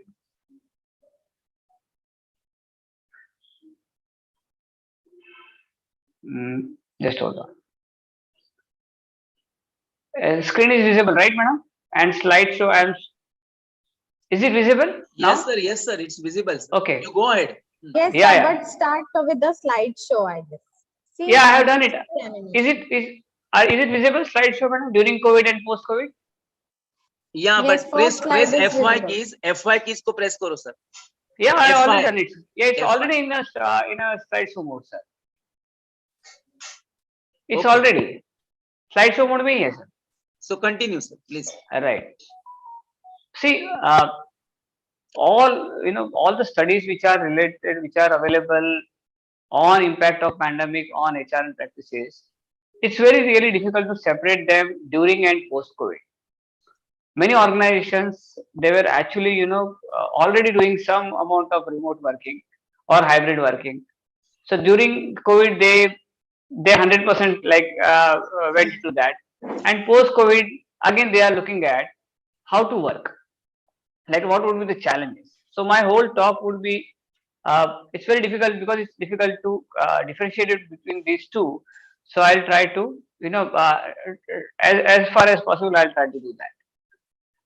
Our challenge today for all organizations are returning to work post COVID-19, because as if this Omicron is not very dangerous, and if we believe, and many companies are really believing that the COVID is over, and then we have to live with this for forever now or for a longer period. So they are trying to understand what are the ways or what are the issues which the organizations will face when people come to the organizations, right? So let's focus on that. I've tried to divide something into trends and issues. Because of pandemic, what were the trends and what was the response of the organizations? So whole my PPT will be divided into what were the issues and how did organizations respond to it. I have tried to give you some examples wherever possible, most of them from IT companies and some from again Indian companies also. Everyone knows, I mean, there's a lot of talk, there's a lot of literature on how people are remotely working, right? But remote working has some issues. We have, these are few points which I'll focus on. Artificial intelligence has come up a big way in affecting how HR will work in post-COVID situation. Some issues like expanded data collection, I'll explain it further. We have contingent workforce worker expansion. Contingent worker is someone who is like ad hoc or on contract or who is not permanently associated with that. So post-COVID has, COVID has also impacted the structure of the composition of the workforce. The role of employer itself has gone further, where we are more towards employee personal relation or social relation rather than only employer and employee relationship. One thing which has really affected, COVID has affected, is the mental health of employees. Look at the jobs which were so-called very safe in pre-COVID area now have become vulnerable. I was looking at, I was listening to your keynote speaker. He was also talking about like some jobs have been lost forever and they are never going to come back. The treatment of employers towards employees has also, it has been exposed that many employers did not even treated humans like employees like humans. So there was dehumanization of employees. COVID has always increased, it has increased the complexity of organizations more towards, because there is a lot of mergers and acquisitions, and those where some joint ventures have come up. Let me go one by one. See, increase in remote working. We have seen in COVID that remote working has really taken place. Work from home. These were the words which we actually did not even hear before the COVID. Few companies were trying to implement that, but they were not 100% successful. Today, look at 48% of employees will likely work remotely at least a part of their time after COVID-19. Before COVID, only 30% people were thinking like this. Companies like TCS, they, like 3 months back, they announced that 50% of their workforce will work from home forever, right? Of course, the situation is changing now. They are coming to brick and mortar model. Look at what Google has done.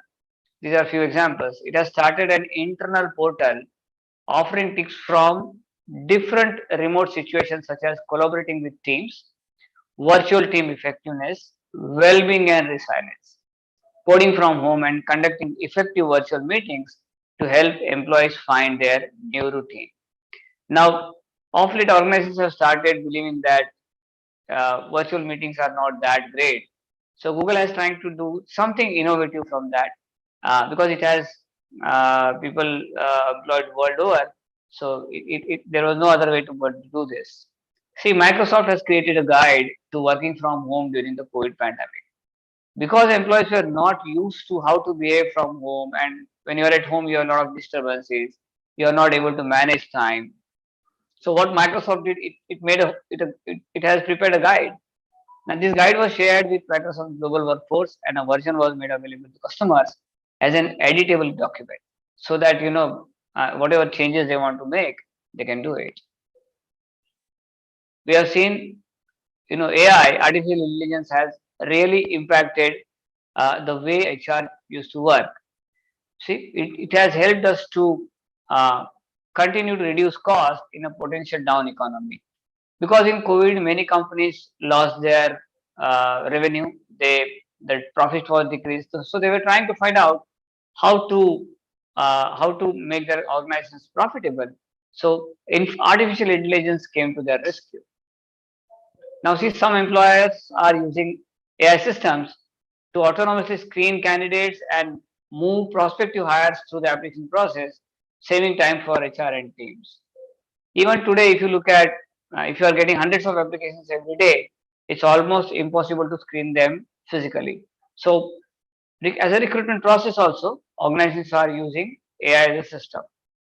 Now, other employers are using AI to monitor employees so that they can strategically address performance issues on individual basis. Here, the first one was for recruitment, the other was for performance management issues. Now, what IBM does?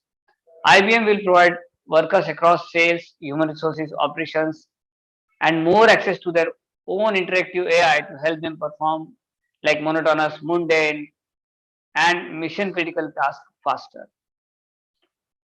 This includes everything from the AI will, the software will schedule meetings for you. It will give you procuring, I will approve the procurements, and help to interact with the business systems and preparing proposals. So AI has helped us so much that even humans would be probably replaced in near future. Look at what Government of India says. The Niti Aayog report here, it says that AI is going to be there for a longer time. See, a report by NASSCOM says that automation has been heavily tested and implemented during the pandemic period. And further, it says that even if the pandemic goes, people are getting, organizations are getting comfortable with artificial intelligence. So they are going to be, to implement it faster. Look at this, the data of the countries where people have adopted more number of AI. Japan has most potential for automation. Recruitment. See how it is how AI is in recruitment. See, it has really reduced the hiring cycle by using fully automated CV screening process. I said earlier, it has helped to identify the top talent internally and externally, and also forecast the workforce capability. It has helped to improve the onboarding process through virtual tools like Mahindra and Mahindra. It says that don't come for induction to the company. If you are working from home, never visit our company. I mean, you onboarding process would also be virtual. Companies like Deloitte, they say that visit our office once in 2 years. That's all. Otherwise, everything can be virtual, right from recruitment to induction. Look at how training, reskilling, and upskilling, which is again a need of the hour. People have the skills of the people have really gone, absolute. So the skilling and reskilling of employees through virtual and digital learning platform will soon become a reality. See, one report says that 89% of HR leaders agree that their company recognizes the need to digitalize HR. Now, these companies intend to invest in robotic process automation, cloud-based platforms, and artificial intelligence and machine learning capabilities. Now, when we look at words like cloud-based, robotic process, we think that it's only software. It's not like this. AI has come so heavily that even in production, in HR, and in marketing, people are using, AI. For example, when we use Google Maps in our day-to-day lives, also it shows that what is the traffic or which is the shortest route. So we are actually using AI even individually. How induction? Look at what Procter & Gamble, Mahindra, Flipkart. These companies have made a shift from physical onboarding process to innovative, fully virtual experiences aimed at making new joinees who are working from home feel included and welcome. So what they are doing, those hirees which are missing out of physical workplace, they are rolling out initiatives that include gamified digital induction modules, virtual sessions with the country heads and CXOs, and connecting new hires to buddies who can advise and guide them as they work remotely. Because when you are working remote, you are alone. There is no one to support, and that's how you get demotivated. And they have huge access to a large number of online learning and training resources and much more. The other point is, expanded data collection. Here what we see, 16% of the employers are using technology to monitor their employees through methods such as, this is virtual clock in and clock out, like your attendance, payroll data, attendance and timeline data, tracking work computer usage, monitoring employee emails and internal communications, right? Here one side we can say that the privacy of the employees is eroded, and because of these extended data collection methods or devices, I can really look into how much time an employee is giving for the company. So sometimes it's also, overriding the privacy of an employee. What IBM has done, see, it has given Wi-Fi access points, cameras, and other IoT devices, which help to monitor usage in offices, factories, and warehouses. What it has tried to do is, it is when there is a overcrowding, it will say that don't go here, or wherever because there are huge offices, so those people who are not wearing masks may be warned. So everything is under surveillance. See, employees can screen themselves and then reserve a desk or a work point before they come in. So in these sessions, you see that such devices will help you to reduce overcrowding, right? Imbalances in talent and demand supply. See, although pandemic has accelerated the trend towards e-commerce rather than brick and mortar model, there are some jobs which are vulnerable, some jobs which are, there are new jobs also. See, in the US, the retail and hospitality sector, it says that it accounts for 42% of the vulnerable jobs. That means, Kulkarni sir, yes, sir. May I disturb you, please? Sorry. Yeah, please. Yeah. Actually, you are running the slide, but we are not able to. Means only flash slide. Yes. Yeah. Only first slide. Oh, it's very bad. Just hold on, sir. Please run the side simultaneously Just when hold you on. speak. Just hold on, sir. Slide share option. Just go for it. Slide share. Okay. See the slide share option I am giving. Yes. Now when you go speaking, please go with the slide. Is it visible now, sir? Yes, it is visible. Okay. Oh. So in Sorry. United States, no issue, sir. Thank you for, because otherwise the class would be boring. Okay. Only listening is very difficult task. Right. See, in US, in hospitality and retail sector, they say that 42% are vulnerable jobs. While some sectors like grocery, they are hiring 2 million to 3 million additional workers.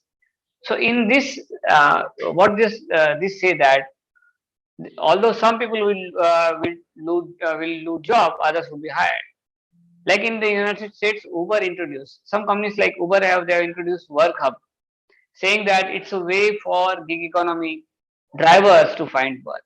Gig economy are those people who are not permanently associated with anything. Now, whether internally or externally, such as Care Guide, Domino's, Shift, which are hiring, that are hiring during the crisis. This is very interesting. There's something like digital talent marketplace platform.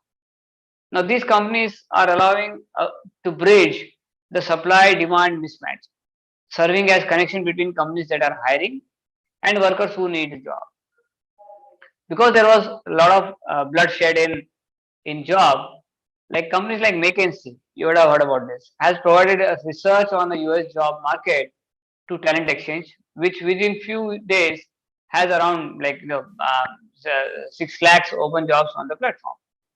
So there are people who are serving as a link between the people who are looking at job and the companies which are hiring, because pandemic has really chunked a large number of people from out of the workforce. So this has come to a new necessity like upskilling of a job, right? See what Deloitte says. It says that it's the inability to learn and grow is a top reason why employees leave their job. So what is the response? Some companies have come forward to reskill and upskill their workforce. This we all know, right? But then something like adoption of mentorship programs by leaders for driving self-development and helping employees gain competitive skills. These initiatives, this will help, these companies help people for hard and soft skills both. So it will include leadership, communication, team management, problem solving, logical thinking, etc. We all have heard about this Udemy, Coursera courseworks. I mean, these are it's an online platform. So it has, it boasts that it has 46 million learners, right? And because they wanted to serve the business, serve the society or upskilling, they acquired one more company and they expanded their platform. I talked about contingent worker expansion earlier. See, the economic uncertainty of pandemic has caused many workers to lose their job. So, these workers now they are working in a very non-standard model of working. Like those who are working permanently, now they are contract workers, or they are ad hoc workers, or they are working on some short-term assignment. So, what organizations have done, they have responded by reducing their contractor budget. But since there is a shift, see, 32% of the organizations are replacing full-time employees with contingent workers as to cost save the measure. So, the market of gig workers or contingent workers has really grown up. So, in those sense, we can say that even in India, those people who are not working permanently or on permanent basis has reduced. I talked about, a role of employer as a safety net. See, employers are playing an expanded role in their employees' financial, physical, and mental well-being. How they have responded? Like measures like enhanced skill leave, financial assistance, adjusted hours of operations, and even child care provisions. Now, none of these, provisions are there in any type like shops and establishment or factories act. But pandemic has, has forced them to innovate their own policies so that employees are, they are comfortable. Companies like Tata Insights and Cons, what it has done, it has a program called computer vision. Here, the challenge here was when workers came to the company, they did not wear the PPE kit, they did not maintain social distance. So the company started a computer vision, something like, and it was telecasted to understand who is adapting to the protocol. So the role of HR again has increased here. Google has done a very good thing like mental health awareness program. It has a program called Blue Dot. It's made up of employee volunteers. They are available via Google Meet, and they will try to give a lot of emotional support or health awareness support to the employees and they help each other. This is something very critical. Like earlier, we used to say that there were critical skills. Now, it's not only the critical skills which are important. Skills like they are encouraging organizations are encouraging employees to develop critical skills that are potentially open to multiple opportunities for their career development. What I mean here is that organizations are also forcing employees to be more employable. They say that we will employ you, but not forever. If there is something like pandemic situation, please be ready, please be upgraded, please be trained so that you are employable in the market. So there's a shift from critical to some more employable skills. See, humanization of employees. Here we see that many organizations in pandemic have shown their real face, where employees were pushed to work in conditions that were of high risk, with a little support, and treating workers them as workers first and people second. So they were not even ready to acknowledge that they are humans, right? So, but there is another side of it, another side of the coin, where those employers who have taken a human approach, they emerged as a top tier employer or top tier employees. See, the response was progressive organizations communicated openly and frequently to show how they are supporting employees despite implementation of cost measures. Right?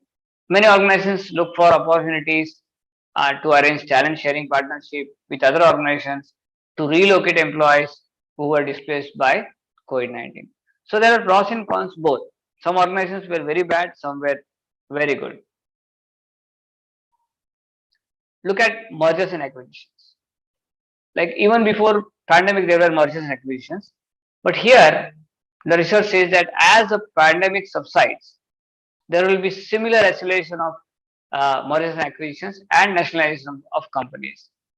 So the point here is when there are mergers or acquisitions, there is a rise in complexity of size and organization management, which will create challenge for leaders as operating models evolve.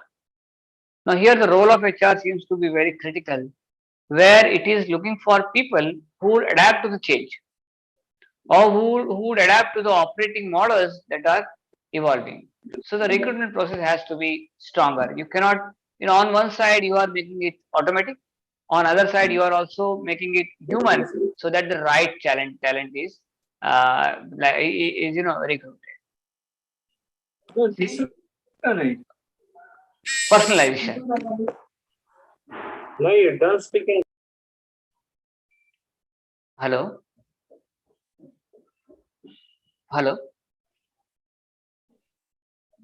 Okay. Yes, sir, you're audible, sir. Yes, sir. Is the PPT also visible? Sir, but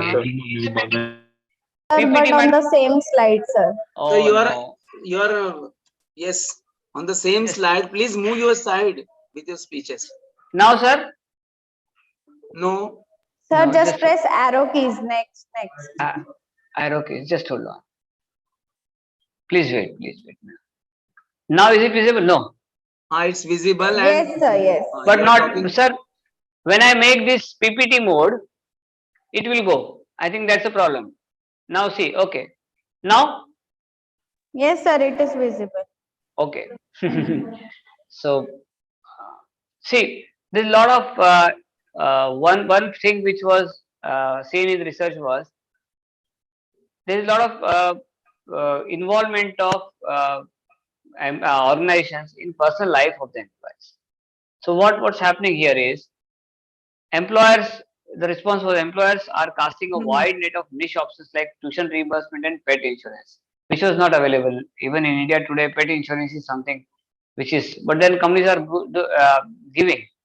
They are offering an array of options which will suit the unique needs of employees from any background in any career stage.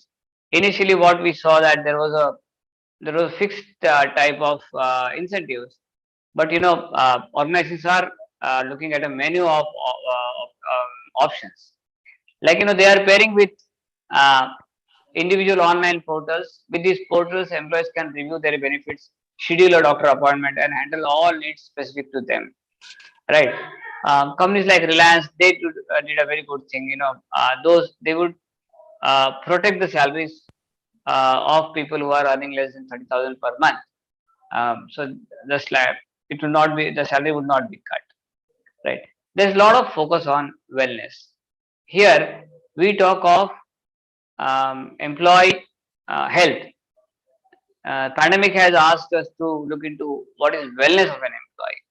Here, because there is a wellness, there is always a monitoring of the performance, right? So the companies like Google, with the help of like Fitbit or Fitness, they are really looking into the health and safety data of each employee, like the immunity, how many times he has been affected by viruses, something like this. And then that's why I said there is more involvement into personal lives. See, mental health. I was talking about mental health. Now the slide is visible, right? Now it's going on or no? Yes, sir, it is visible. Yeah. You are at Same slide. Yes, sir. Now it's okay. So I am not going for slideshow because otherwise it will create a problem. See, why mental health? One survey says that 59% of men and 56% of women were personally affected mentally by work-related stress. Right. So one survey which says that MetLife, half of the respondents said they would be more interested in working for companies that offered holistic benefits, not only health insurance, not only term insurance. Right. A similar number of employees said they would also be more loyal to a company offering these benefits, and if they would be likely to be more successful if their personal and work lives are more successful. So to address this problem, several companies have partnered with healthcare experts, even like some gurujis or yoga teacher or some swamijis, to provide employees with timely assistance if they are going through emotional trauma. Because when even working from home was so stressful that people lost interest in lives. Now they are connecting employees with an expert.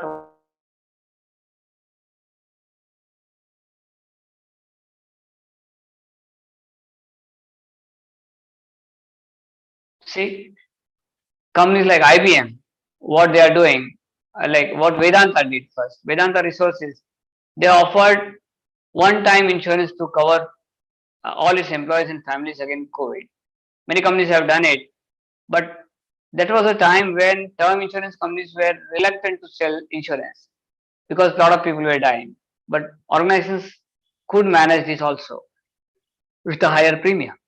Like IBM is prioritizing employee wellness program. There is a virtual assistant which helps employees self-support their health status and answers questions about pandemic and workforce policies. IBM Digital Health Pass. It adds a way to verify health conditions of anyone entering the workplace. Automatically, it will screen and say that how many times this person has been affected or what is his health history. I talked about Google Blue Dot. It helps for mental awareness and solving any issues. Look at companies like Zoom and all these things, what they have done it. The issue here is after working from home for weeks, some employees here may be very reluctant to come to office. Now, what organizations have done? They have come up with a hybrid working sort of, where people are more comfortable. I mean, few days at home, few days at the office, and then you have to maintain the average of some 40 hours, right? So there is a organizations have gone for hybrid working or hybrid working measure. Some companies they have gone for financial backing. Here, companies like Edward Life Sciences, they have started providing employees in all their global locations with grant of $500 to $40,000 depending upon the here. Why this point is discussed? Because the role of HR was very important here, because HR was the person, a department which was coordinating with these employees even in the bad times. There's something like which you have never heard about, like vaccine reimbursement and benevolent leaves. Benevolent leaves are like someone dies or something, because there were more number of death cases. So some 15 days of benevolent leaves for mourning was given. Organizations like Google, they have come up with a employee engagement initiatives. They organize like virtual context around various topics, fitness, talent, comedy, just to keep employees engaged, right? And they always encourage open sessions so that some issues can be discussed. So there are few suggestions where I would like to make from this PPT, like emergence of a top employer. If organizations are communicating openly and frequently about what they are doing for supporting the employees, then probably they would be easily able to fight this COVID, and they would emerge as a top employers. Organizations have to transit from designing for efficiency to designing for resilience. This is something you want to build a more. You need to build a more responsive organization. Design roles and structures around outcomes to increase agility and flexibility, so that you are able to formalize the flexible the processes which are very flexible. Sir, how many more slides, sir? Yeah, 2 more slides I'll end, sir. Okay, okay, sir. Okay. I'm looking at the watch also. Thank you. Right. You have to see there is an increase in organization complexity. So, like there is a website called Zamia HR portal. What it has done, again, it has to combat this complexity. We need people who are updated in skills. For updating, we need training. So, because training cannot be offline now at that time, so they have collaborated with Coursera or some website which will be actually training their employees or reskilling their employees. One thing which was very critical here is managing the cyber security in the workforce recovery process. So, because there are gig workers, there are temporary workers, people work from home, and so the biggest concern was the data security breach. Here, Cloudflare, some softwares which guarantee safe access from to work from remote locations, but HR also has a role. The HR leaders are developing in-house IT teams to create secure data channel. Here again, the problem of hiring new people and upskilling them so that there is no data breach. See my last slide, the future. Organizations will have to expand their use of contingent workforce, that is the gig work, to maintain more flexibility in workforce management. They will have to introduce other job models like talent sharing and 80% pay or 80% work, something like that. Hello. And this experience will undoubtedly push organizations to rethink their policies and system to ensure it provides a higher level of support to employees, such as mental health and well-being. And the last, it will promote more managers and employees to rethink the way we work. Now that remote work and more flexible work arrangements are viably possible. So in short, those organizations which are agile will remain for long. Thank you, sir. Thank you so much, Dr. Vilas Kulkarni, sir, for sharing your expertise in a very explanatory manner on COVID-19 and its impact on HRM. You have very well highlighted the challenges and shifts in the HRM trends and the response and the changing in the working models. So we are very grateful to you to be a part of our conference. I thank you from the bottom of my heart to be a part of it. Thank you so much, sir. Now, we also have another highly distinguished personality, Dr. Kishori Bhagat ma'am, as a chairperson for the session. I welcome ma'am and request my colleague, Ms. Mayuri Madhvi ma'am, to introduce and welcome our chairperson, Dr. Kishori Bhagat ma'am. Mayuri ma'am, please. Thank you, ma'am. Now I would introduce to chairperson of the session, Dr. Kishori Bhagat ma'am, member of Board of Studies, University of Mumbai, and Associate Professor, Pragati College, Dombivli. Ma'am, education qualification is MCom, MPhil, MBA in Marketing, NET, PhD, Commerce, PhD, Management Studies.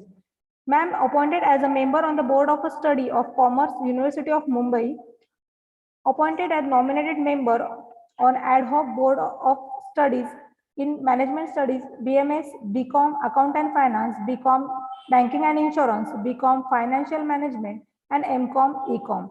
BK Birla College of Arts, Science and Commerce, Autonomous. Appointed as a member on the Board of Studies in Commerce at Ramananda Arya DAV College, Bhandup. Recognized PhD Guide in Commerce, University of Mumbai. Recognized postgraduate teacher in Commerce, University of Mumbai.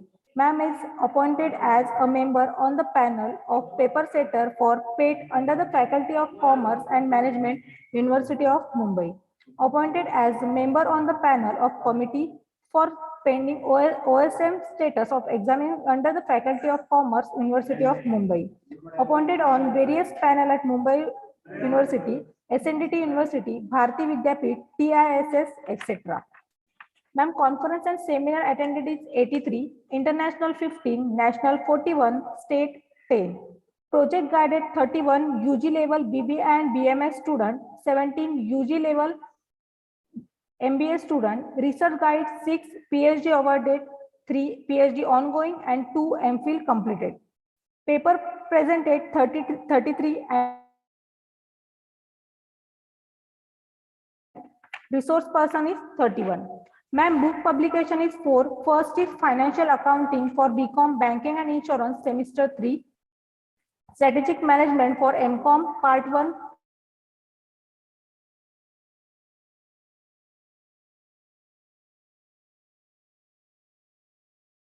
Business Ethics and Corporate Social Responsibilities, published by Vipul Prakashan, Mumbai in 2007. Appointed as the Associate Editor of International Research and Review. Appointment on the Editor Board, Shosh Samiti Mulyankan, Research, Analysis and Evaluation, issues in 29 February 2012.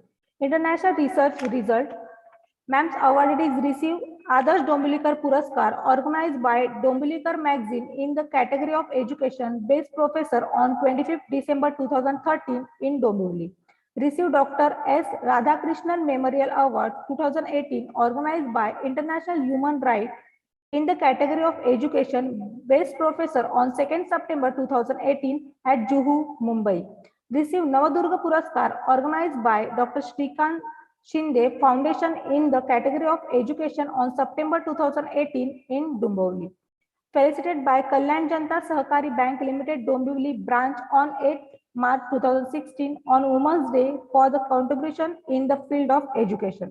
Ma'am's minor research project completed is 2. First is year 2012 and 13 in University of Mumbai, and second is year 2015 and 16 in UGC.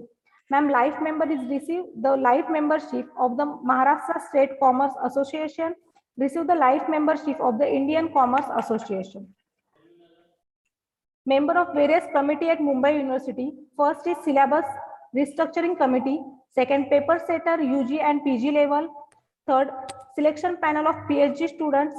Selection of associate professor RRC for change in faculty for PhD. Ma'am, judge for Avishkar, a research convener for UG and PG level.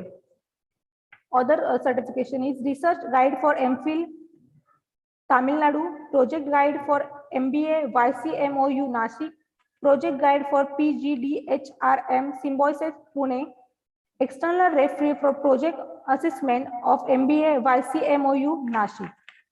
Ma'am, social status is member of Mahila Dakshata Committee, Ramananda Police Station, Dombivli, ex-chairperson, Rajoko Operating Housing Society, Dombivli, and life member of All India Social Science Research Association. Thank you, ma'am, for sparing your valuable time for our conference. I request you to please chair the session. Thank you. Ma'am, please. Thank you, ma'am. We welcome you, ma'am. And participants, please note that you have to share your slides on your own. You will be made co-host at your turn. And you need to follow the time religiously, that is 3 minutes to 7 minutes you are allowed to present your paper. And ma'am, there will be 2 best presenters selected and we'll be announcing the best presenters at our validatory session. I welcome you all participants as well as our resource person. And now we shall begin with the presentations. Ma'am, anything that you would like to add? No, you all can go ahead with the presentation. I'll talk at the last. Okay, ma'am. Thank you. After all the presentation. Okay, ma'am. So let us begin with our presentation. Our very first presenter, Mrs. Mohini Milindev, ma'am, Assistant Professor, KGKC Karjat College of ASC, Karjat, Maharashtra, presenting her paper on analysis of macroeconomic variables of Indian economy and study of the performance of service sector in pre-COVID-19 pandemic phenomenon and during the COVID-19 pandemic phenomenon. Ma'am, please.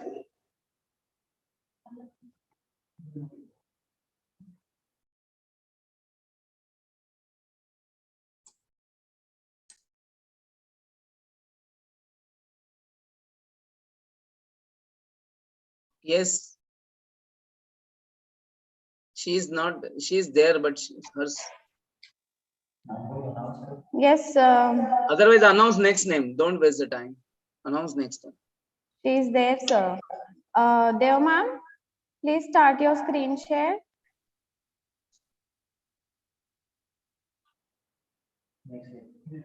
Take the next. Okay. We will call. Till the time ma'am joins us, we will go to our next participant, Mrs. Yogita Chandrakant Patil, PhD Research Scholar from Department of English, University of Mumbai, Maharashtra, presenting her paper on challenges of teaching and learning through online mode during COVID-19.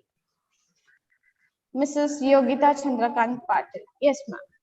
Yes, ma'am. Okay, please start your slideshow, ma'am.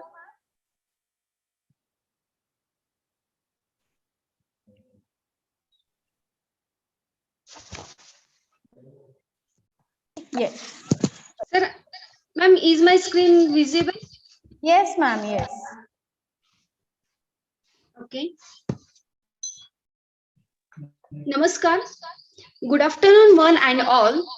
This is Yogita Chandrakant Patil, Research Scholar, Department of English from Changukana Thakur Arts and Commerce Science College, New Panvel, Autonomous. Presenting before all of you my research paper, Challenges of Teaching Learning through Online Mode during COVID-19 under the guidance of Dr. Rajesh Yaule Sir, Head Department of English from CKT College. Here is the abstract. The unpredictable arrival of COVID-19 has made the entire world to stand still, and its impact created inedible mark on the life of the people. The prominent challenges during COVID-19 is affected online learning, such as internet access, digital devices, poor attendance of the students, and feedback from the students. The traditional teaching and learning with chalk and board is replaced with digitalization. The biggest difficulties experienced by the students were unstable network connection and distraction at home, and also non-availability of digital tools and misuse of mobile phones. It was very challenging to adopt such with all these technology in teaching and learning by the teachers as well as the students.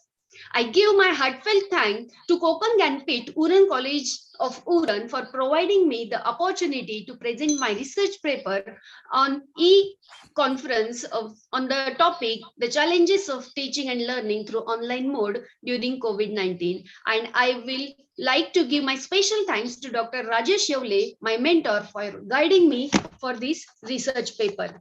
The objectives of my research are to study the various problems of online learning faced by the students and during the pandemic, to examine various challenges of online teaching faced by the teachers during pandemic, to differentiate between online learning and offline learning, to analyze the questionnaire filled through the Google form by the students and the teachers.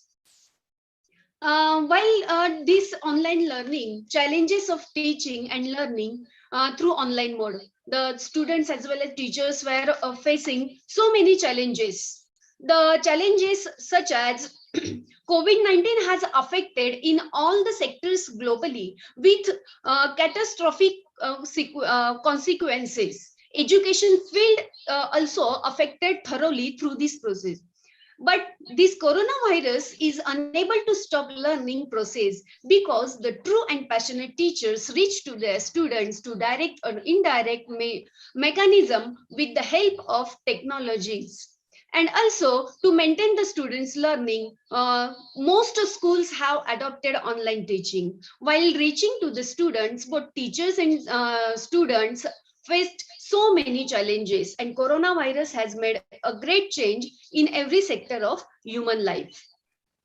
The traditional method of teaching is also many teachers are not using technology in their day-to-day teaching. Now they have to use the mobile phones. They do not use mobile phones regularly, but now they have to use they have to make the PPTs and PDF. Means this is the transformation from traditional to the modern online learning.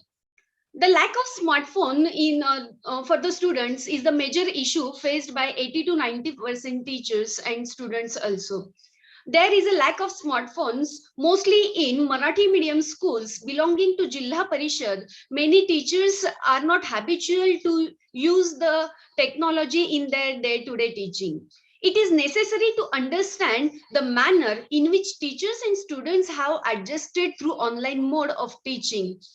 During this pandemic situation, students were not attending the class sincerely. Students, on the contrary part, too faces many problems. Students also experience boredom in the teachers if the teacher is not creative while conducting the online sessions.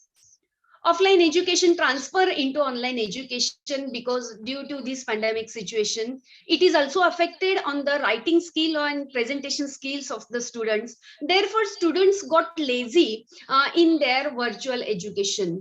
The virtual education is helping hand to all, though this is the second side, the other side of the coin, that virtual education is helping hand to all because the students change in every sector creates mess in the field of this, and the available education process may be stopped for 2 to 3 years if the online education is not available. Parents and students develop more responsibilities. They give more respect to their schools and teachers also. Many teachers do their best for their students. They started their own YouTube channels, creating Google Forms for the more understanding, and they become more techno savvy. This is the journey from chalk to board to the digital tool in true sense for the teachers.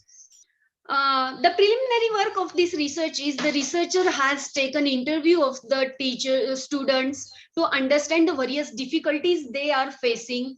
The researcher has also visited the localities of the students and understand the challenges experienced by the teachers and students. The researcher also has referred so many research papers related to the challenges faced by the teachers and students by prominent research scholars. The researcher has prepared questionnaire in the form of Google form to complete this research paper.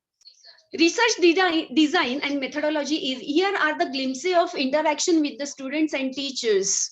And the researcher had designed the methodology used are the qualitative and quantitative data for this research.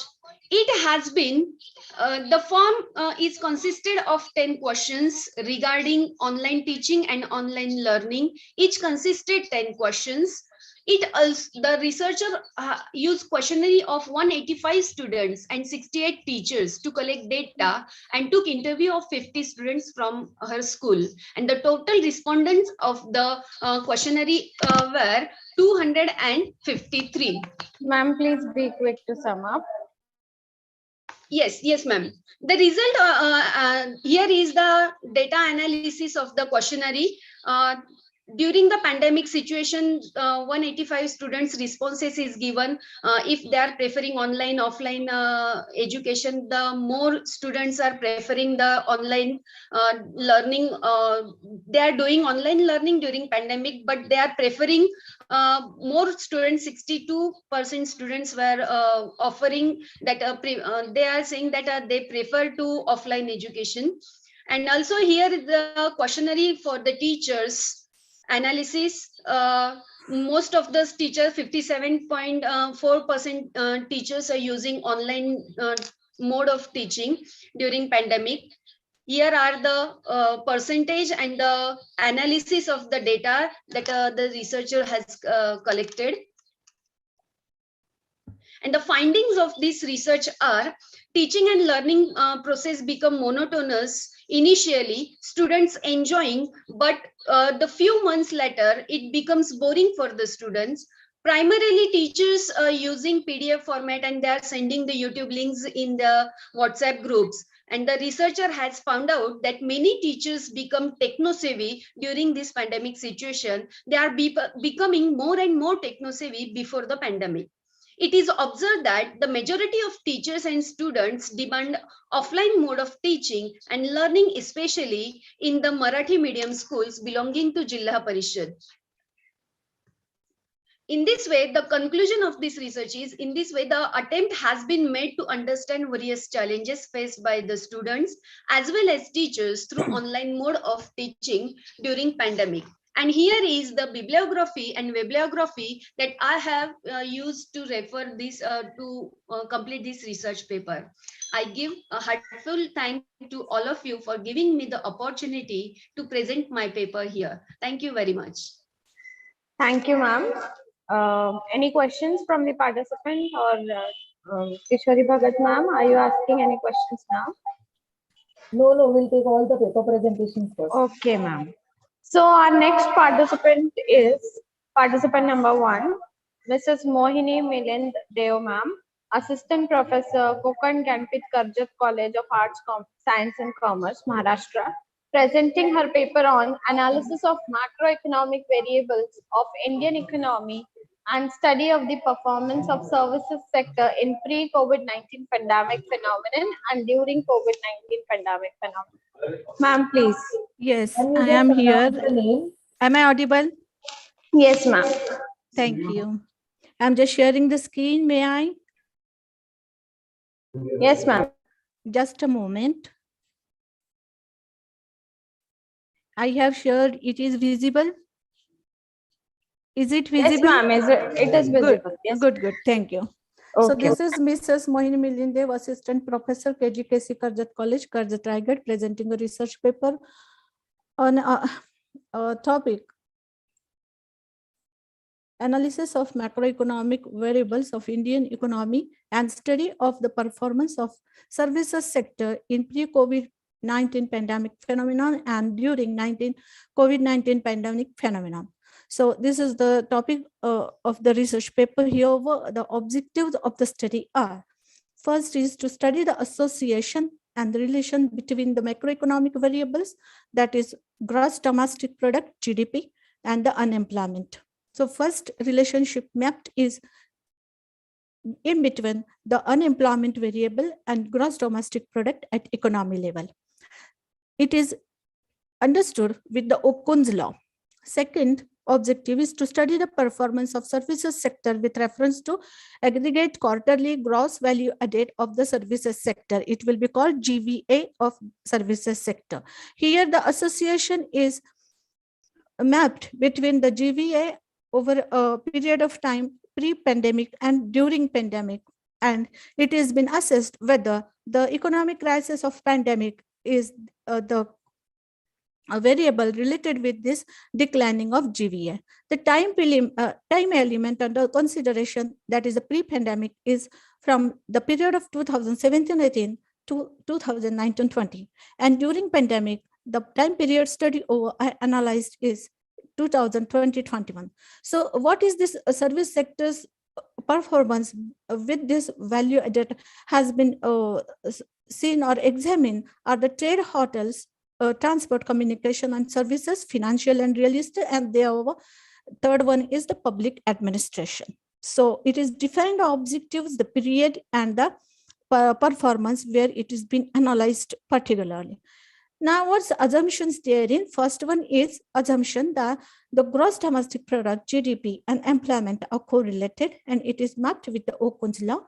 Secondly, pandemic is a shock to the economy. And third one, the more specifically, the COVID-19 pandemic is a global economic crisis now. Next one, with taking into view the objectives of the study, the hypothesis has been found here.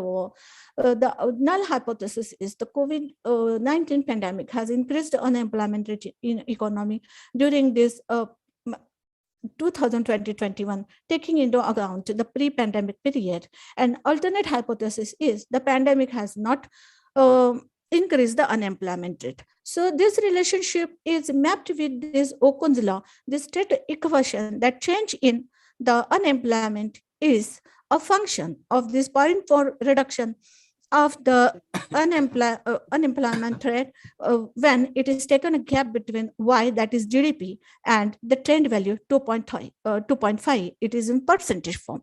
So let us take into account this equation with the time period during the pre-pandemic and the pandemic. So this is the change in mu, that is change in unemployment. We have to map this relationship. I have put the data from the World Bank in a percentage form that in see here in the 2018 year pre-pandemic period, the GDP was 6.53. And when it is put and simplified in equation of Okun's law, it has been stressed that due to this GDP percentage rate, unemployment has been reduced by 1.612. This minus negative sign shows that a reduction in unemployment during this 2018. Now, when it has been put up, this value in the equation of Okun's law, that is 4.04% of the GDP, it reduces the positive GDP reduces the unemployment by 0.616. This negative sign shows that unemployment rate been reduced by this 0.616%. Now let us see what is happening during this pandemic period, the 2020, that is when the output, we can say the GDP is negative 7.25. And when we put it in this equation to map the relationship, and it is positive, that is 3.8 at 0%, and it is with a positive signs, it says it assess that there is an increase in unemployment rate during this 2020. And we can conclude that pre-pandemic period of 2018 and 19, the unemployment rate was reduced due to the positive GDP, and during the pandemic period, the unemployment rate has increased due to this negative GDP. So next is,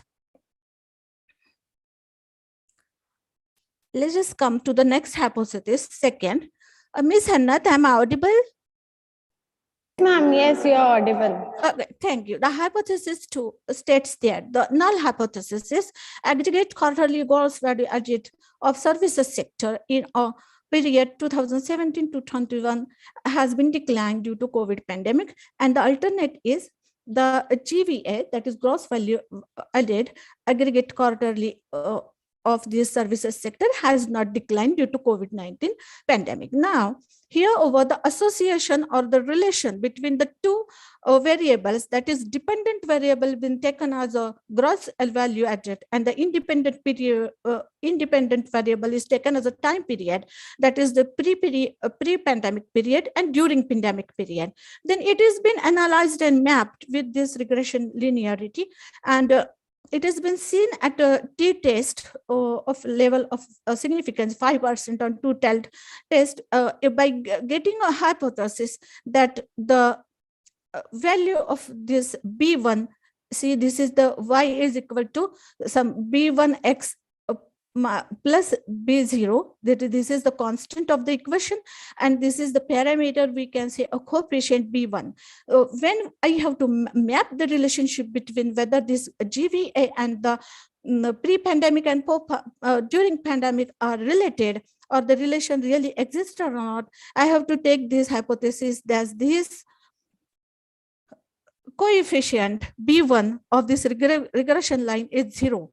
And it is tested that null hypothesis is not rejected, and there is an association between this GVA declining during the pandemic period. So conclusion with this study is the services sector contributing to GVA in Indian economy has affected due to COVID-19 period.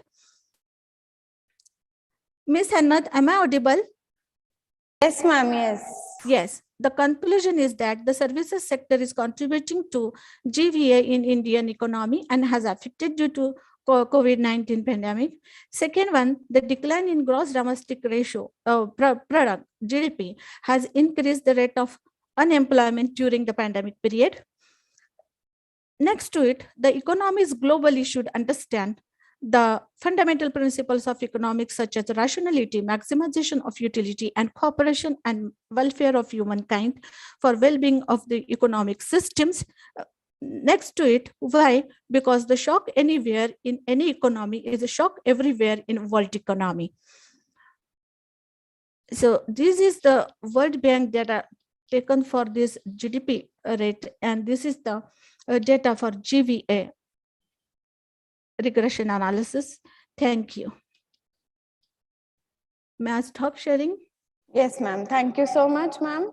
Next you. participant, Mr. C. Boobalan, Assistant Professor, Sri Vidya Mandir Arts and Science College, Tamil Nadu, presenting his paper on COVID-19 short-term impact of investors' investment mode during COVID-19. Investors' investment in Indian stock market. It's my humble request to all participants, please follow the time limit, please. Happy noon to all. Madam, voice is audible? Yes, sir, yes. Yes. Thank you. I am Boobalan, research scholar under the guidance of Dr. K. Selvavinayagam, Periyar University, Tamil Nadu. My topic is COVID-19 short-term impact of investor investment in Indian stock markets. This paper evaluates the short-term impact of coronavirus impact on Indian stock market. It is created an underfunded level of risk that is causing of investor to suffer significant loss in very short period of time. That is the COVID period, the COVID-19. We are well known about the two stock exchange, the leading stock exchange in India, BSE and the NSE. The major impact in the sectors, including the transport, production, tourism, and etc. In this regard, they consider by one of the optimal option for investor to invest the less stock market, turn to invest the gold market. In this same investment in the long run. In our research, the collected only for the primary data through online survey, the taken only for the 60 respondents. It is the descriptive research we are using only for the percentage analysis and t-test. The stock market is in fact of the COVID-19 pandemic is more temporarily the constant and more likely to trigger the daily stock market volatility. The Indian market react quickly recovering the COVID stage in near future. Introduction, the COVID-19 stock market cross, the sentiment of the stock market across the world is gloomy It is reflected the frequent crashes the share market in the whole part of the world. The capital market in India witnessing the sharp volatility currently as a result of followed the global benchmark. The indices domestic market usually take the major global indices. The high volatility like to continue in the future. The emerging market has lead to sharp the downfall of the Indian stock market. It's a base benchmark index is 42,274 points on 20 January 2020 is the 29,894 points on April 2020. You see the chart and table also. And my research objectives to study the investor impact on Indian stock market COVID-19, and another one to identify the investor investment avenue during the COVID-19 period. The statement of the problem, find out the COVID-19 short-term impact of Indian stock market, vary from investor to invest in different investment avenue. My research methodology, the research design used in the descriptive nature, the time period between 20 March to 20 June 2020. This study consists of 60 samples in which the primary data was collected from the online survey using a simple percentage and t-test. It is to interpret the suitable hypothesis is analyzed. The hypothesis, there is no difference between gender and investor investment only due to COVID-19 effect. Alternative, there is difference between gender and investor investment only due to COVID-19 effects. This is the demographic profile. The percentage of investor are divided into two groups based on the gender, male and female, among the 60 respondents. 72% of male, the study of derived they dominated the male investor. And 58% of respondents are group of investor between the middle age, that is 36 to 50 years.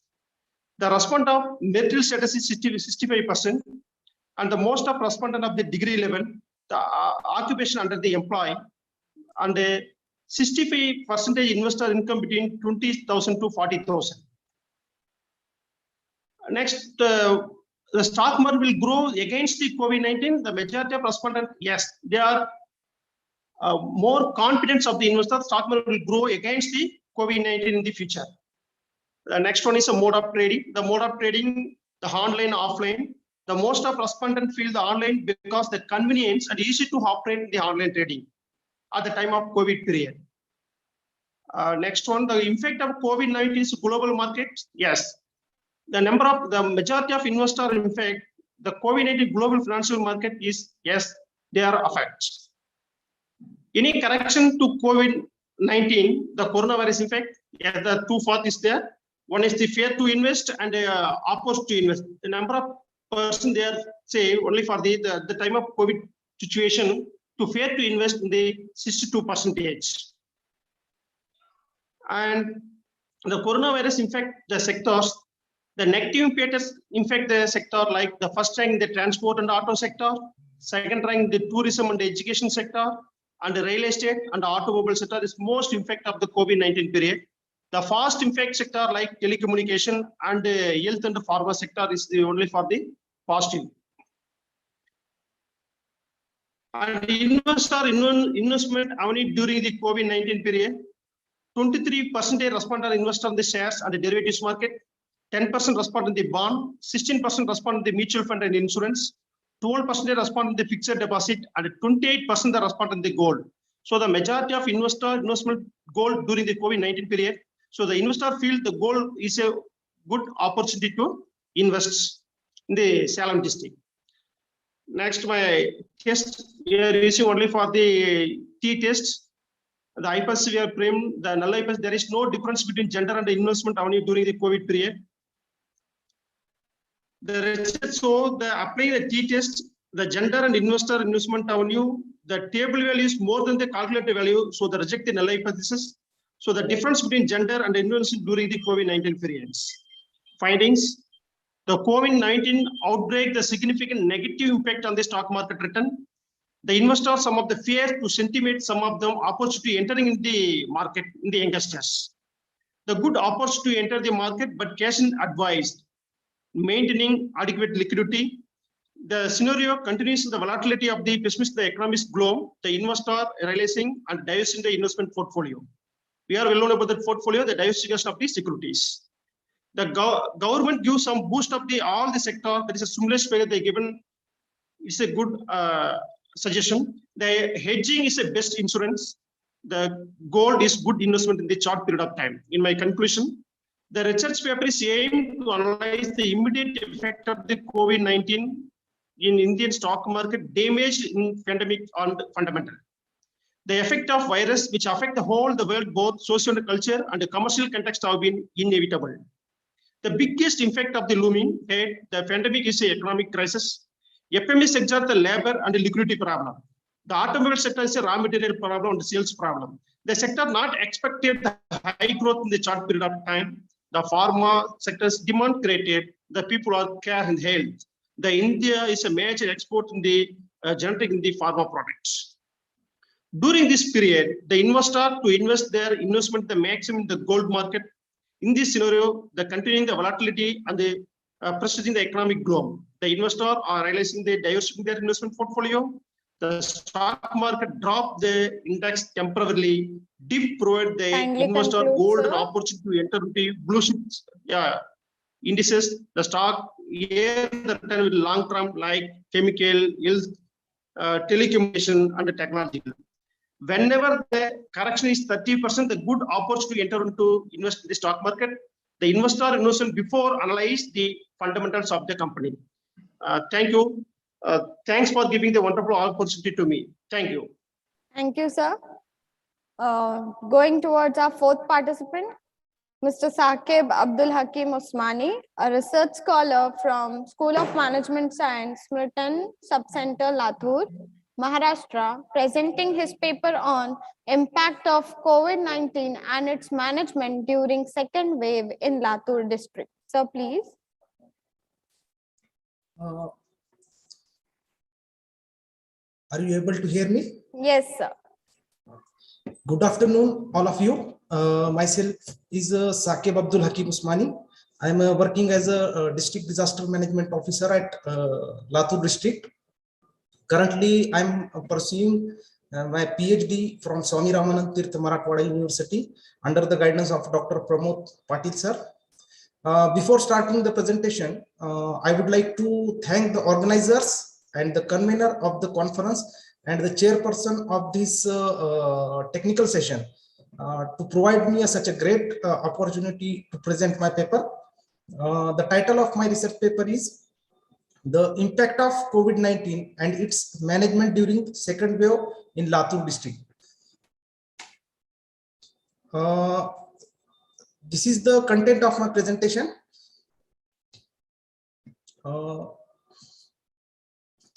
For the management of any disastrous situation, it involves the four main approaches, that is the prevention, mitigation approach, and recovery and response and recovery approach.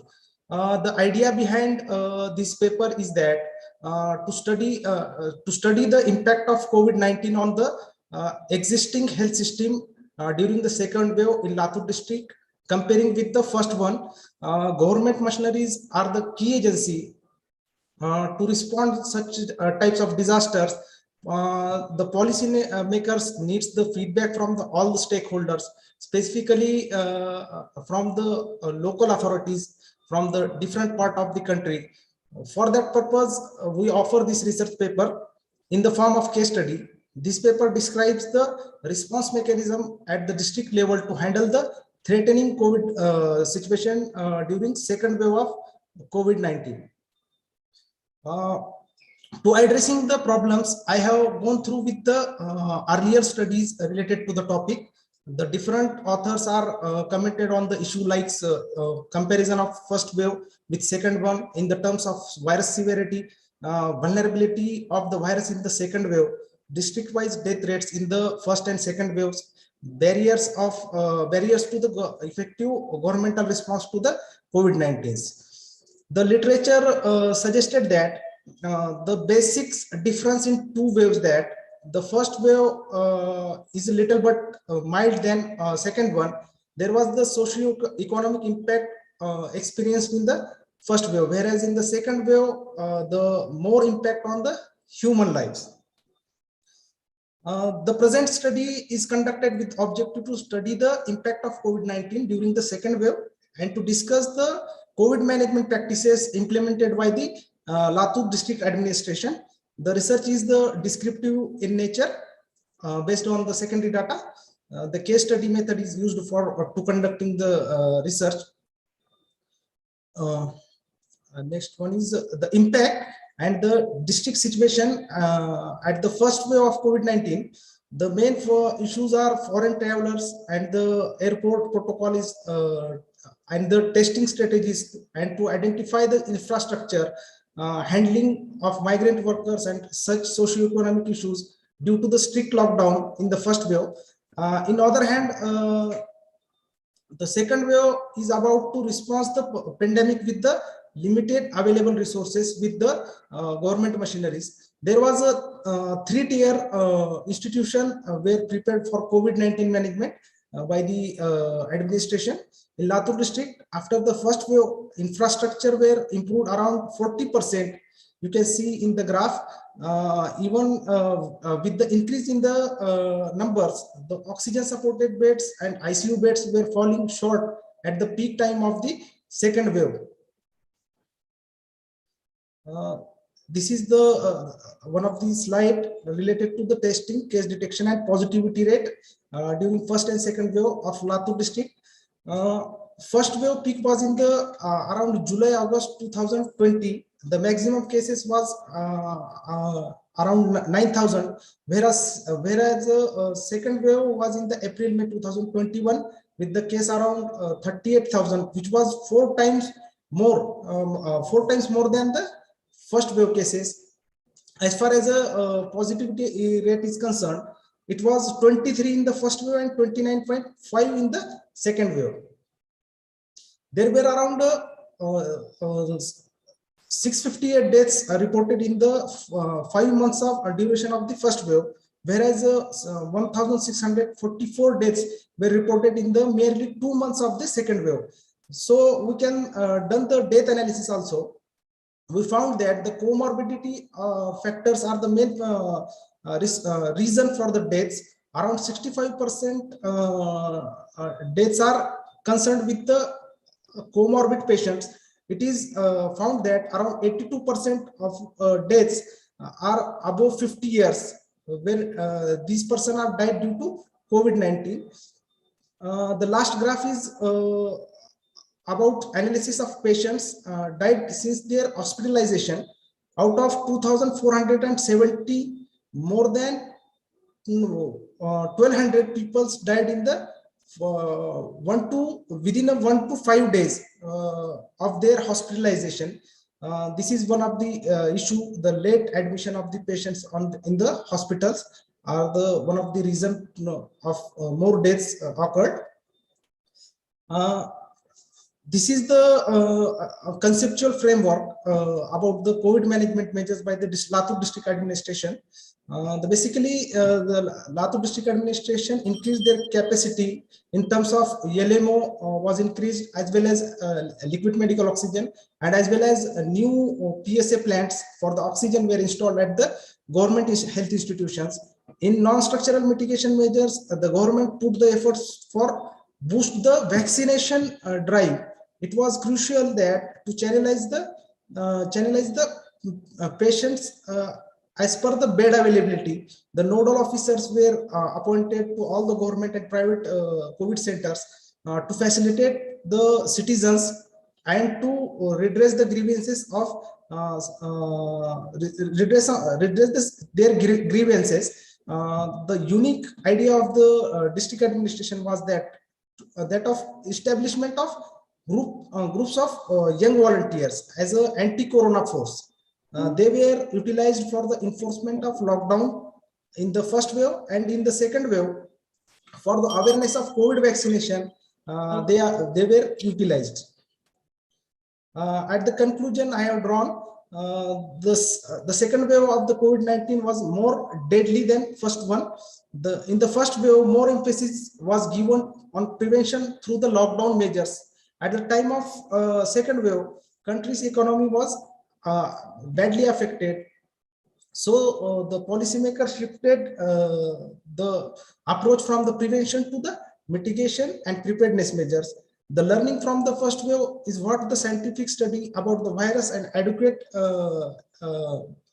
prevention helped the administration to formulate the strategies for the all phases of the disaster management. The scientist says that the new Delta variant of the virus put altogether a new challenge in front of the district administration as well as the local authority. So all these COVID-related management activities have been handled by the district administration very efficiently and very effectively with coordination, with well coordination with the all the stakeholders related to who are responsible to respond to such a threatening disastrous situation in the districts.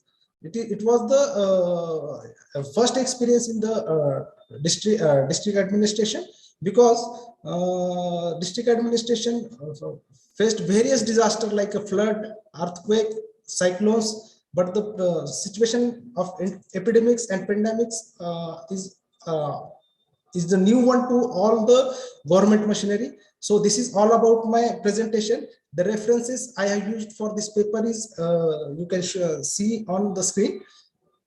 And thank you very much to the organizers and the convener and all the team of the KGUC. Thank you very much. Thank you so much, sir. Next is participant number 5. Judges, please note it is Mrs. Pradnya Nikalje from NG Acharya College. Mrs. Pradnya Nikalje. Yes, ma'am. Yes, ma'am. You can start your presentation. Yeah.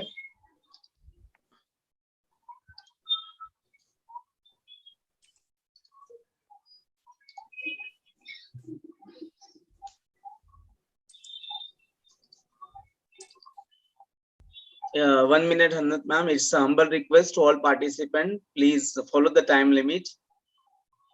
Okay, please. Ma'am, please let me know if the screen is not changing. Huh? Yes, ma'am. Yes. Yeah. Good afternoon, everyone. I'm Pradnya Nikalje from Acharya Marathi College, Chembur. Today, I am going to present my paper on a study on online retail business in India in context to grocery industry during pandemic. Now, pandemic brought gave us a life-changing experience. The complete way of life changed during pandemic, and it was a sudden and drastic change. Many new trends were introduced over here, and we started living that life as a daily routine, like wearing masks, social distancing, sanitization, and as Vilas Kulkarni sir said, work from home, the concept which we never knew have now become a part of our life. Especially during the first lockdown, strict restrictions were imposed. Basically, to reduce the infection risk, people were forced to stay at home, so visiting shops was really very risky. Even though social distancing maintained, still life to threat continued.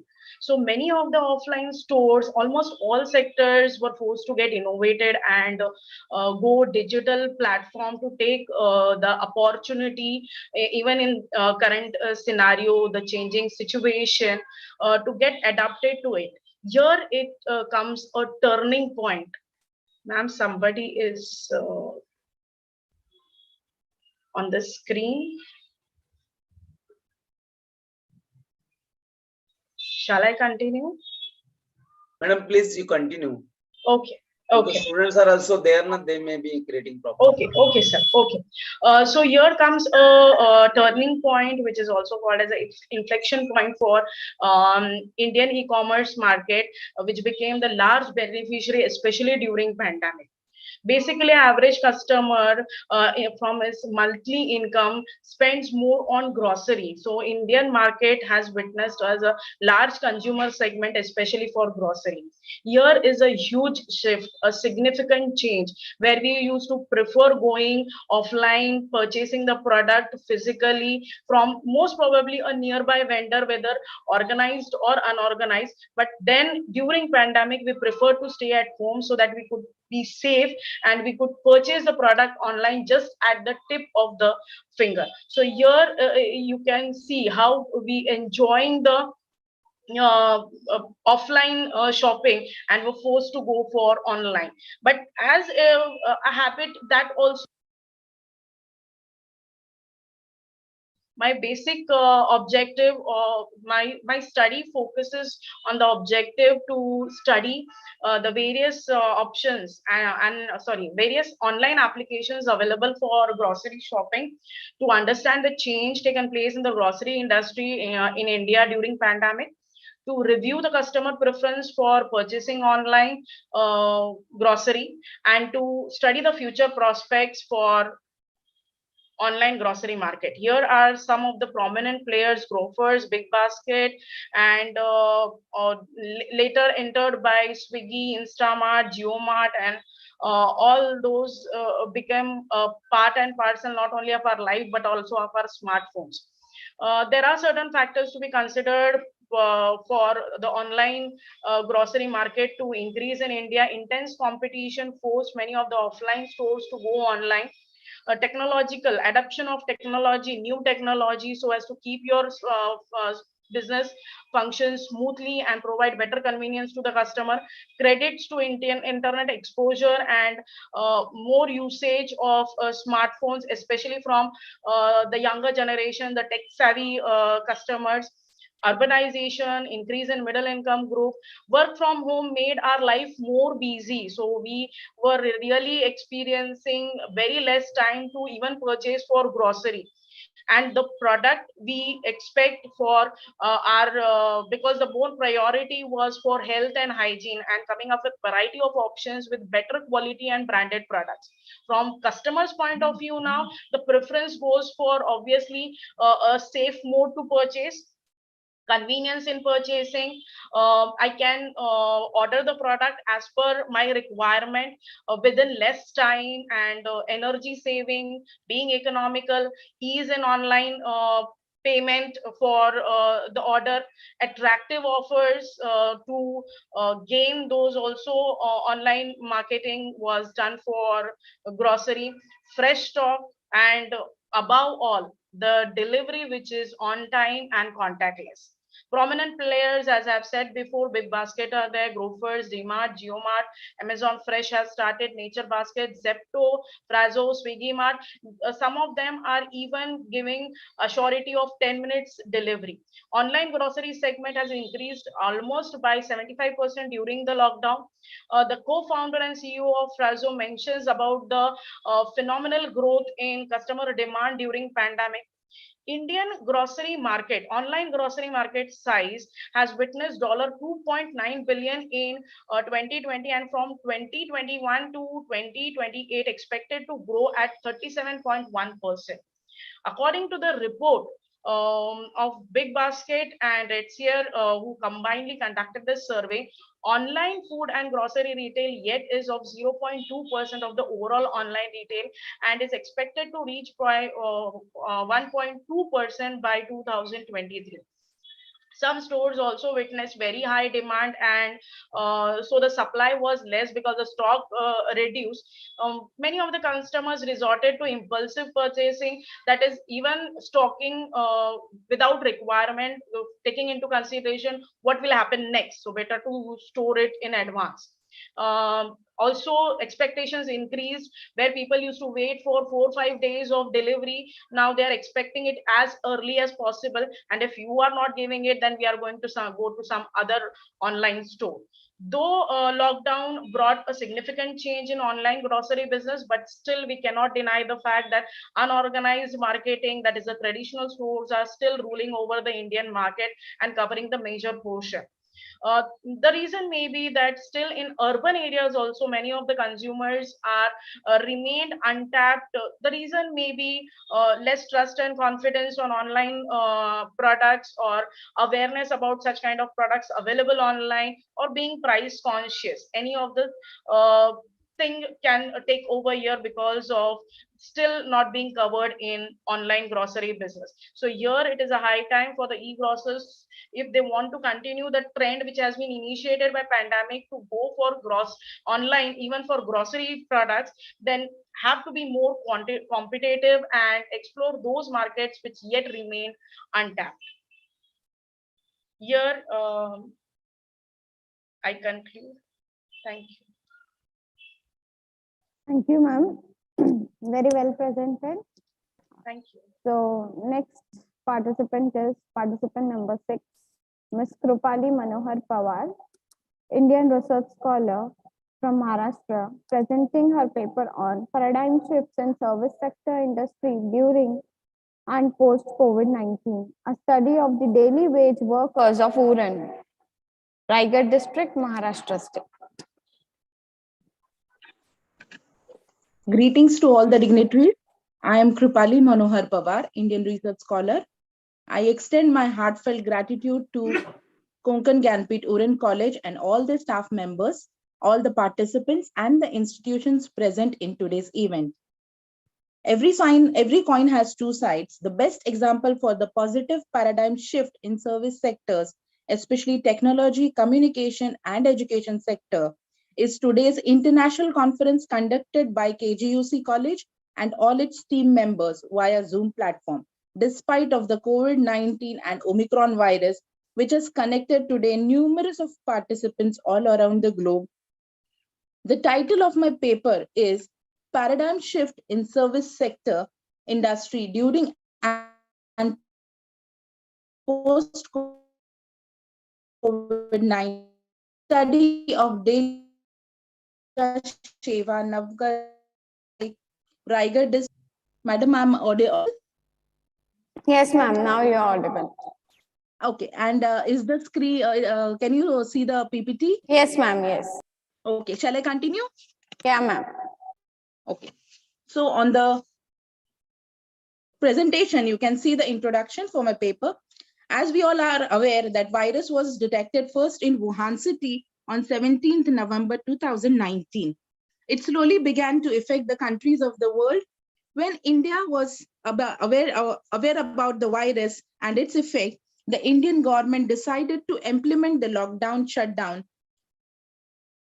nationwide. The pandemic COVID-19 has become a huge concern for the globe.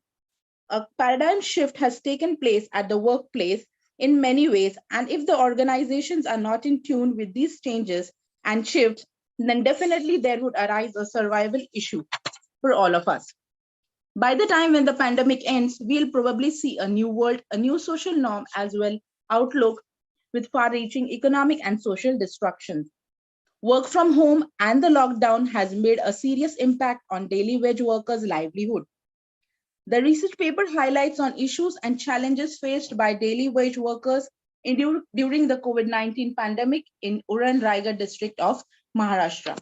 The objectives for the paper are to analyze the impact of COVID-19 lockdown on daily wage workers, to study the social and economic status of the daily wage workers in Uran Raigad district during COVID-19 pandemic, to understand the issues and challenges of daily wage workers during COVID-19 pandemic, and to suggest some measures to government, voluntary organizations, corporates, and local authorities. In the next slide, you could see the study area. The data is collected from 110 daily wage workers who are residing among the 5 villages, Uran, Karanja, Sheva, Navgar, and Jasai in Uran Taluka of Raigad district. 85% of the respondents belong to nuclear family and 15% to the joint family. Study includes a total of 110 respondents. Research methodology used is both quantitative and qualitative, is used for gathering information through telephonic interview schedule. The primary data was then analyzed with help of statistical tools like percentage analysis and frequency analysis. Variables explored in the study were daily wage issues, educational issues, economic financial issues, migration issues, and health issues. The findings of the study were 85% of the respondents belong to the nuclear family, 15% to the joint family, Maximum respondents, as you can see, were 93.58 and minimum respondents were 16.58 to the joint family. In the next slide, you can see the main expenditures of the daily wage workers. To read, on the food, the expenditure was 14.8 frequency. On the cloth, it was 13.2. On education sector, it was 14.3. Medical, 35.2. Rent and traveling was 5.5 frequency. In the next slide, you could see the issues faced during the COVID-19 pandemic by the daily wage workers. The issues were health issues, and the frequency was 22. Daily wage issues were 41.2. Migration was 15.4. Non-enrollment of school children was 13.2. And financial issues and miscellaneous was 17.6. The limitations for the study were the study was restricted only to some factors which had impact on the daily wage workers. The sample size of 110 daily wage workers is considered due to time constraint. The study is confined to Uran city only. In my conclusion, I would show the ground pillars.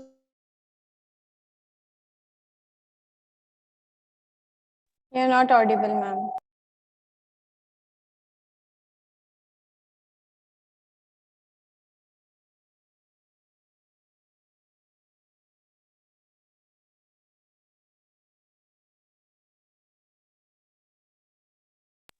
Ma'am, you are not audible.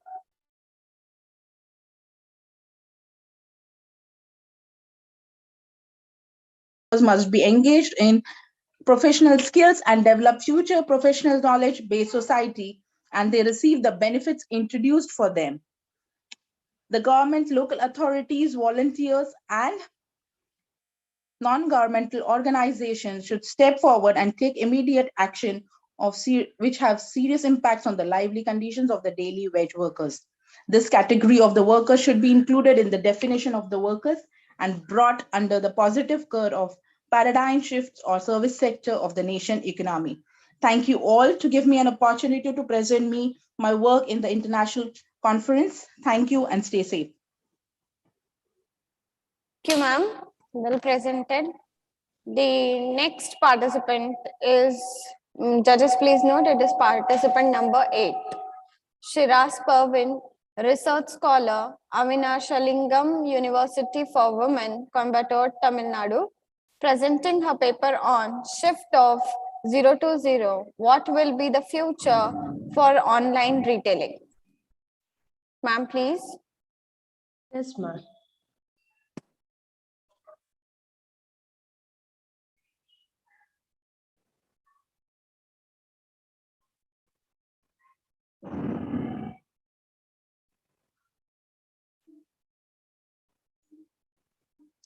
Is my screen visible?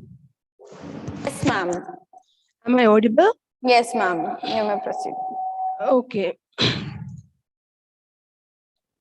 Good afternoon, everyone presented here. Good afternoon, all the dignitaries. Myself, Shiraz, I'm from Coimbatore. I'm a PhD research scholar under the guidance of Pankajamma.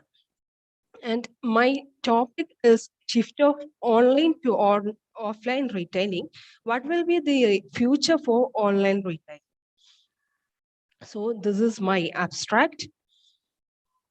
These are the keywords that I'm using in this study. These are brick and mortar, social e-commerce, mobile e-commerce, O2O strategy, proximity e-commerce, retailers, and the consumers. And the introduction for my study is e-commerce is shifting every day from one platform to another. It is not in the traditional days what it is working. As technology expands, various deviations happen, and with the very handy electronic devices and interconnected virtual communities, various deviations like social commerce, mobile commerce, and proximity commerce are also emerged in the last decade. And the process of collaborating virtual world and physical stores in retailing may sometimes because of technological advancement or changes in consumer buying behavior.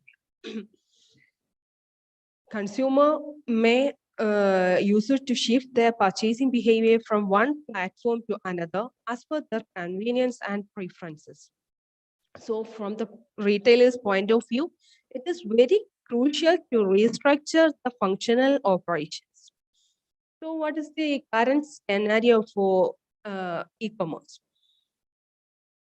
E-retail expect to reach 21.8% in the financial year 2023 to 24, while the current estimation is 18% of all retail sales worldwide in 2020.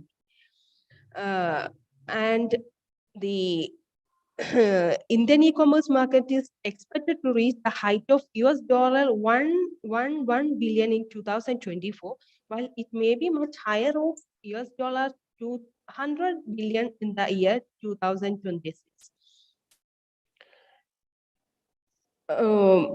It says that only roughly 10% or 10 or 11% of retail market is going online, which implies that brick and mortar store will still be there with its full function. So these are the major industries, major Indian industries who are planned or planning or launched their offline retailing. They are all online retailers now planning to do their offline retailing. These are the estimate of those industries. So not only in India, all over the world, the changes are happening. E-commerce giant like the Amazon acquired Whole Food, an American-based supermarket chain, for a strong hold on physical stores in the US, and has opened some mom and pop stores in India too. So this is my problem statement. Through this study, I'm trying to find out what are the various modes of newly emerged e-commerce, and what are the functions of various modes of e-commerce, and how does this modes influence consumers and retailers. And from this study, I have found out some major shifts happening, like with the advancement of technological predominance and thereby changes happening on consumer preferences and choice, methods of doing business drastically changed. The pandemic also is an important or crucial factor in the development of this e-commerce shifting. So the contemporary practices in retailing are emerged due to predominantly technological advancement and interconnected social communities that have the explosion of information and big data analytics. So these are the various modes of retailing. In offline, it is brick and mortar. In online, it is e-commerce, m-commerce, that is mobile commerce, and social commerce. In hybrid mode, it is proximity commerce and auto commerce.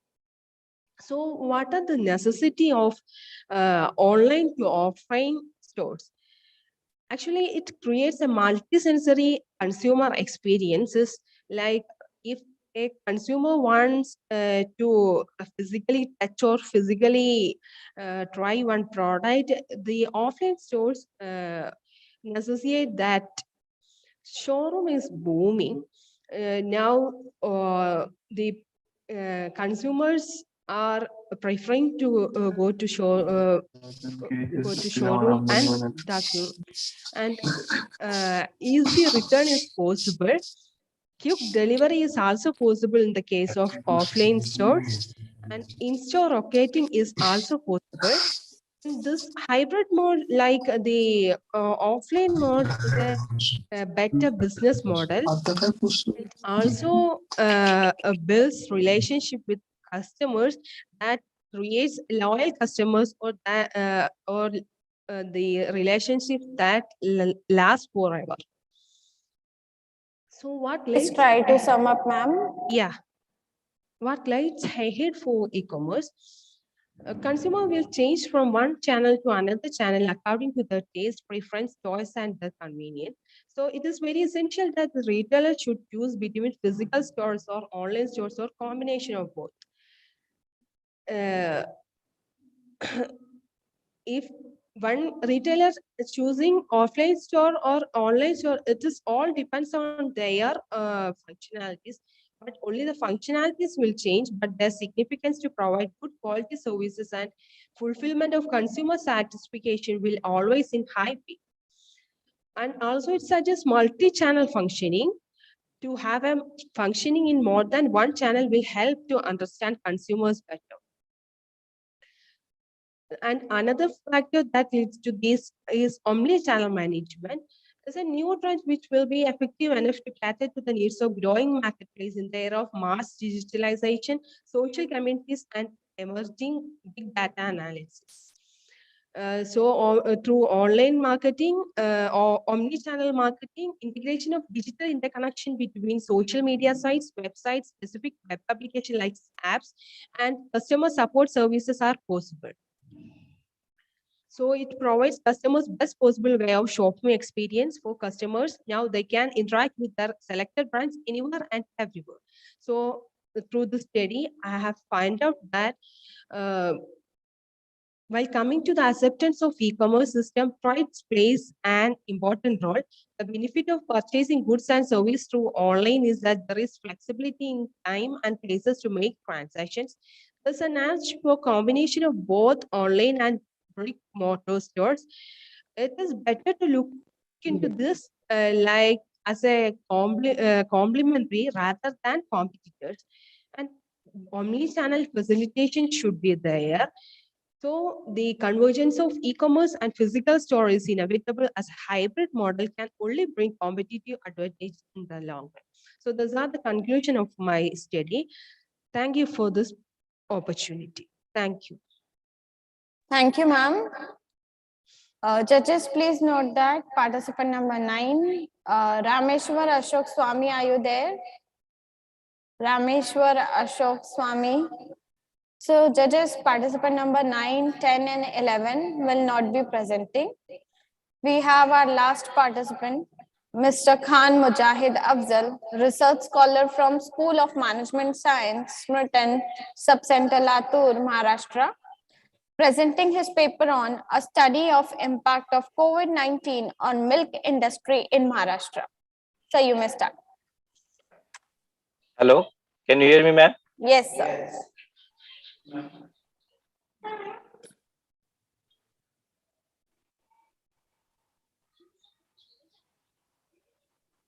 Welcome all.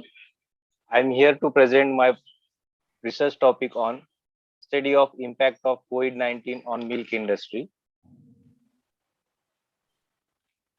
This is my title and I'm presenting with my research guide, Dr. Pramod Hanman Patil. For the introduction, the appearance of coronavirus recently represents the most difficult pandemic that caused big impact on various economic sectors worldwide. Now, government was enforcing different approaches to minimize the effect of COVID-19 on public health through lockdowns, procedures, restrictions, movement of individual practicing social distances along the practicing social distances. It has also affected the marketing strategies, actions of different organizations such as CSR, consumer pattern, advertising, etc. We are here now. We can see here the paper will be shown about the milk industries and potential impact of COVID-19 on various segments of milk market. These are my objectives: to study milk production in India, to study effect of COVID-19 on different marketing activities in milk industry. Now, the research is based on the secondary data which I have collected from relevant literatures, books, newspapers, and government e-resources. This is the milk production all over the world, in which we can see by the graph, you can see that the India is leading in the table out about 95.62 million tons, followed by United States of America and other countries. Now in India, the milk production, as we can see, without white revolution, we cannot introduce the milk production in India, because it has a great impact on white revolution and milk industry. You can see the Dr. Verghese Kuren, who has initiated the white revolution. Now, this is the milk production per capita availability in India. This is, you can see the increasing with the decreasing rate about per year, our data. Now, we can see the impact of COVID-19 on global dairy sectors. How it is where in the lockdown period, dairy faced a lot of difficulties which impact the livelihood of several dairy farmers. There was a response mechanisms placed on the global platforms for the COVID-19. Whereas also has a structural changes in the dairy sectors, in which in the response the government was changing the strategies, policies, and government efficiencies and flexibilities.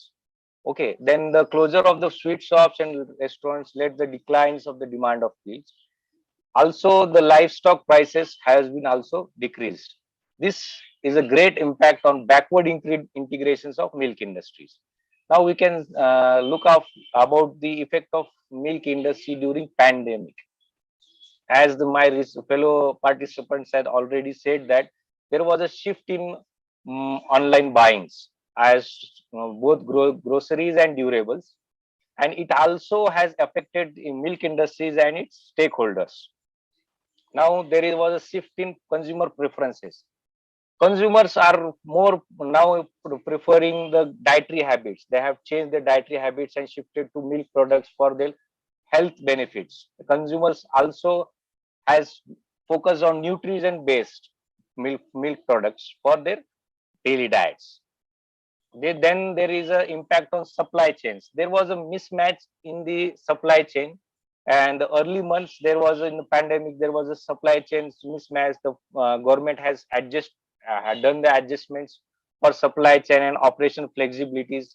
They have adjusted the rules and regulations, and that's why the milk industries has to adjust the farm to fork smooth functioning of the raw materials.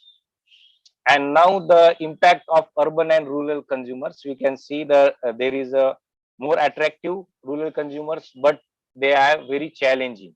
This ultimately results in the forward integration of milk industries and policy makings. The economic impact, there is an economic impact on dairy sectors, we can know by the data as presented by early presenters. Now, these are the some measures taken by the government on milk industries on various sectors. The restrictions ban on essential private public vehicles has resulted in the affecting the transport of milk. Mandatory lockdowns somehow then affected the sales of the milk. Closure of the officers and working places, that affected the production of the milk. Now, by the concern of the international restrictions and closing of international frontiers affected the export of the milk. Now, as per the concern of the prohibition of mass gatherings, we use milk and milk products in massive gatherings, rallies, concerned marriages. It has been really related to gatherings and milk products. It has decreased. Then closures of local market, supermarket, and street vendors affected the sales and increased the home delivery system. Now, these are my findings. In maximum developing nation, milk is produced with the aid of using smallholders, which contributes to family livelihoods, meals, protections, and nutrition. As ultimately, white revolution also plays a major impact. Farmers did not have a severe shock of lockdown, but their prices of livestock has declined. Local and regional milk brands of manufacturing units, distribution networks have been increased.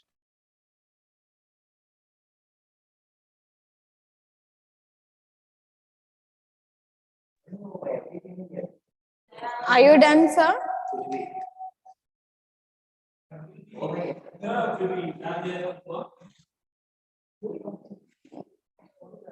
So please conclude.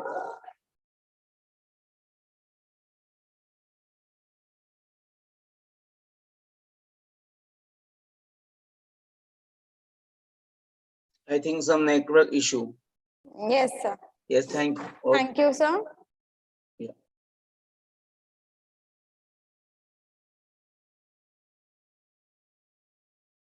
Thank you, sir. Thank you for your presentation. I'm very grateful to our both resource person, Dr. Vilas Kulkarni, and I am also grateful to our chairperson, Dr. Kishori Bhagat ma'am, for spending her valuable time and chairing the session. Ma'am, I request you to provide us with the valuable inputs that would lead to our progress in research, as you are a great research guide. Ma'am, please. Yeah, at the outset, let me thank the organizers for giving me an opportunity to hear to the different papers. And thank you so much. Special thanks to Parag sir, because he's been very consistent. And he told me that I have to be here, and a very good colleague as far as Department of Commerce is concerned, and therefore I couldn't say no. Thank you, sir, for giving this opportunity. Thank you, madam. We are also very much thankful to you because you have accepted our invitation. Yeah. How much time do I have, Hannah? Yes, 5 minutes, 5 to 7 minutes. 5 to 7 minutes, ma'am. No problem. Thank you. Thank you so much. Yeah. As I've seen that many of the paper presenters are research students, and as a research student myself, just give me 1 second.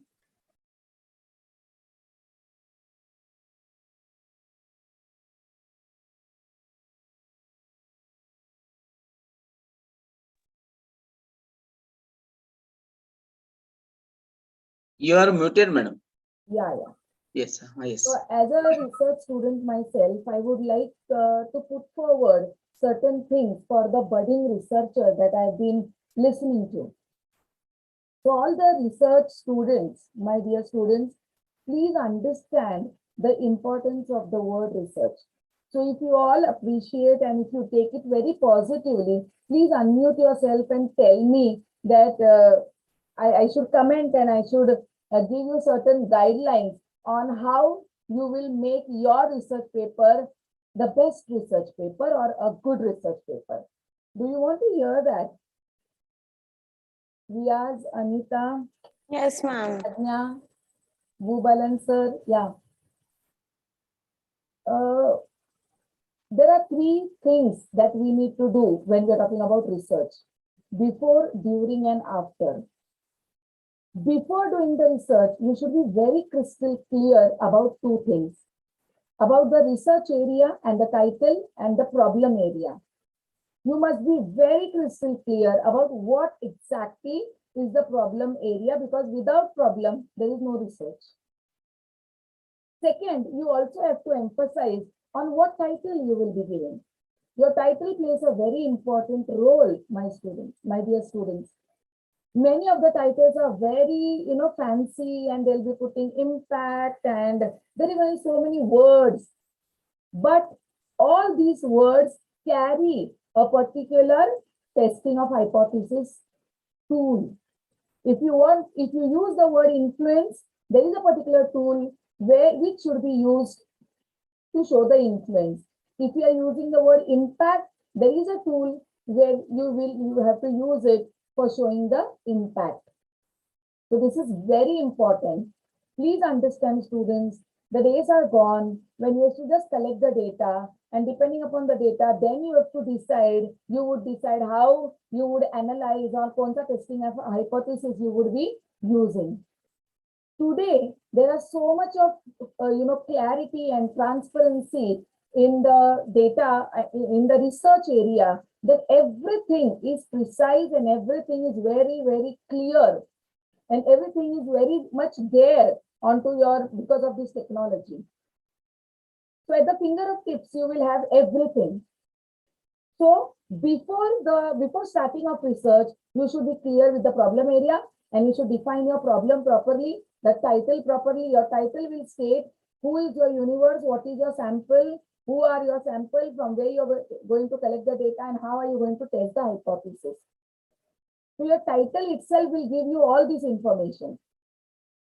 During the research, you have to be very careful about what you are stating. A researcher is always neutral. So a researcher should be very much careful about what he or she is stating. When you say there is a growth in so and so area, then you have to back it with your primary data as well as your secondary data. I would not say that only secondary database research is not good, but if you do only secondary database research, qualitative research, it should be qualitative. It should come out with some new factors, some new ideas, some new variable which was not covered in the earlier review of literature relating to that particular relevant area of your research. So what is your opinion upon that? A new metric, a new model, something new should be coming out of that. Otherwise, you are just copy pasting what he said, what X said, what Y said, what Z said, and from that you are giving your findings and conclusion. What is your contribution to the research? So, whenever a researcher makes a statement that there is a growth, there is a decline, there is this, that is there, then it should be backed by both secondary as well as primary data. Primary data research is always appreciated because it is focused. You know what is the area. You know a particular case study will also do. Maybe it cannot be generalized, but if you take a particular case study, or if you take a particular area, if you take a particular parameter, if you do a research, you exactly find out that area problem and you find out the solution to that problem, which can be generalized, which can be used by others. Otherwise, what is the use? If your data, if your research paper would not serve a purpose for solving the solution, giving a solution to the problem, then what is the importance of your research? Whenever you use the word impact, please go through, please see, only reading research methodology book will not help. Attend some good research methodology workshops, wherein they will clear what are variables, what is dependent variable, what is independent variable, what is univariate, bivariate, what is mediating variable, and if these are the variables, then how you should measure, what should be the questionnaire, how your questionnaire should be framed, which scale you should use, which measurement you should use, and then which will be your testing of hypothesis tool. So there's a connection between your title till your conclusion. And the last point is after research. After research is your presentation. And particularly when you are making a presentation, whether it is a paper presentation and you are given 5 minutes in a paper presentation in a conference, or you are tomorrow doing your viva, you should be able to present it properly. So two points to remember at the time of presentation. One is it should be a PPT. PPT means PPT jo Microsoft ne diya hai. You just put all your points there and tell that it is a PPT. No, it is not. PowerPoint. It should be points and you should be able to elaborate that. So it should be PowerPoint presentation. And secondly, it should be precise. It should be unique. You should just go on tick, tick, tick, giving you what you want. And to conclude, as my guide used to say, your presentation should be a smooth pilot sailing. You are the pilot. You are taking all of us in your plane. So you introduce your topic, then take us to the mid, to the gist of your topic, what research you have done. And then हम लोग सबको land भी बराबर से करवाओ यार. What you do is introduction इतना लंबा चौड़ा हो जाता है. Then what you have done goes out winding up, and then there is a crash landing. We don't know what is your conclusion. ऐसा नहीं होना चाहिए.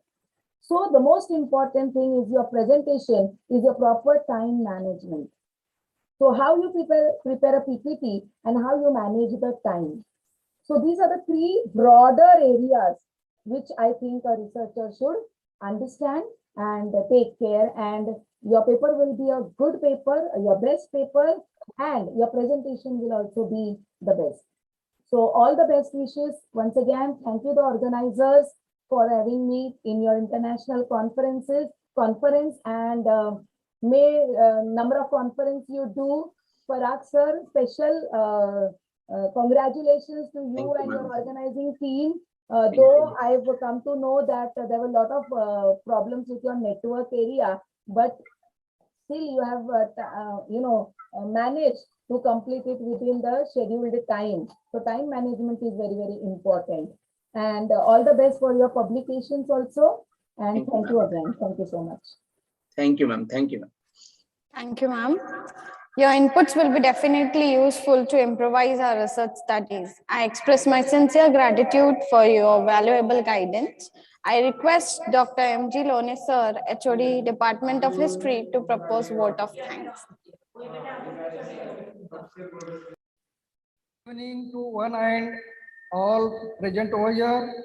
On behalf of our organizing committee of Konkan Gyanpeeth Uran College of Commerce and Arts, I would like to thank Dr. Vilas Kulkarni sir for being a valuable part of our conference. Sir, your address will be very beneficial for us in understanding the changes in the service sector due to the COVID-19 pandemic. Once again, I express heartfelt thanks for sparing your valuable time with us and making our conference succeed one. I would also like to thank our chairperson, Dr. Kishori Bhagat ma'am, for sharing her valuable experience of research and some suggestions for new researchers in our conference. We are very grateful to you both of personality here. Seek your guidance future also. I would like to also thank to our principal, Dr. Baliram N. Gaikwad, sir, help us and guide to organize such an international e-conference. Thank you, sir. I would like to also thank all the participants who presented their research paper and become part of this one-day international e-conference and made success one this technical session. Thank you once again, all of you who support us. Thank you, ma'am. Thank you so much. Thank you, sir. Now for the valedictory session, I hand over the session to Dr. Parag, sir. Sir, please. Yes, all the best, thank you. wishes, and Parag sir, should I? You should send, yes, two names for best researcher. I'll send it to you. And personally on my WhatsApp number. Okay. Yes, I'll do Thank you very much, madam. Thank you. Thank you. Thank you. Dear participants, we are now moving towards our valedictory session. We got, very good response from across the country. And as you know, more than 250 participants, they have joined on Zoom, and many of where they have joined the Facebook link and even YouTube link. So we got a wonderful response from all over India. So really, it's a great pleasure for us. Though it is a pandemic situation, but on online platform, on virtual platform, we have got very good response. So thank you very much. Now we are moving towards valedictory section. Today we have in the valedictory section, honorable guest, Principal Dr. Deepak Raverkar. He is a principal of Sundarrao More ASC College, Polatpur, Raigad, and member of Board of Study, University of Mumbai. And we have also our young and dynamic principal, Dr. Balram Gaikwad, sir, principal KG Uran College of Commerce and Arts, Uran, Raigad. Convener of conference, HOD or Department of Commerce, Professor V.S. Indulkar, sir, Professor K. Sharma, sir, head of the Department of Accountancy, all my teacher colleagues, dear participants, even administrative staff of our college, all they are now here on virtual platform for valedictory session. May I now request to Hannah Sheikh, madam. Madam, are you ready? Yes, sir. May I now request to Hannah Sheikh, madam, please introduce the chief guest of this valedictory session. Shall we begin, Gaikwad, sir? Yes? Yes, definitely, sir. Please go ahead. Yes, please. Thank you very much. Now I request to Hannah Sheikh, ma'am, please introduce our chief guest of valedictory session. Please. Thank you, sir. It is my honor and privilege to introduce a renowned and esteemed, highly learned personality of our very own university, Dr. Deepak Raverkar, sir, MCom, MPhil, PhD with specialization in HRM. Dr. Deepak Raverkar, sir, is working as a principal of Sundarrao More Arts, Commerce and Science College, Polatpur, District Raigad, which is affiliated to University of Mumbai. Sir has worked as a vice principal and head of the Department of Commerce at C.D. Deshmukh Commerce and Sao K.G. Tamhane Arts College, Roha. Sir has a 36 years of experience at UG and PG level. Sir is also a member of Board of Studies in Commerce since March 2018 in University of Mumbai. He is working as a member of Advisory Committee of NSS, University of Mumbai since last 2 years. Sir is Chief Moderator and Chairperson of the Paper Setting Committee since 2008-9 in the subject of MHRM, that is Marketing and Human Resource Management. Sir has worked as a chairperson and member of Local Inquiry Committee, Syllabus Committee, and various other committees of University of Mumbai. Let me bring to your notice that Sir has to his credit 20 textbooks for commerce written by him through state publication since 1991. He has 6 books for UG and PG students for IDIL, Institute of Distance Education, University of Mumbai. Sir has to his credit published 48 research papers in peer-reviewed, indexed, printed and online journals, and has presented research papers in international, national and state level conferences. Sir has been a resource person, chairperson in many conferences, workshops and seminars and NSS camps. Sir is working as a research guide with 4 students and 4 students are currently pursuing PhD under his valuable guidance. Sir has been a referee for the review of theses and dissertations of MPhil and PhD level in University of Pune and Nagpur as well. Sir has worked as a referee at Avishkar Research Competition held at zonal level by the University of Mumbai. Sir works as a member of Board of Studies in Commerce at Mahavir College, Autonomous Institution. Sir is an member of editorial board of Edwin and Ajanta International Research Journals. Sir has written book entitled as Turned Organization Around, published by Lulu International. It has this is a very brief introduction about Sir. He is a very eminent personality of our university. It gives me a very proud feeling today to have you here, sir. The words are just not enough to introduce you well. Thank you. I hand over the session to Parag, sir. Thank you, Hannat ma'am. Very nicely introduced our dynamic principal of Sundarrao More College, Polatpur, Honorable Dr. Deepak Raverkar, sir. He is also our guru, myself and Indulkar, sir. Now I am requested to have a valedictory address by the principal, our dynamic principal, Dr. Balram Gaikwad, sir. So may I request to Dr. Balram Gaikwad, sir, please have an address at this valedictory session, principal address. Please, over to you. Thank you. Thank you, Dr. Karulkar, sir, Professor Hannat, madam, and the prolific writer, Principal Dr. Deepak Ravekar, the chief guest of this particular valedictory session. We at KONKAN GYANPEETH URAN College of Commerce and Arts, we welcome you in this session, and we take a special privilege in welcoming you as chief guest for this valedictory session. Dear friends, we have received overwhelming response for this international conference on service sector challenges, prospectus during and post COVID-19 pandemic. And since morning, I see consistently the number of participants in this conference remains above 200. We received the responses of participants from 13 Indian states. We also have received more than 50 number of papers for publications, which we are going to publish in the UGC Care List journal.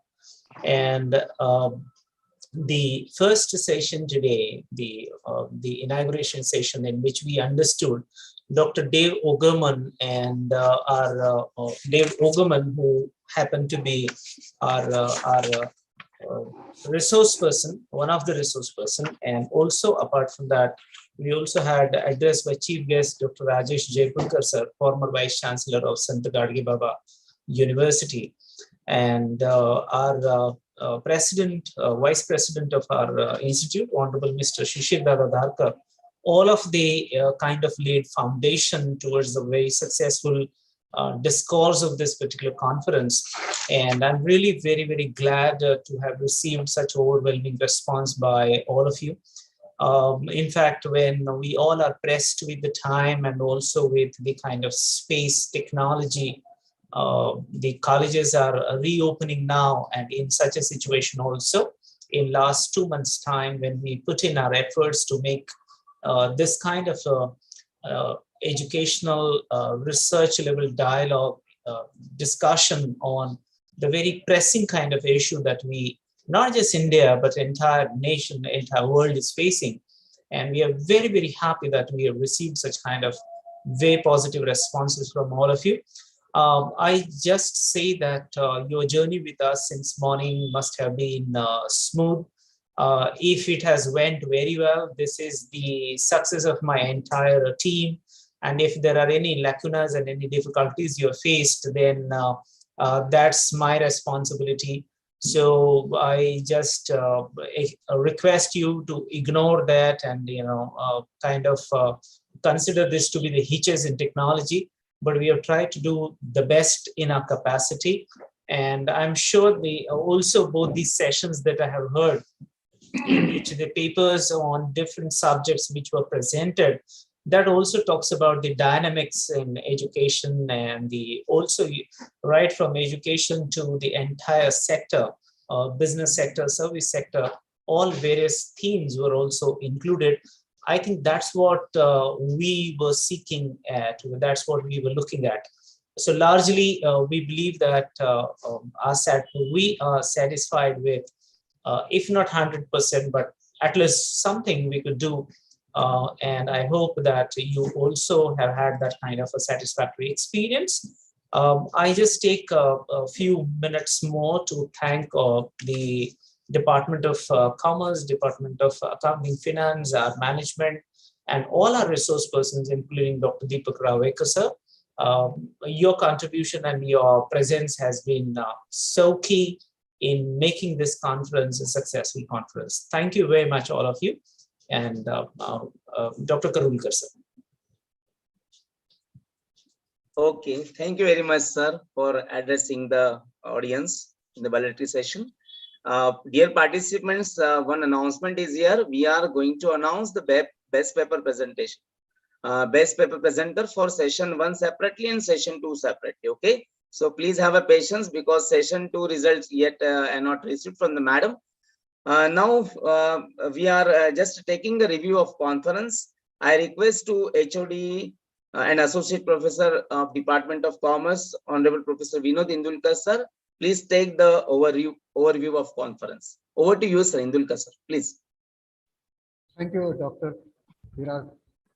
Karulkar, who is also convener of the conference. Again, I welcome myself, Professor V.S. Indulkar, convener of conference for this valedictory session of International Conference. Good evening, everyone. Today's valedictory session, Chief Guest Principal Dr. Deepak Ravekar, Principal of Sundarrao More, ASC College, Kolhapur, Raigad, and Member of Board of Studies, University of Mumbai, warmly welcome. Professor Dr. Baliram Gaikawad, Principal of KONKAN GYANPEETH URAN College of Commerce and Art. Thank you so much for this opportunity to head international conference under your valuable guidance and supports. Convener of the conference, Professor K. Sharma, HOD Accountancy, and Dr. P.R. Karulkar, Assistant Professor in Commerce. Respected dignitaries, research scholar, and participants, I am standing in front of you to take a view of international conferences which already started from Today's morning, 10 a.m. The first session of inauguration started from today's morning, 10 a.m. to 11:30. Myself, Professor V.S. Indalpur, highlight the introduction of objectives of the International E-Conference.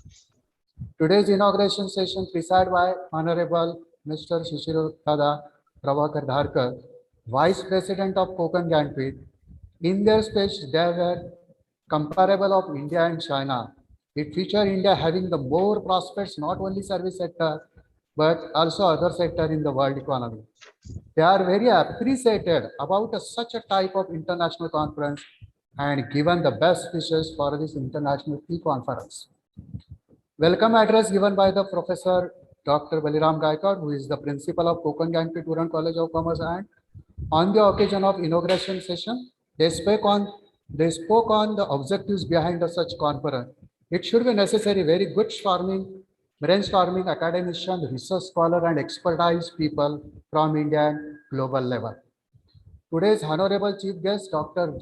Rajesh Jaipurkar, former Pro-Chancellor, Sant Gadge Baba Amravati University, Maharashtra. They spoke on challenges of education services in the pandemic situation. We should be develop good infrastructure to provide education for online mode. In future, the education going online mode and university take the initiative online university separately. Guest of honor, Honorable Dr. Dave O'Gorman, former professor at Santa Fe College, Florida, and business consultant at Phnom Penh, Cambodia. They have taken the following points in their presentation. Dr. Dave Gorman has given a wide range of comparison. These informative words add a lot of information, like a cherry on the cake. From his presentation, we cannot to know that India has a bright future ahead. I am deeply humbled that he joined us, which is added a significant value to our program. The human capital based in the new economy, it should be necessary aggressive human capital development. India has a persisting trajectory as an emergent world leader in systemic position the country to emerge as a dominant player of the global village. At the end of the inauguration session, vote of thanks by Professor K. Sharma. In short, this session very fruitful to gain knowledge regarding the service sector. Then another as technical session started from the 11:30 to 1:30. A technical session second as addressed by resource person Professor Ajit Kumar, Associate Professor, Department of Commerce, Government College, Bhiwandi, Haryana. Professor Ajit Kumar expressed in their research paper a paradigm shift in service sector, work balance challenges for women teachers during and post COVID-19. In his paper, remarkable point regarding the challenges for women teachers during and post COVID-19, work from home, technology literacy, age and change, fear and job, salary cut, home and family pressure, etc. A pandemic brought more stress and depression to the teaching fraternity and educational system. It also given us the opportunity to tackle new challenges. We have to adopt a lot and train ourselves for this new format. Concluding remark by Dr. Elizabeth Matthews, HOD Professor, Department of Security College, New Panvel, Maharashtra. There were 12 papers were presented in this session. Number third technical session, 2 p.m. to up to 4:15 p.m. Addressed by resource person Dr. Vilas Kulkarni, Associate Professor, Postgraduate Institute of Business Management, Sardar Patel University. His paper on COVID-19 and its impact on HRM. He spoke on the highlights, artificial intelligence important in human resource, imbalance in talented and demand.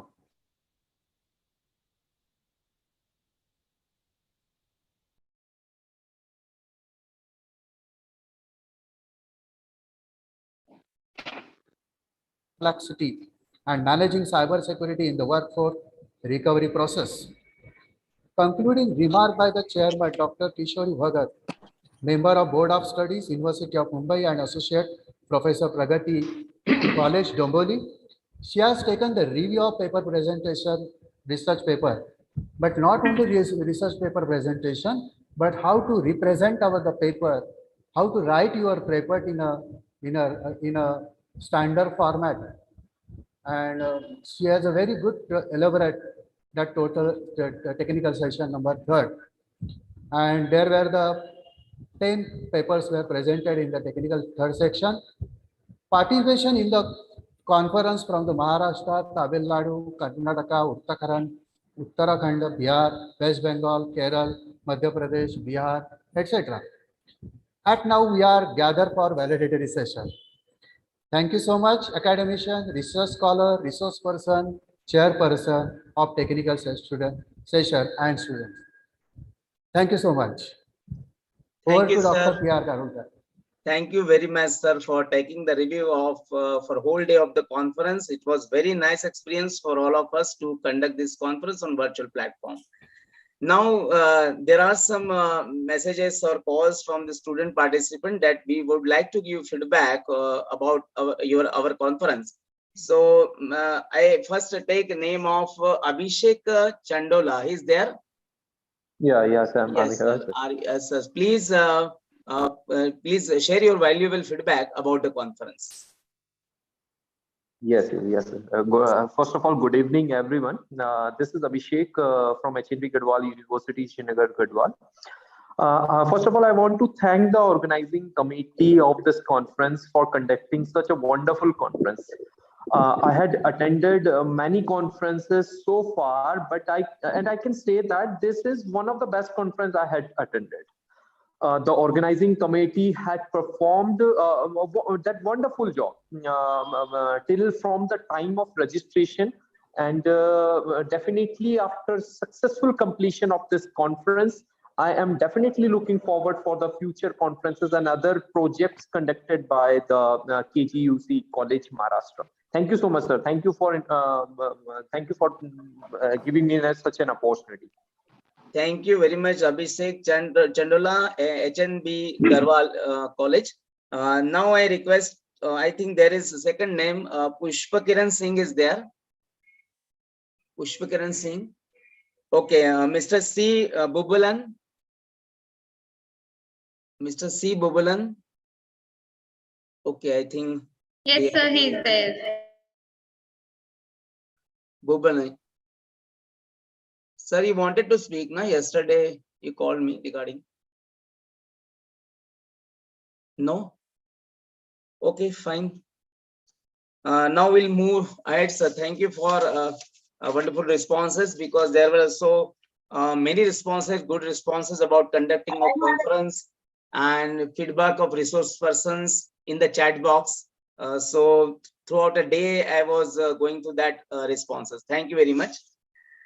May I now request to our chief guest of valedictory session, Honorable Principal Dr. Deepak Raverkar, sir. We are very eager to listen you on this valedictory occasion. Please, over to you, sir. Please. Thank you, Parag, sir.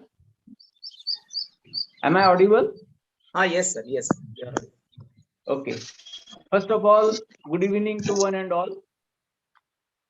I'm very much happy to address for the valedictory session of the international conference organized by KONKAN GYANPEETH URAN College of Commerce and Arts, Uran, Raigad. This conference is organized by Department of Commerce and Accounting and Finance. And this is the international e-conference on the theme of service sector challenges and prospectus during and post COVID-19 pandemic. First of all, I'm very much thankful to my friends, Dr. Vinod Indulkar and Dr. Parag Karulkar, as they have given me an opportunity to talk in this valedictory session, and also express my sincere thanks to the principal of the college, Honorable Dr. Baliram Gaikwad, sir, who is the ex-registrar of the University of Mumbai. And this conference is really conducted very nicely, right from the morning to the evening. Shishir Dada Dharkar is the Vice President of the KONKAN GYANPEETH. Chief guest, in the inauguration session, Dr. Rajesh Jaipurkar sir, who was the former Pro-VC of the Amravati University. Keynote speaker, Dr. S.T. Garde. Guest of honor, Dr. Dave O. Gorman from Colombia.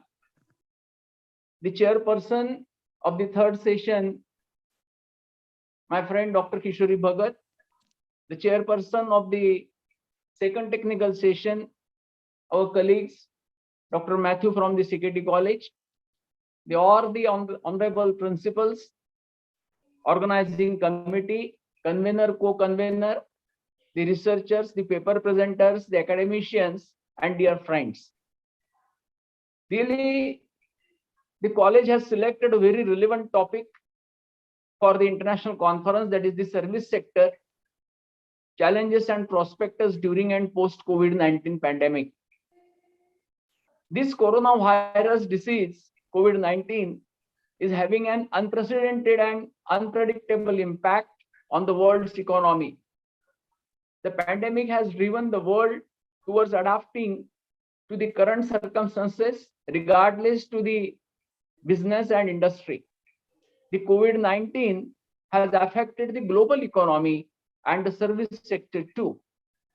In such a devastating situation, technology is the only hope to keep the economy on a track.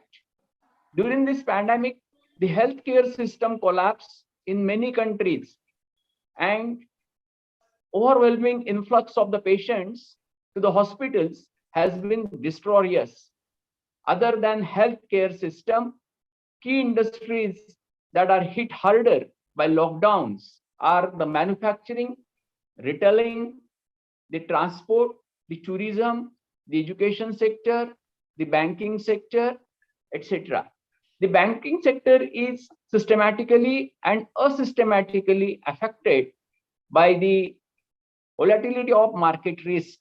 Healthcare, education, banking, tourism, hotel industry, transport, logistics, all the industry has significantly influenced by this pandemic.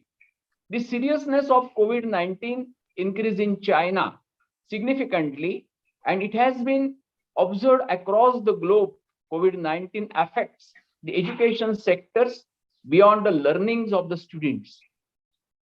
The school's closure put this industry at a significant risk of the unemployment and at the worst, complete school closures.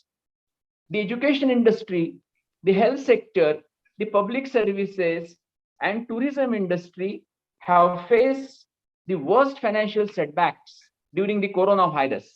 The airline industry, both international and domestic level, has been shut down. During and after the COVID-19, the changing nature of services, the service work, and the workers, and the service experiences is observed. As COVID-19 is expected to introduce novel methods to the service sectors, such as untaxed service, telecommuting, alternative work, work from home arrangements, job crafting, and the new work skills or the digital technology is becoming more important than ever before. Dear friends, in this conference, I come to know the more than 50 papers received on this theme of the service sector challenges and the prospects.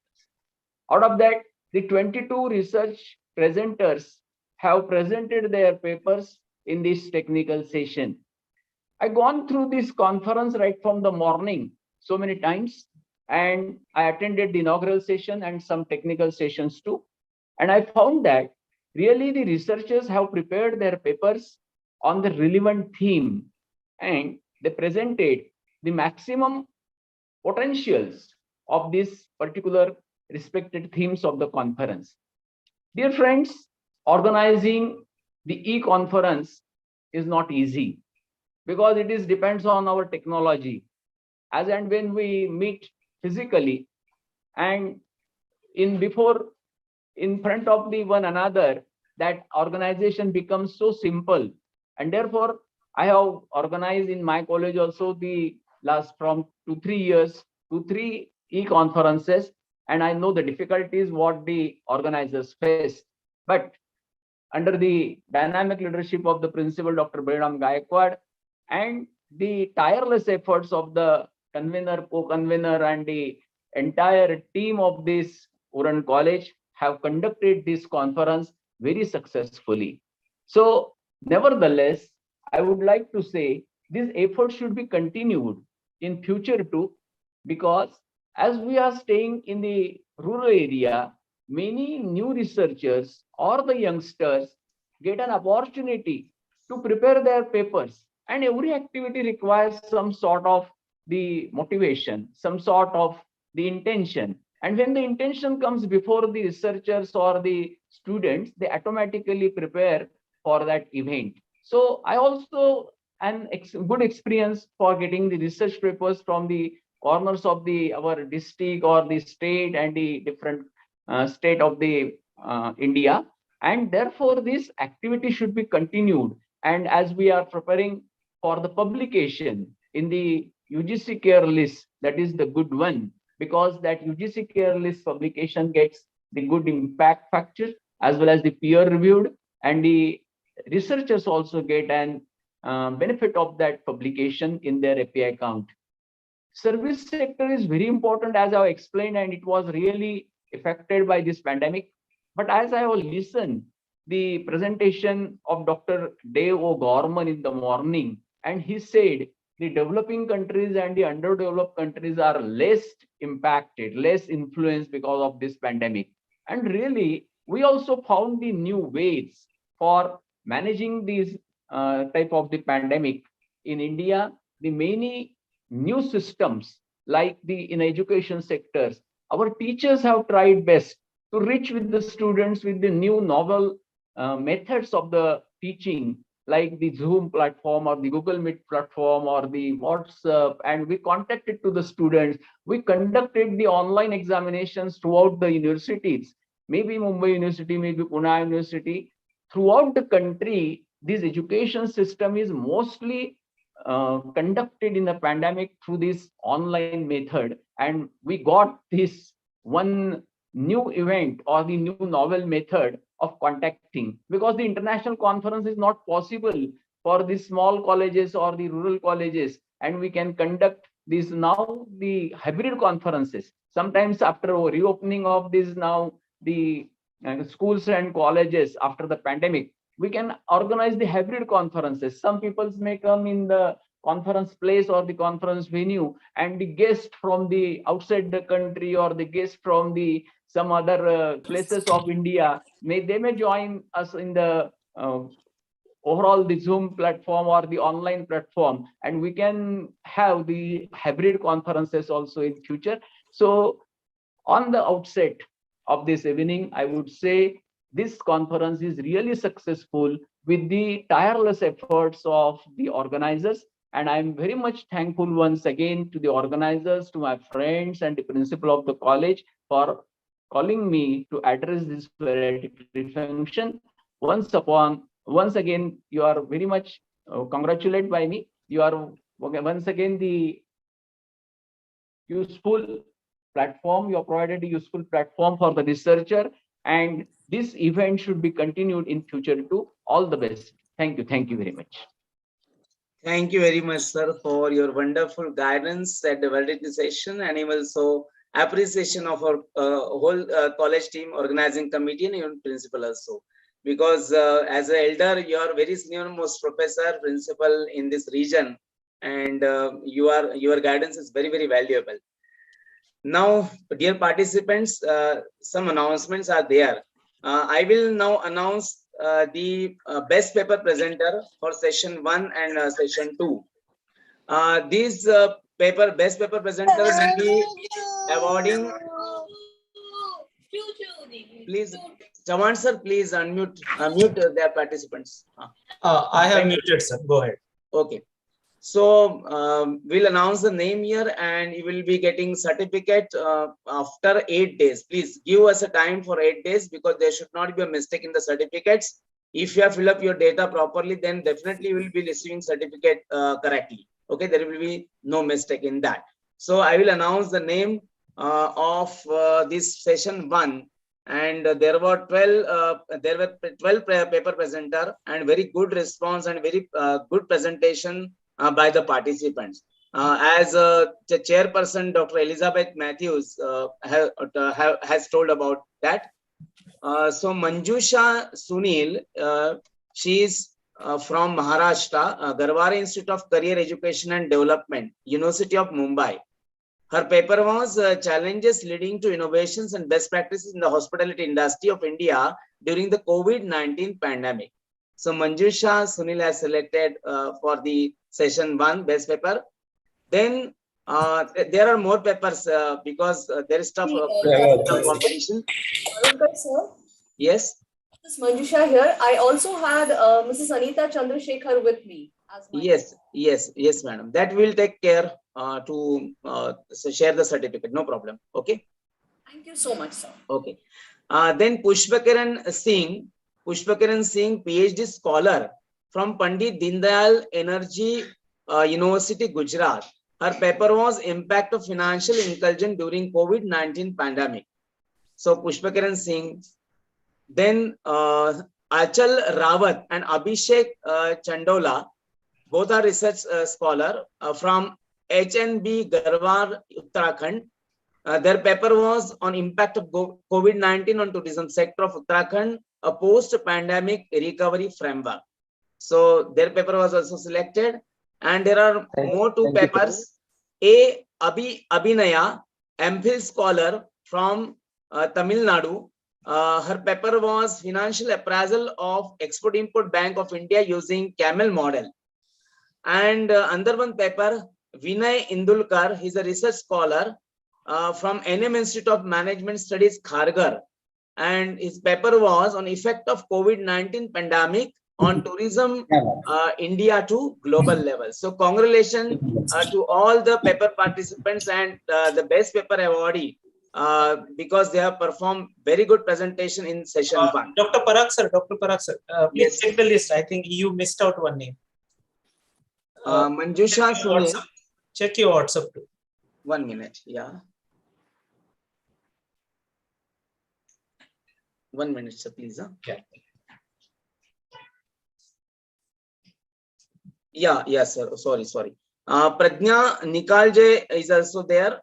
Her paper was on the study on online retail business in India in context to grocery industry during pandemic. Pradnya Lokhande, assistant professor from NG Acharya Marathi College, Mumbai. So congratulations to all paper presenter. This was the best paper presenter from the session 1. Now there are two best paper presenter in session 2. Mr. C. Bubalan, his paper was COVID-19 short-term impact of investors' investment in Indian stock market. It's from Tamil Nadu. Okay, Sri Vidya Mandir Arts and Science College, Autonomous College, Tamil Nadu. And another one paper has been selected in session 2. Mrs. Mohini Milindev, KGKC Karjat College of Arts, Science, Commerce, Karjat, Maharashtra. Her paper was Analysis of the Macroeconomic Variables of Indian Economy and Study of the Performance of Services Sector in Pre-COVID-19 Pandemic Phenomenon and During COVID-19 Pandemic Phenomenon. So I think it is congratulations to all the paper presenter, even congratulations to all the paper presented here, and they have given the wonderful responses, and that's why the best paper we can select, and the credit goes to, of course, chairperson of the session, because they have also evaluated your paper and observe your paper while you are presenting. So thank you very much once again from KONKAN GYANPEETH URAN College of Commerce and Arts. Now we are moving towards end of this validity session. For whole day, you know that due to this, in spite of this pandemic situation, you were all there on virtual platform. It's a wonderful response. May I now request to Honorable Professor H.K. Jagtap, HOD and Assistant Professor, Department of Economics. Please have a vote of thanks at this validity session. Please, over to you, sir.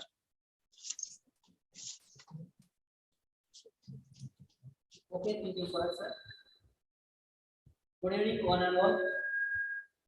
It has such an honor to be a part of this wonderful session. On behalf of KONKAN GYANPEETH URAN College of Commerce and Arts, Uran, Raigad, I take this opportunity to propose vote of thanks to those who have directly and indirectly contributed to this international e-conference organized by our college. I would like to extend my heartfelt gratitude to our esteemed chief guest of today's valedictory session, Principal Dr. Deepak Ravilkar Sir, Sundaram More ASC College, Polarpur, and member of Board of Studies, University of Mumbai. We are really enlightened with your knowledge and presence. Very, very thank you, sir. My sincere thanks to Professor Dr. Balram Gaikwad Sir, Principal of KONKAN GYANPEETH URAN College of Commerce and Arts College, Uran, Raigad, for his help and support at every stage. Today, my words are not enough to express the gratitude and presence of our principal. I would like to thank Honorable Professor Abhishek. Those are express the review and feedback overall conference. I would like to thank all the honorable delegates, participants, and present paper presenters. I am also very much thankful to all the programs advisory committee members. Thank you.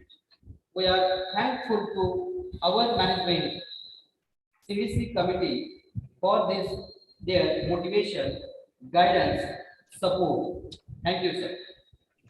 I would like to thank accuracy coordinator for their technical support assistance. So very thank you, accuracy coordinator. My sincere thanks to the HOD, all HODs and all departments who are help and assistance the event throughout. Thank you, sir. A special thanks to the teaching and non-teaching staff for their excellent support and coordination.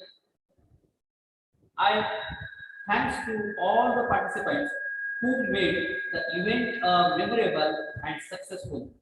Finally, I would like to thank all of the present have for making the time to be with us today and help us make this session a grand success for this conference.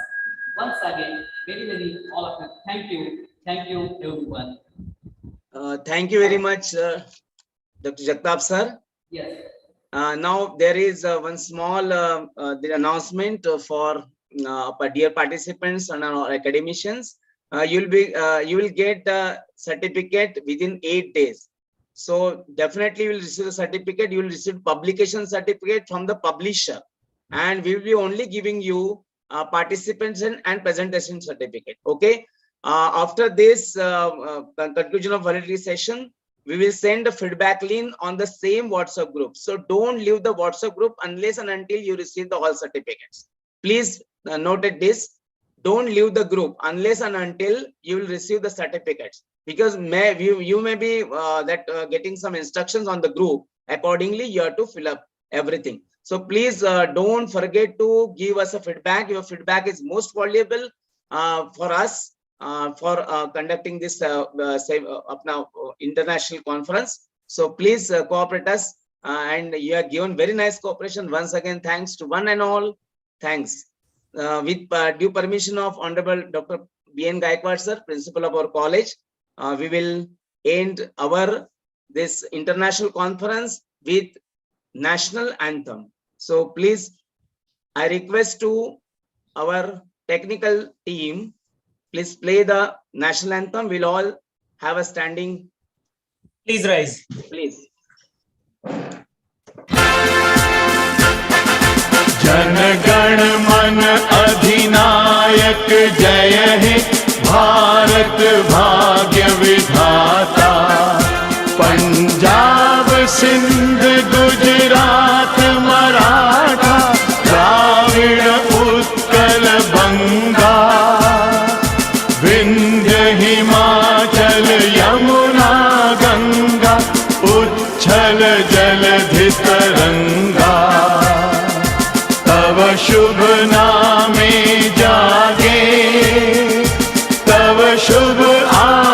आशीष मांगे, गाहे तव जय गाथा। जन गण मंगलदायक जय हे भारत भाग्य विधाता। जय हे, जय हे, जय हे, जय जय जय जय हे।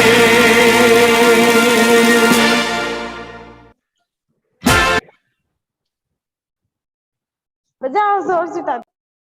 जय Hind.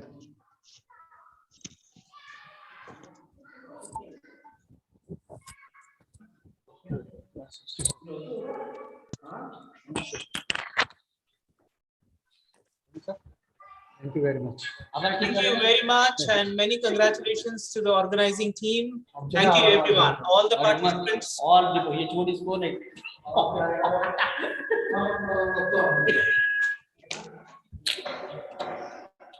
Yeah, thank you, everybody. Okay. Thank you, sir. Thank you. Thank you, sir. Thank you so much. Many congratulations to the organizers, the entire organizing team. You have done a wonderful job.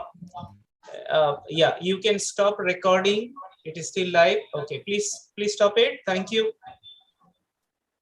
We will all Thank you, sir. we'll all meet in my office right now. Thank you. Thank you, sir. Thank you, sir. Thank you. Thank you, sir. Thank you, sir.